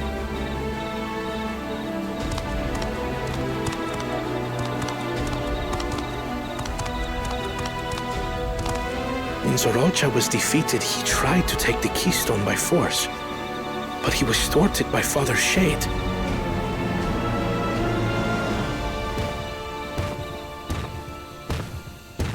My dearest child, welcome home.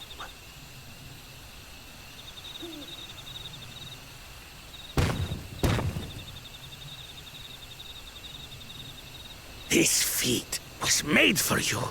Only blessed siblings could hope to defeat Gulul Jaja. But ere we begin, I would see the fruits of your triumphs. Come, show me your tablets.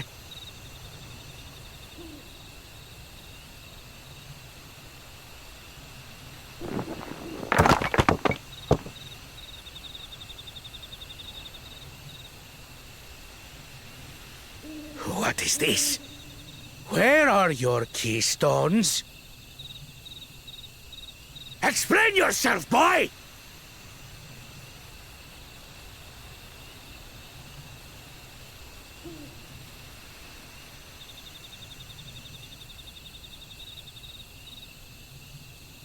No matter. Not all can be expected to go to plan. What keystones you lack, you can easily take.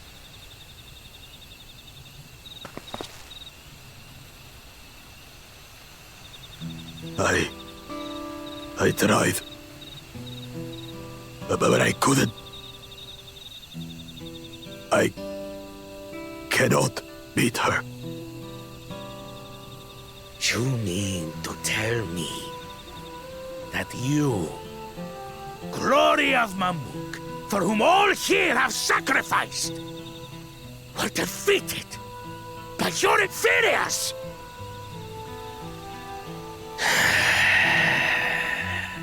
You are as useless as your siblings. A failure. Leave and never return! You have no place here!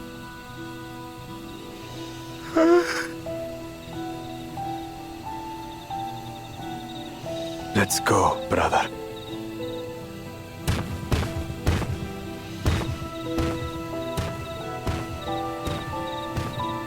Worthless! Pathetic! This was our chance to claim sovereignty, and he ruins it!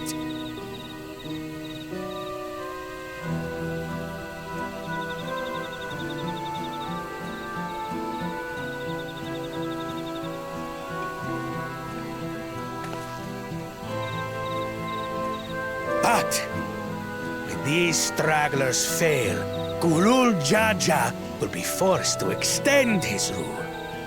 And in the next rite of succession, we will present a better claimant. So come, stand before me, and fall. I won't do your trial. Oh? You intend to forfeit the right? Papa wants his successor to intimately understand the country he loves. Every step of my journey, I've learned something about our peoples and their cultures. I would do the same here in Mamuk. The Mamulja deserve nothing less. So your battle can wait.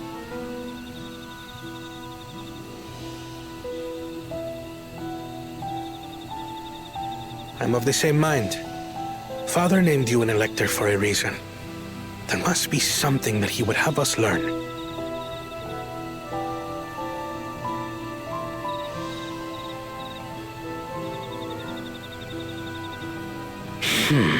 Do as you will. But until you triumph over the Shade, you shall proceed no further.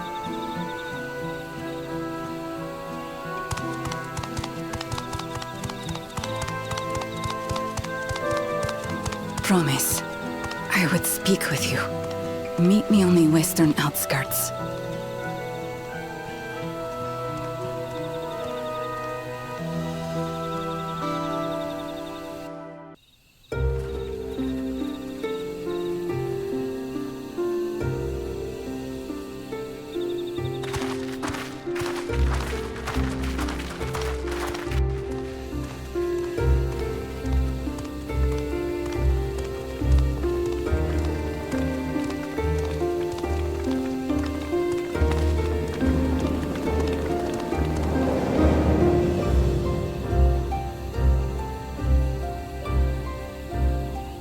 I shouldn't have looked down.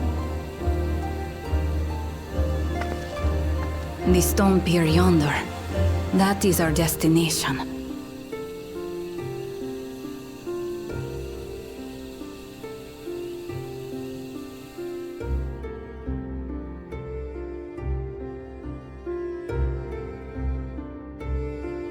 To erect it there would have been no small feat. The work of Yakui hands built long, long ago. Our forebears merely altered the entrance. Altered? To what end? It will be quicker to show you. We have beasts that can carry us below.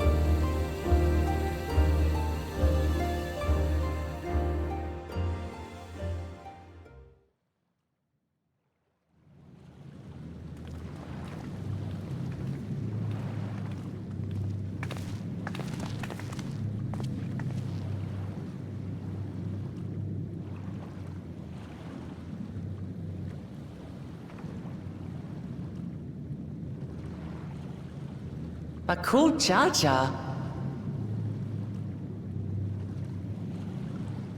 What? Couldn't wait to laugh at the failure?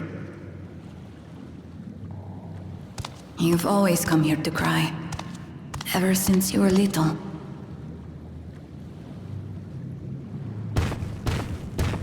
Mother!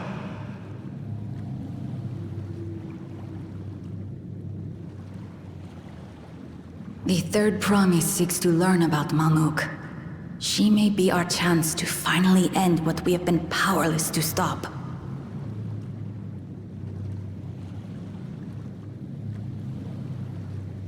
Talk with her.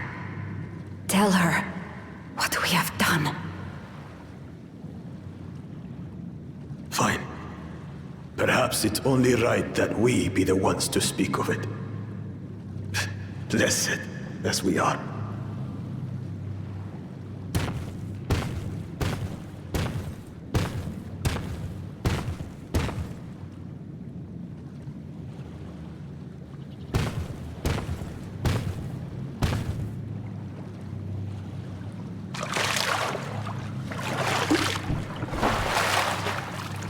Here.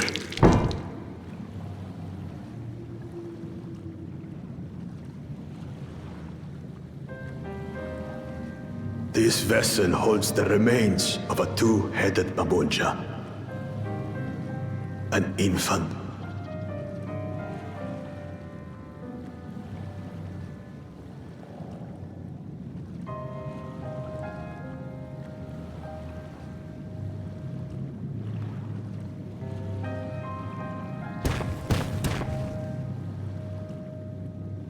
We converted the ruins into a cenotaph, so the souls of these children wouldn't return as vengeful spirits. Do you know how blessed siblings are made? I've heard that they are born to Hubago and Bunawa parents.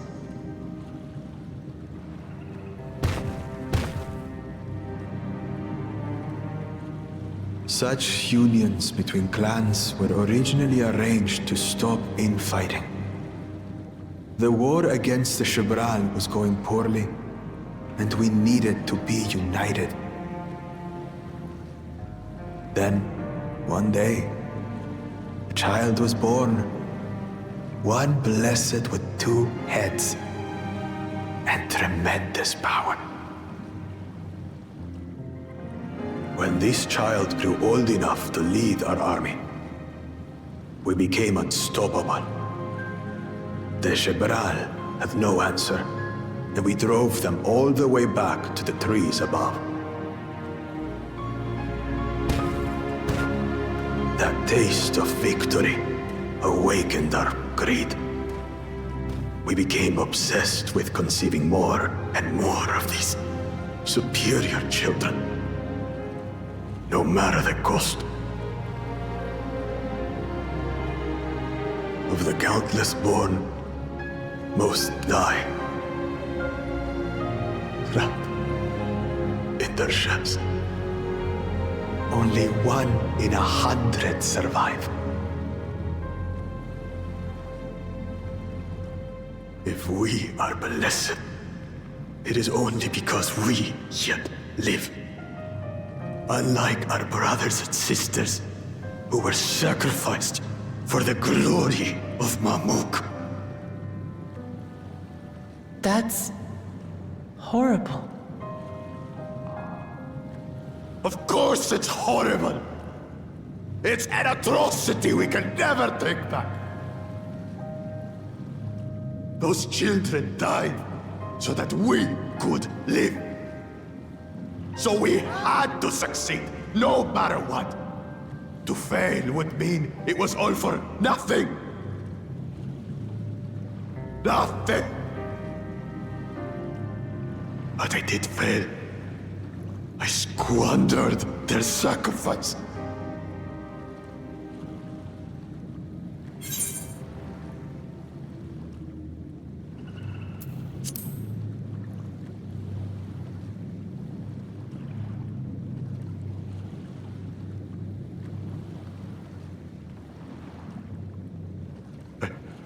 I should never have been born. You're wrong. You didn't ask to be born as you are, and you aren't responsible for your siblings' deaths. The people obsessed with blessed siblings are. They made their choices, but they don't make yours. Since when do you let others push you around Bakul Jaja? What do you want? Say it!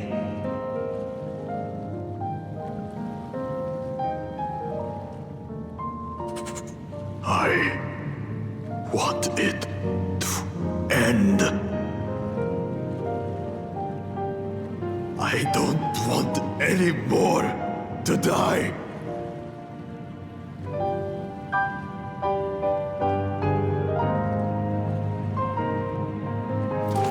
Then you have my word.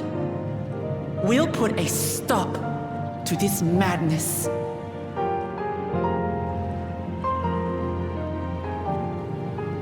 Blessed siblings are revered by their supporters as a means to achieve dominance in Tural. If we understand why they harbor such aspirations in the first place, we would be better equipped to treat with them. Indeed. I just hope they will be open to discourse.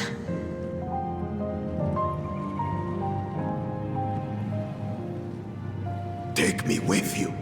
Those fanatics treat my words as gospel.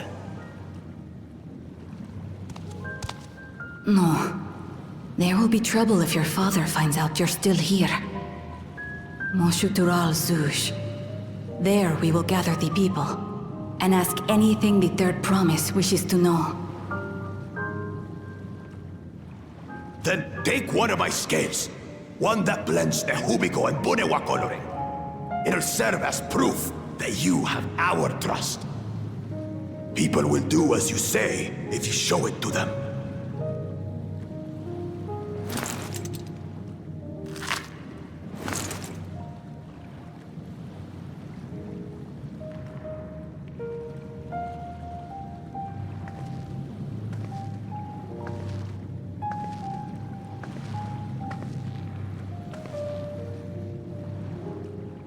I'm sorry for what I've said and done.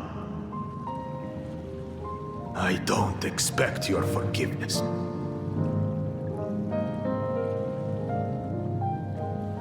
You had your reasons. I'm glad I could know them.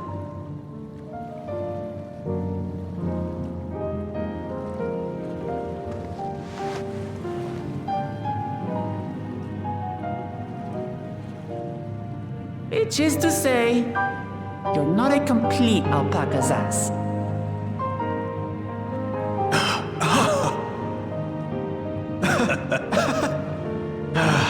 Thanks, Wuklamat. Well, maybe it's for the best. Hatred is exhausting, after all.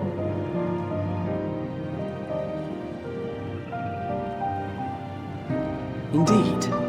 So let us make the most of our newfound friendship and bring together the people of Mamuk. We have much to discover.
Zirelja, I'm ready for the final feat.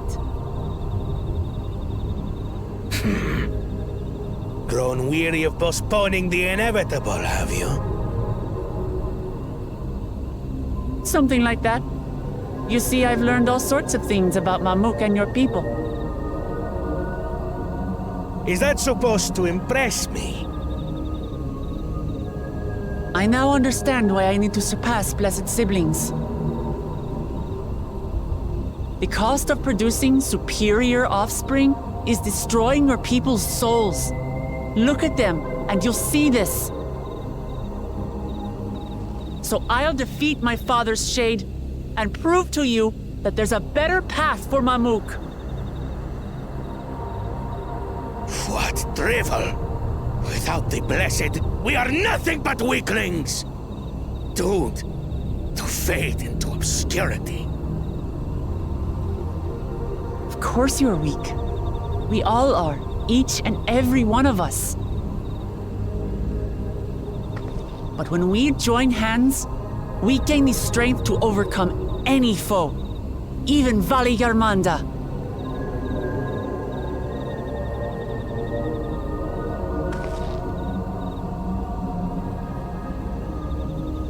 Enough talk.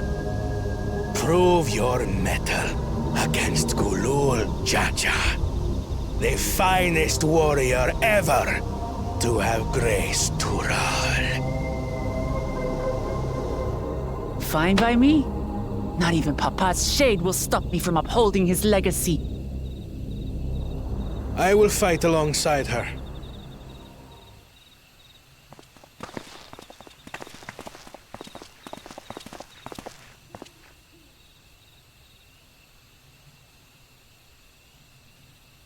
Claimants are not permitted to assist one another.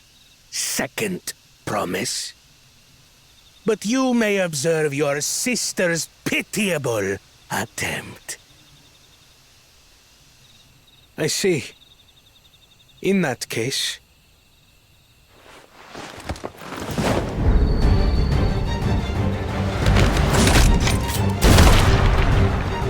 It seems I'm no longer a claimant. I am now free to participate, I trust. What are you scheming? Nothing. I've simply come to realize who is worthy of following in Father's footsteps.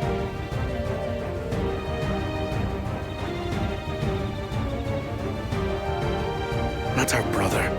Not Bakul Jaja. And not me. You have always held the happiness of our people closest to your heart, Lamachi. So I will do everything in my power to ensure you ascend to the throne. This is how I shall repay Father for his kindness. This is how I shall serve Tuli Yolal.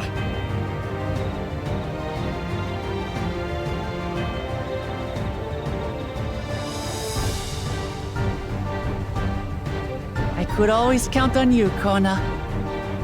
Thank you. It will make no difference. Numbers matter not in the face of true might.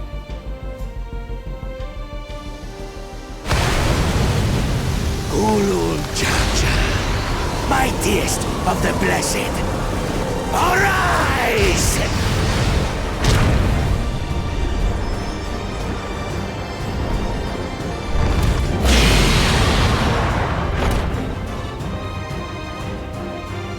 Everyone ready?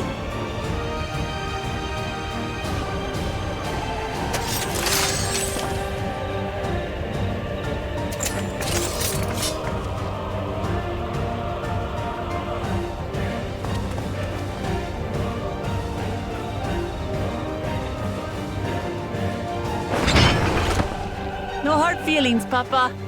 I've got a lot of hopes riding on my shoulders, and the only way forward is through you!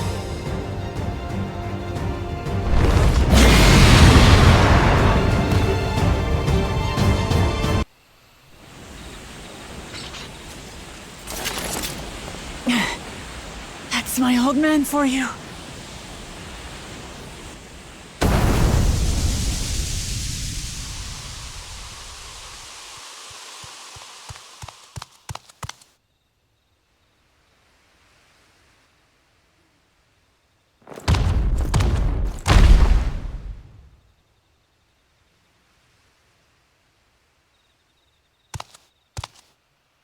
I refuse to accept this.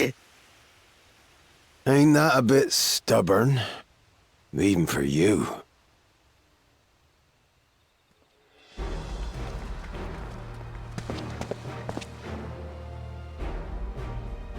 Erugadin? It couldn't be... Tanqua! It's been too long. It has indeed. You're looking more imposing since last I saw you, Wuklamat. Tanqua? My Turali moniker. Galul Jaja insisted I take one, saying my birth name was too cumbersome for the local tongues. That birth name being Ketenram, I presume?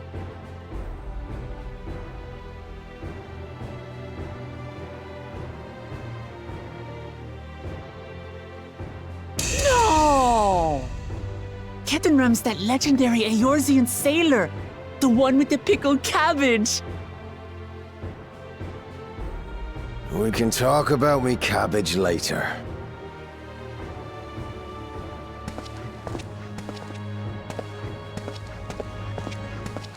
Zarelja, whether you like it or no, these young'uns accomplished the feat. To deny Wuklamat her reward would be to betray the Dawn Servant's trust. And what should she be rewarded for? Calling upon her minions to carry her to victory!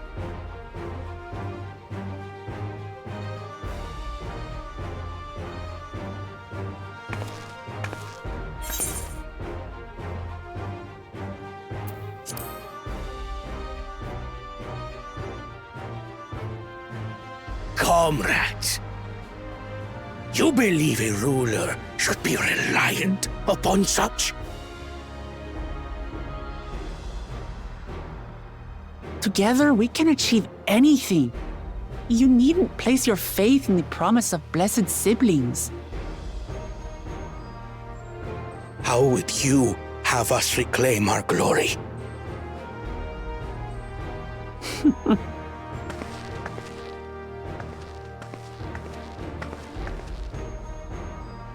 With friendship and community. With us.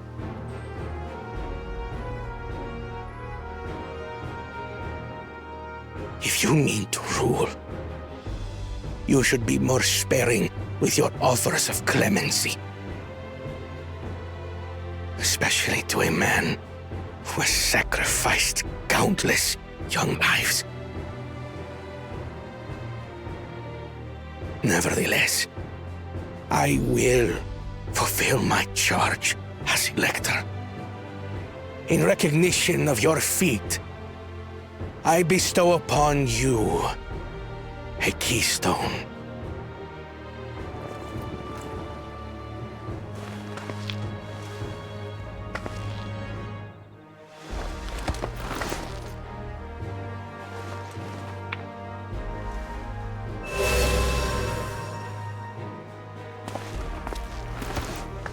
Congratulations are nearly in order, I suppose.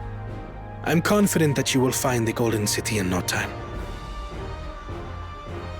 You've grown much, and more during this journey. Become someone ready to lead our nation. Little Lamachi no longer. As your brother, I couldn't be more proud.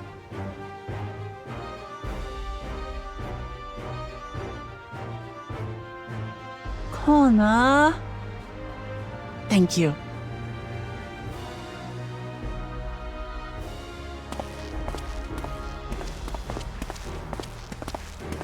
I must express my gratitude for your cooperation.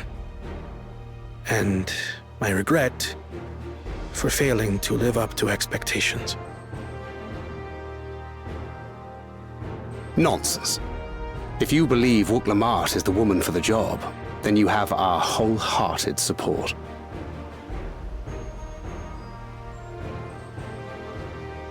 One last thing. I wish to speak to you both from the heart. Unpracticed as I am, this may sound hackneyed, but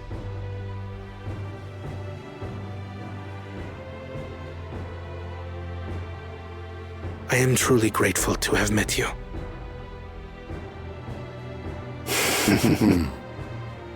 Words spoken with such feeling would resonate with any fortunate enough to hear them. Though our journey together hath ended, ever shall we cherish the memories. Aye. And should you require further esoteric musings or biting witticisms, don't hesitate to call. I dare say we'll come flocking.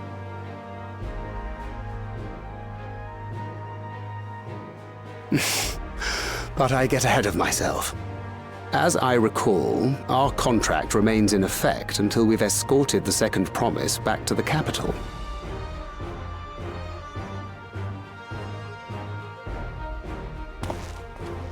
I leave my sister in your capable hands.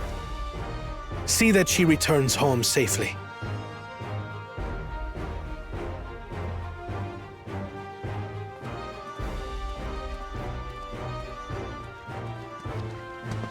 You've still malms to go yet, Wuk-Lamat. The rite ain't over till you find the City of Gold. I know. But if I can come this far, I can go all the way.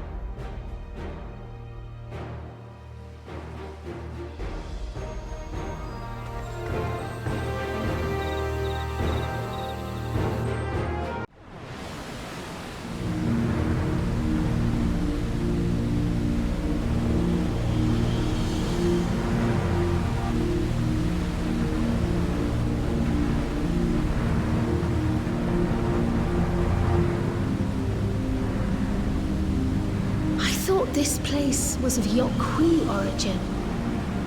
But is this glowing stone their creation as well? I don't believe so. I've never seen anything like it. Then it's from an even older time.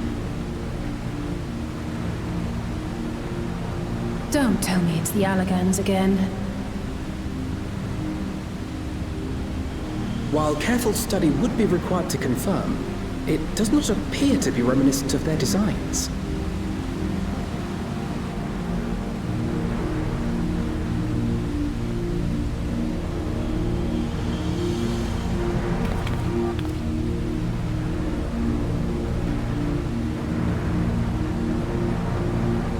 A golden light. Could it be?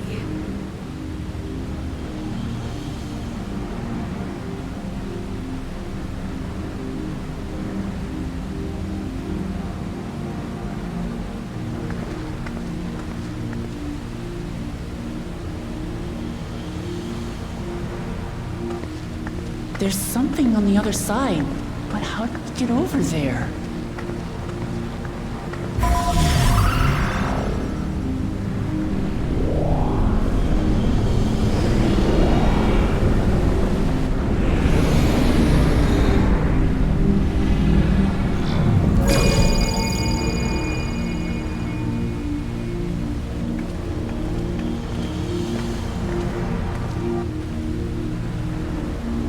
That's how, apparently.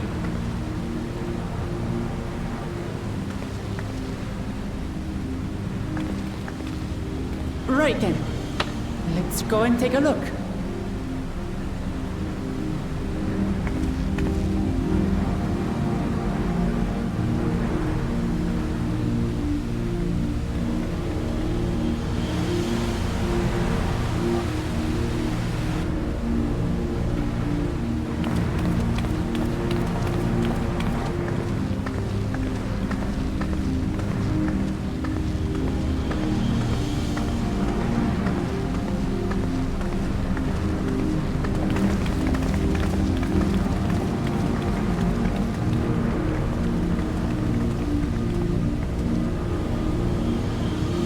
seal. That's Charlian and no mistake.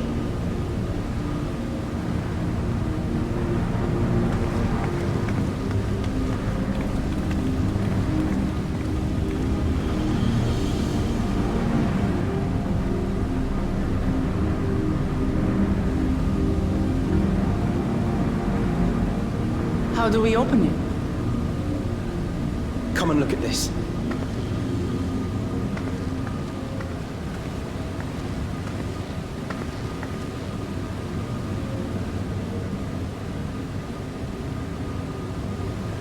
Your tablets might be a good fit, wouldn't you say?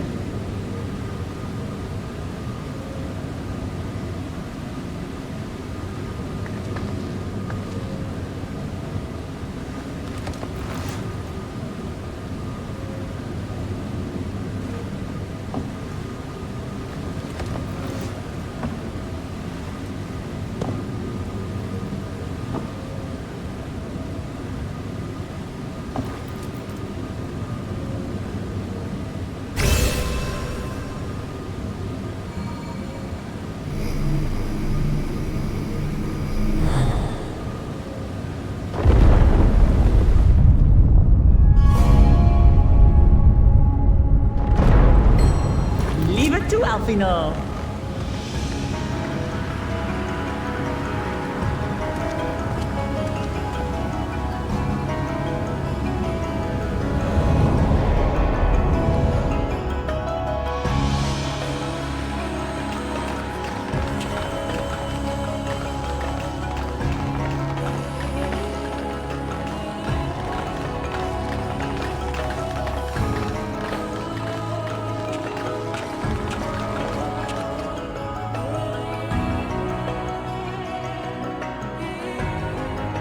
Is this it?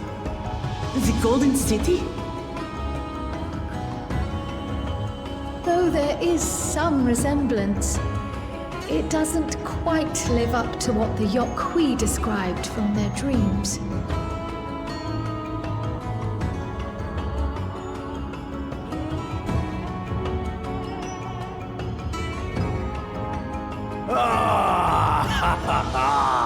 Well done! Well done indeed.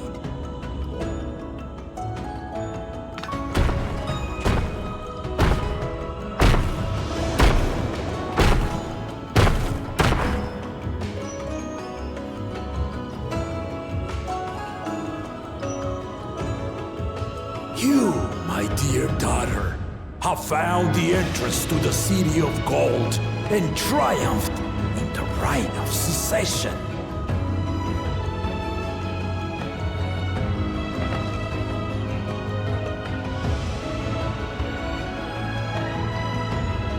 So we did it.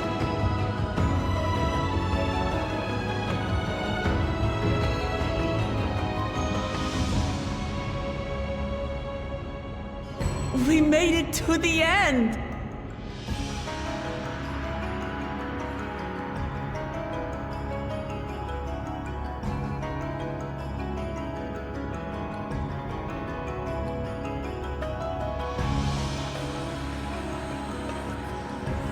You seem more perplexed than joyous. It's just... This place is unlike anything we've seen in Tural. Never mind the peculiar stone.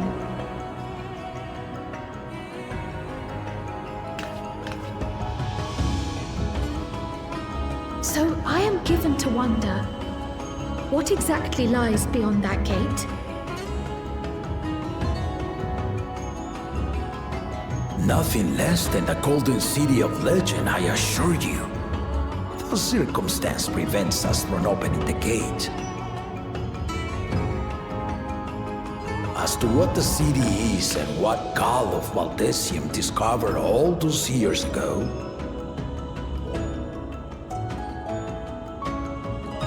this knowledge and more, I will share with you after your ascension.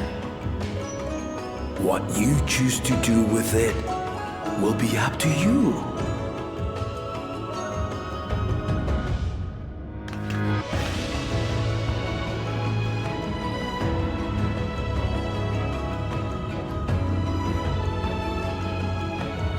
Golden City is real.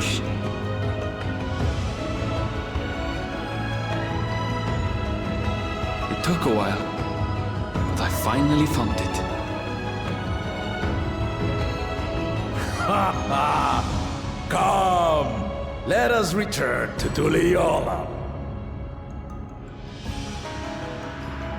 Home at last.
What a crowd! As befits the changing of Dawn servants.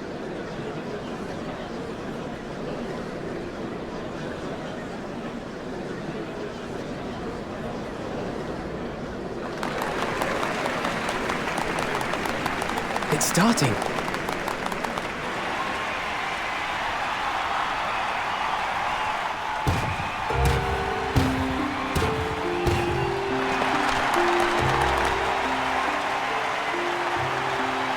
The Dawn Servant! Look! He's here!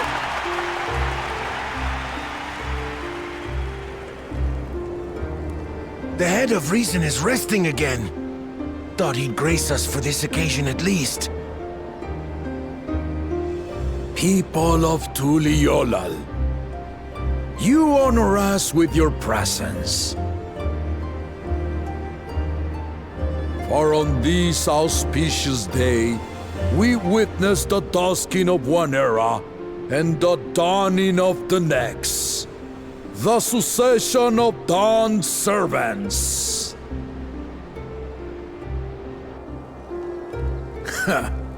But I've talked for long enough.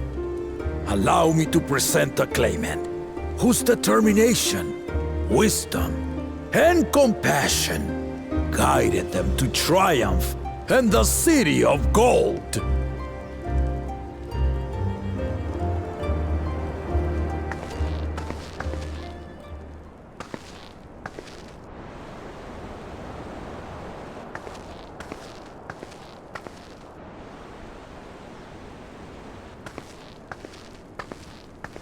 My daughter, Wuk-Lamat!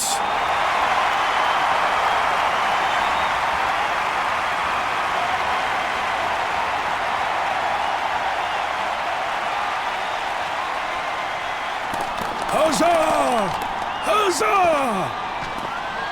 Long live the Dawn Servant! Long live Tuliolal!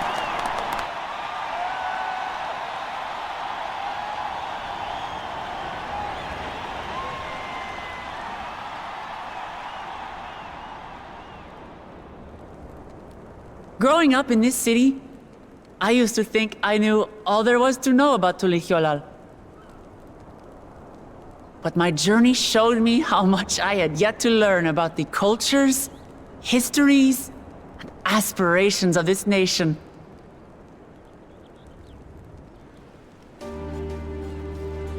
Through the time-honored Ihana, the Hanuhanu taught me how they nourish and cultivate both the land and their bonds with visitors. And with their alpacas and tradecraft, the Pelu showed me the depths of their patience and fortitude to know when to push through and when not to push your luck. From the Moblins and their artisans, I gained insight into the power of creativity, that it is when we are filled with passion and bolstered by the support of others that we produce our best works. I was moved by the history and hopes of the Yokhui, who believe that death isn't the end, that we live on so long as we're remembered. I felt joy and harmony in Yaktel when I tasted Shebruk Pibil, the dish that marked the beginning of peace between the Shebral and Mamurja after centuries of warfare. And I felt sorrow in Mamuk when I met with those who placed their faith in the promise of blessed siblings, and for this were burdened with great suffering. Through the understanding we forged, I'm hopeful that they will find what they seek through friendship and community, for we are all Turali. Understanding with Mamuk? What sorcery did she use on them?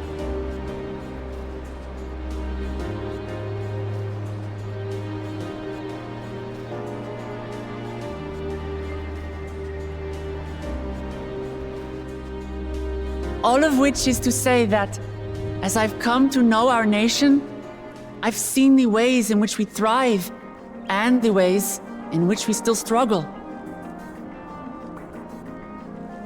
Some in Kozamauka must resort to banditry to survive. A faction of Yokhui still cling to dreams of conquest.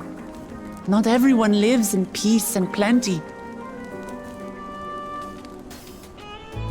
And there's still so much of Tuliolal I don't know. Places I haven't seen, and people I haven't met. That's why I hope to keep learning about and from you, that we might build a nation where everyone knows happiness. Because if there's one thing my journey has taught me, it's that your happiness is my happiness!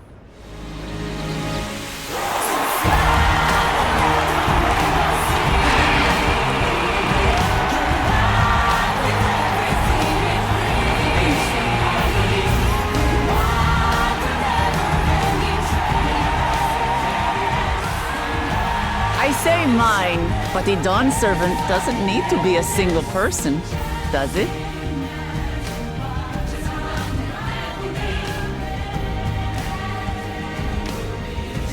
Oh dear. What is she doing?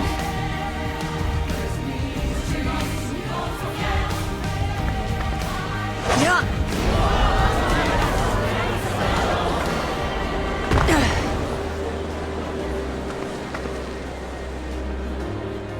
My father led Tuliyollal to prosperity by the resolve and reason of his 2 heads. But my 1 head can only get us so far. To further change our nation for the better, I'll need someone else. Someone with the knowledge and insight that I lack.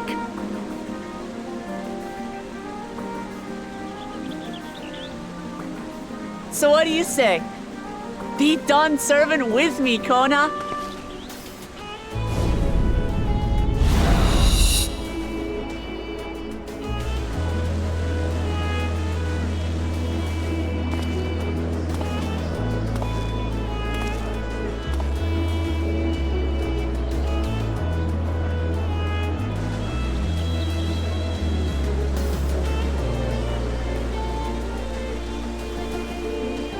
Lamachi, are you certain? Absolutely. You take reason, and I take resolve. Together, we make a full Dawn Servant.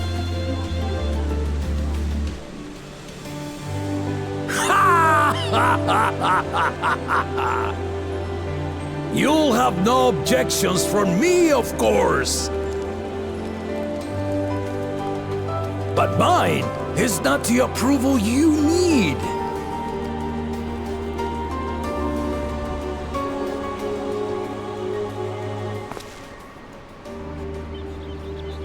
During my time abroad, I experienced the benefits of foreign technologies, some of which I introduced to our nation. Dirigibles now soar the sky in the south, while locomotives traverse the land in the north.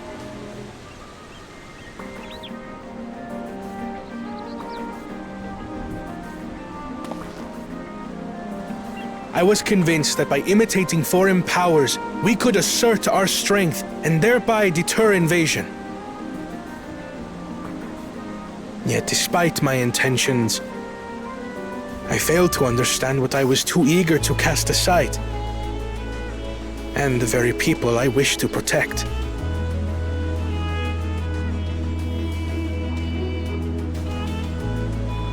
My own journey has taught me that culture isn't a hindrance to progress, but a shared value that binds us, connecting lives and generations.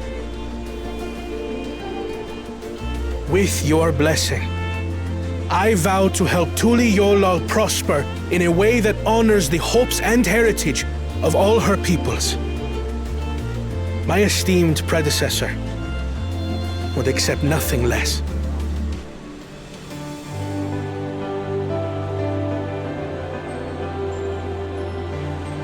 For ultimately, I harbor the same wish as my sister, to give you cause to smile. That is my heartfelt desire.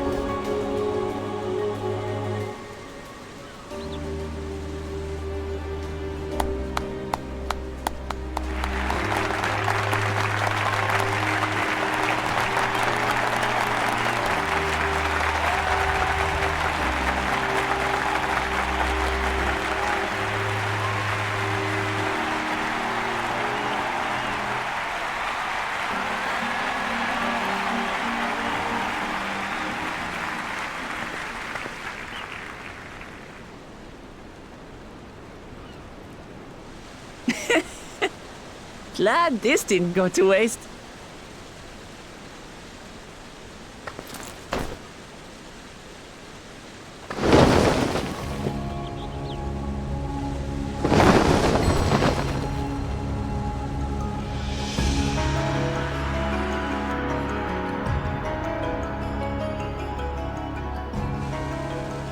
This is the Lay of Legacy, the part of the Tulihyola saga where you and I become the next Dawn servant.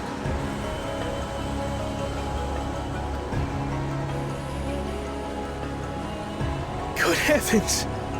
Don't tell me this is what kept you so busy ahead of the ceremony. Just so you know, I didn't decide this on a whim. After reflecting on all we've been through, I realized it was the only answer.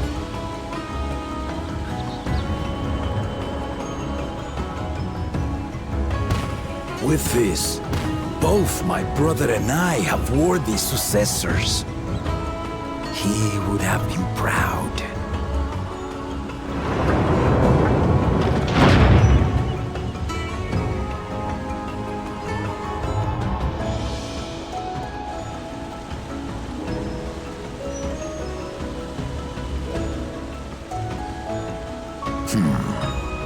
Of course you knew.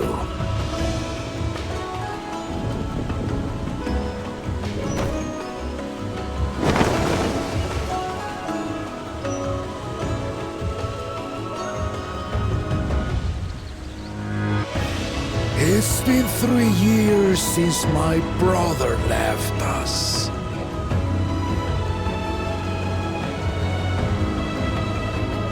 It cannot be.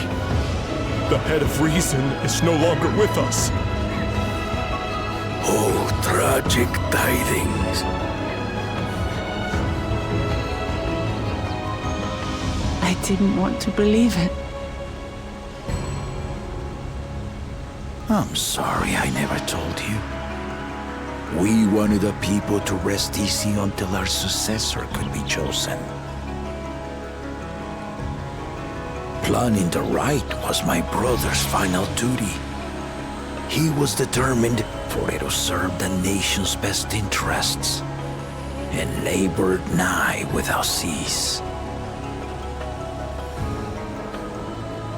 And then he died, forcing me to do the actual work. A sneaky bastard. But he did well. I have to give him that. The outcome speaks for itself.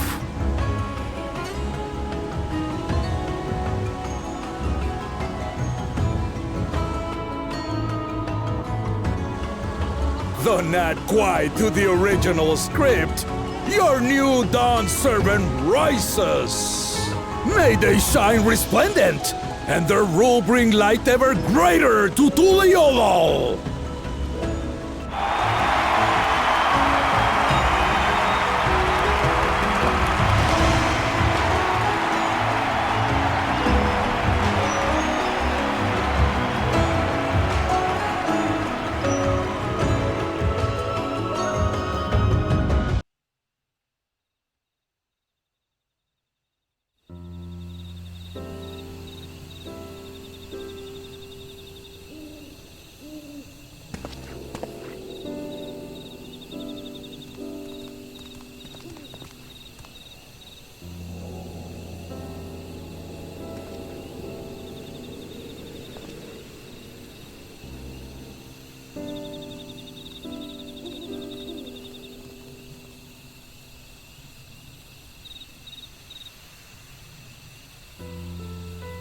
Changes in the air, and it's all because of our little firebrand. Every Ilmer father's daughter, that one.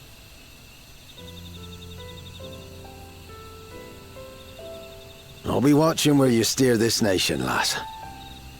With what time I've got left.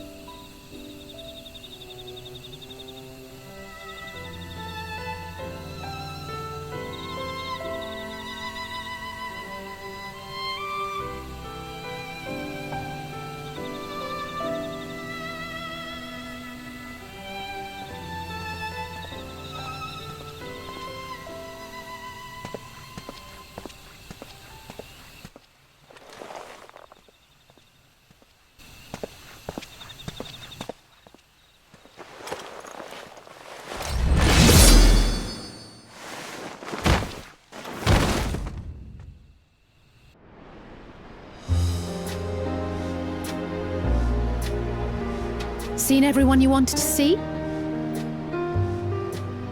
I have. Sorry for keeping you all. Now, there's just one last matter. What Kona spoke to you about. I'm sure he made it abundantly clear, but I'm completely serious. I want you to stay in Tuliyola with me.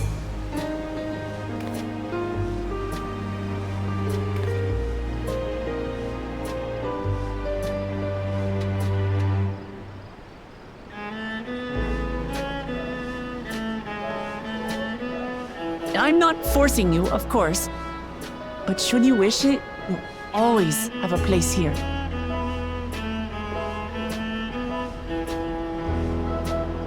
Ah, that's right. This is for you. A permit granting passage to Shaktural, which, as I recall, you've yet to see. An adventurer like you could hardly resist, no?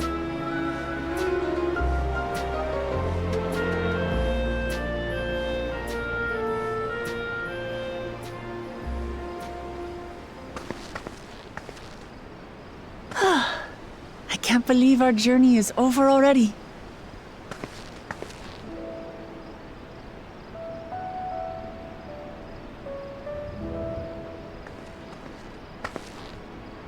You accepted me as a comrade and stood with me to the end. You have my eternal gratitude. Thank you.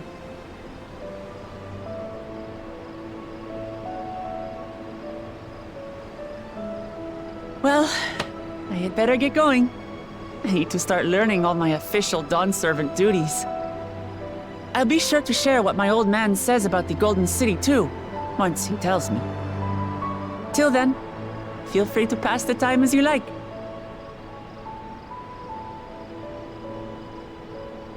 For now, I will remain in Tural.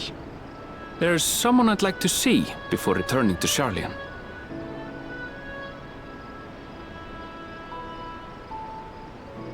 What about the rest of you?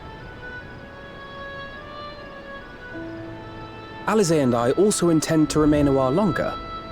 As educational as this experience has been thus far, we feel there are even more lessons to be had for Garlemald. By hearing about the peace your father facilitated, and then seeing you reforge relations with Mamuk, we were reminded of a profound truth. That is, acceptance begins with understanding. And, like you demonstrated throughout the rite, there are unexpected yet effective ways for two sides to understand each other. The question is how to encourage it, and by seeing more of this nation born of unity, we hope to find some hints.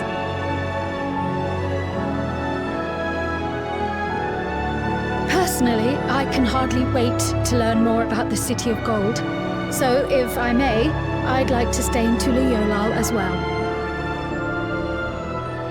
By all means, your rooms are at your disposal for as long as you need them.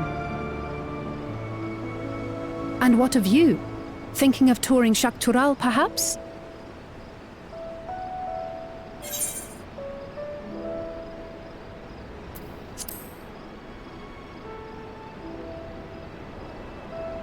Of course. You're hardly the type to leave half a continent unexplored. Then perhaps we could travel together? The person I intend to meet is my mentor, so I'll be visiting my hometown in Shaktural. If you have no particular destination in mind, I'd be happy to guide you en route.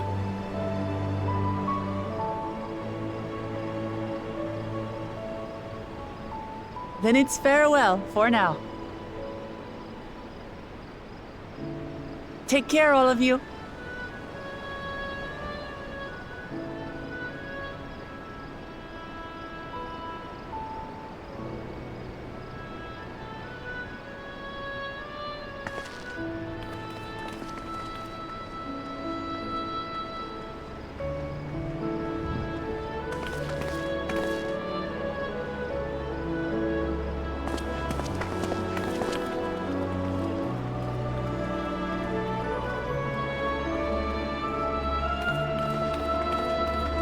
When you're ready, come and meet me at the Shak Tural Skygate.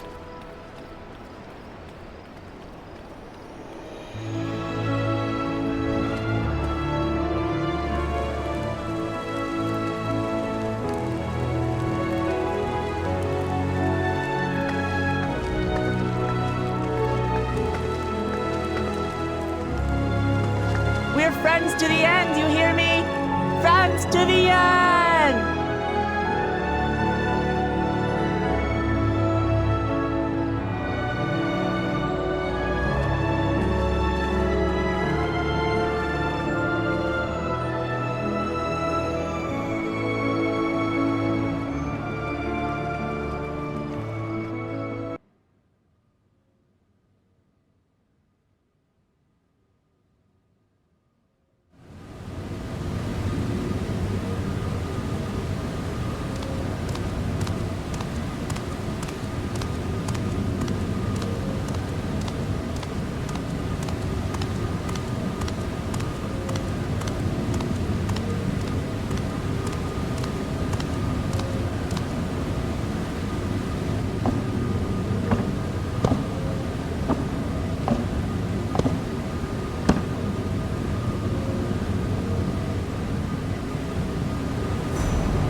we then?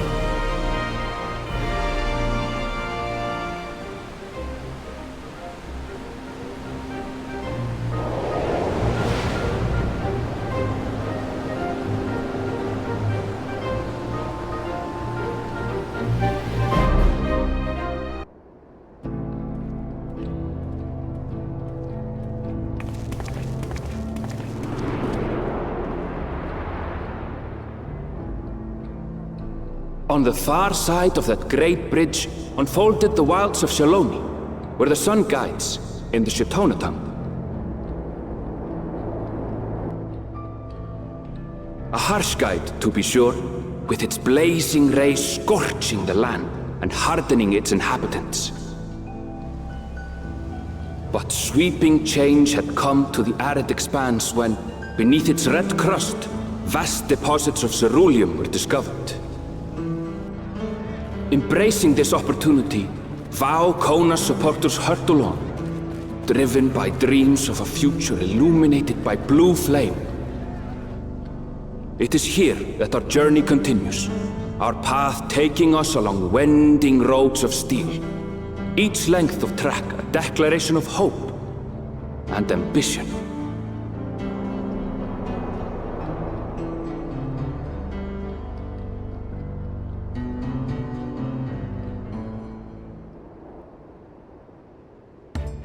My home, Yasulani, lies past Shaloni. It will be a long journey, but the railroad should make it easier.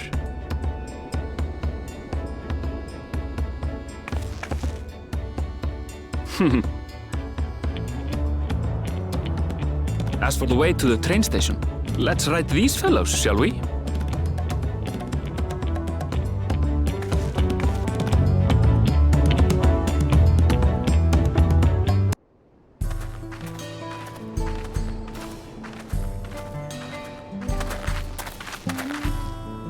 Well, well. It's become a proper town.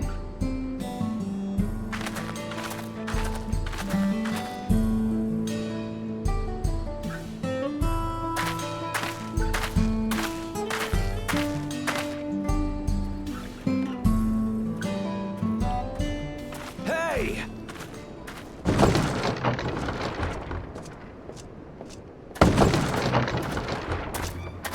Now hold on a minute.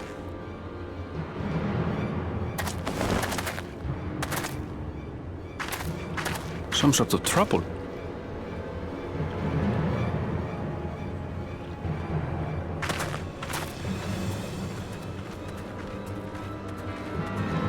I'm talking to you, you old bastard.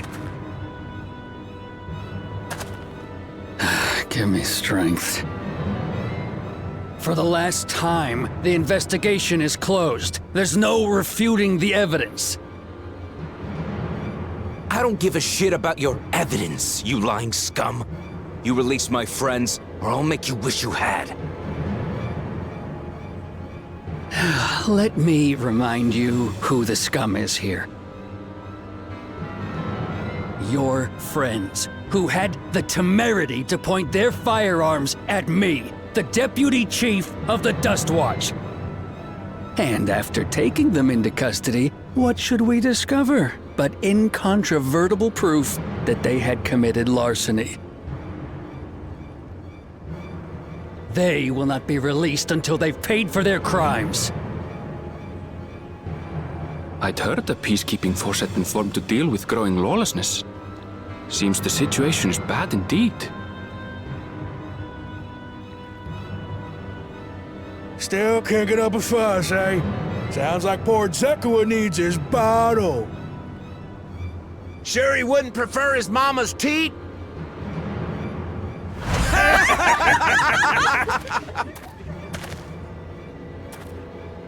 Treat me like a child, will you? My friends haven't done anything wrong, damn it! They've been framed! Oh, stubborn little runt. Listen here, Zekua. If you want to be treated like an adult, then you'd best comport yourself like one. That means respecting the rule of law. Order may be precarious here in Shaloni, but it can be had if each man does the right thing. And for those that don't, well, they have to answer to the Dustwatch. Now run along, and think before you cast aspersions next time. Lest you hurt my feelings.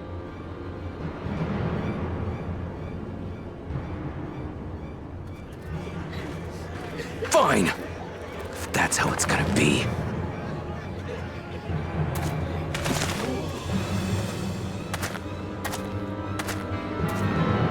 I wouldn't if I were you.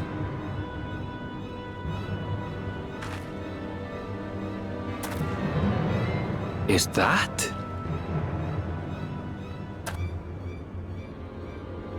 There's a time to fight and a time to withdraw. For you, that's now. What? Hey! What are you doing, Zekawa? You better not be stirring up trouble.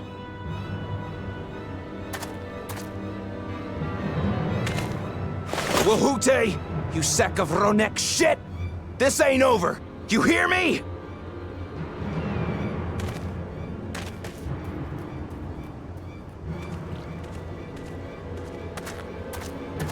You want to tell me what that was about? Nothing that need concern you, sir.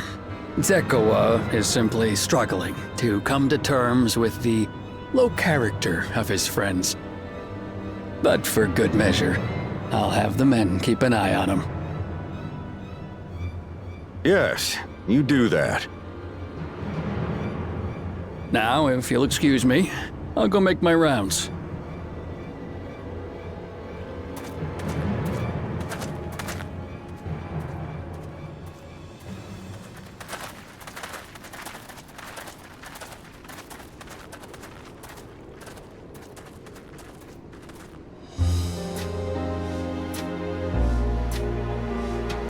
I wasn't expecting to see your faces among the crowd. Talk is rife there's a new Dawn servant. Take it you found it then. The Golden City.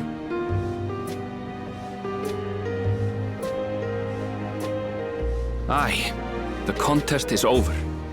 And as I needed to return home to Yasulani, I offered to show our friends some of Shak Tural. What brings you north? Nothing in particular. Just seeing what there is to see.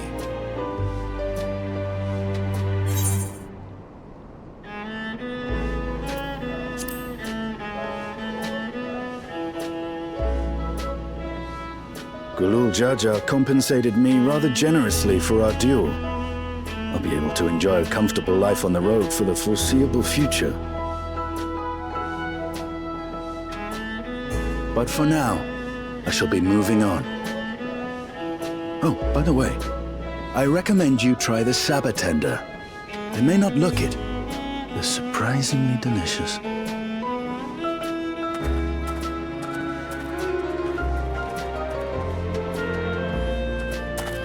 But we don't serve Sabotender here.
Wahoote! Finally caught up to me, I see.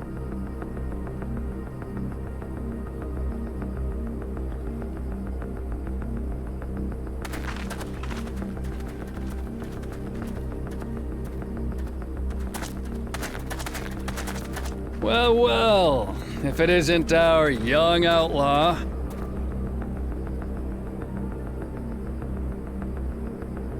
You've taken up stealing, I'm told. Can't say I'm surprised about that, but I am surprised that you'd offer yourself up to be arrested. Sorry to disappoint, but you're the one who's going to answer for their crimes today.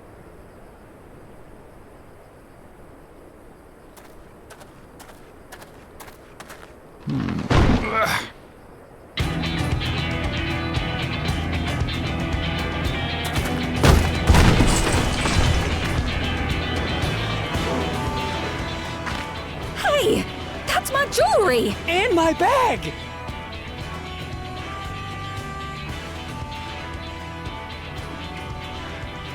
So you found the stolen goods. That's fine work. This barrel was at Shishenowetsi Springs, mixed in with others bound for Tuliyola. The Landsguard would have presumed it part of the regular ceruleum shipments and waved it through. And once it reached its destination, it would have been retrieved, and its contents sold for coin. The audacity. Do we know who's behind this? As fortune would have it, I spied the leader of this operation being handed one of the stolen items. A bracelet, which Vau Wuklamat had intended for her nursemaid, Namika. It was from the Vow of Resolve?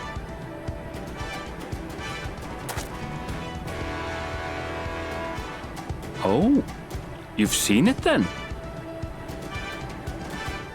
No, no, never. And if I knew who had it, I would have arrested the scoundrel.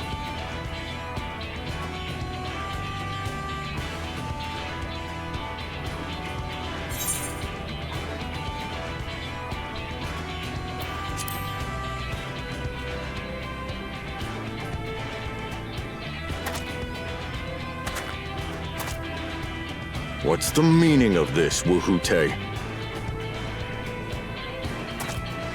It's a setup, sir. I have the bracelet, yes, but I only 'cause I found it. I swear. They're the real criminals. They concocted this scheme to frame me, so they could get me out of the picture.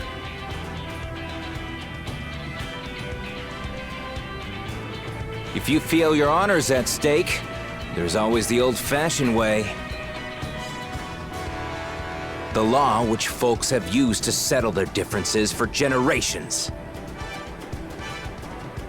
You don't mean...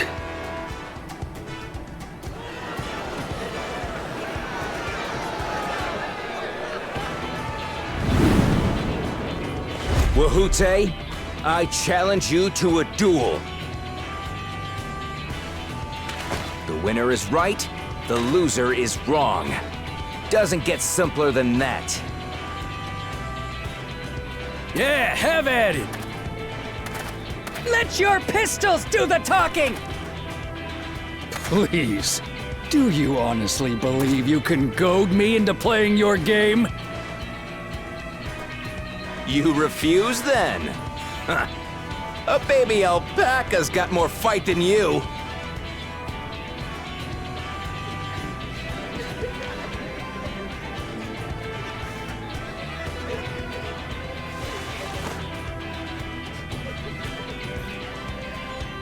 All right, boy.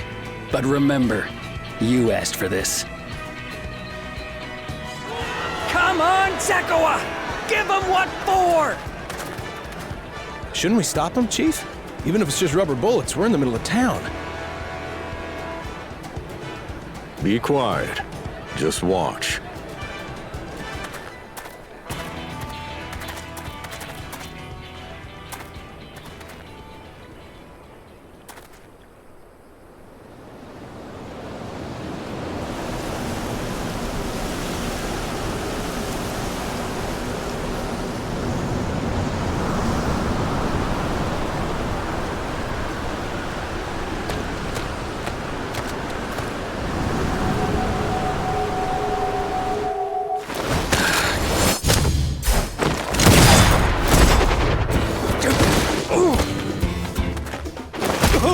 Shit!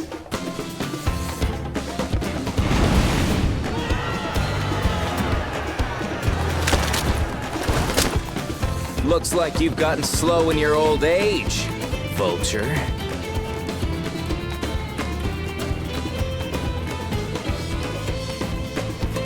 You and I are going to have a long talk.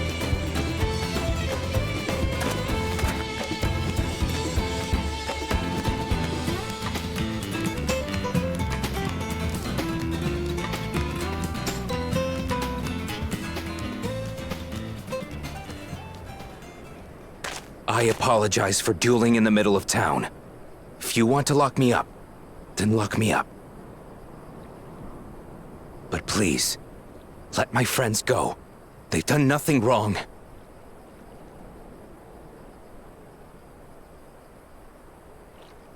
You drew your gun within town limits. But Wihute drew first. Far as I'm concerned, you acted in self-defense. You're free to go.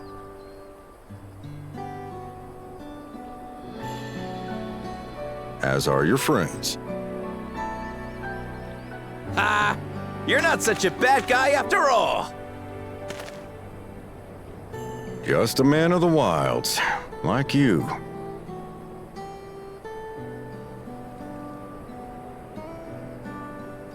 But to think that Wihute had taken control of the Daybreakers, it pains me that it happened right under my nose. What are you gonna do about his crew? Some of them are still in Tonatenui. Those who have broken the law will be taken into custody. But those who haven't will be given the chance to resume walking the straight and narrow. What about you, Zakua? What do you intend to do now? Why, what I've always done.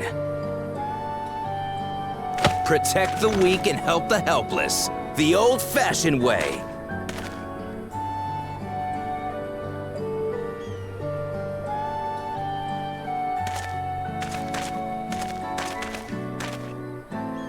Here, this was Vawuk Lamott's gift for someone, wasn't it? Yes, a person very dear to her.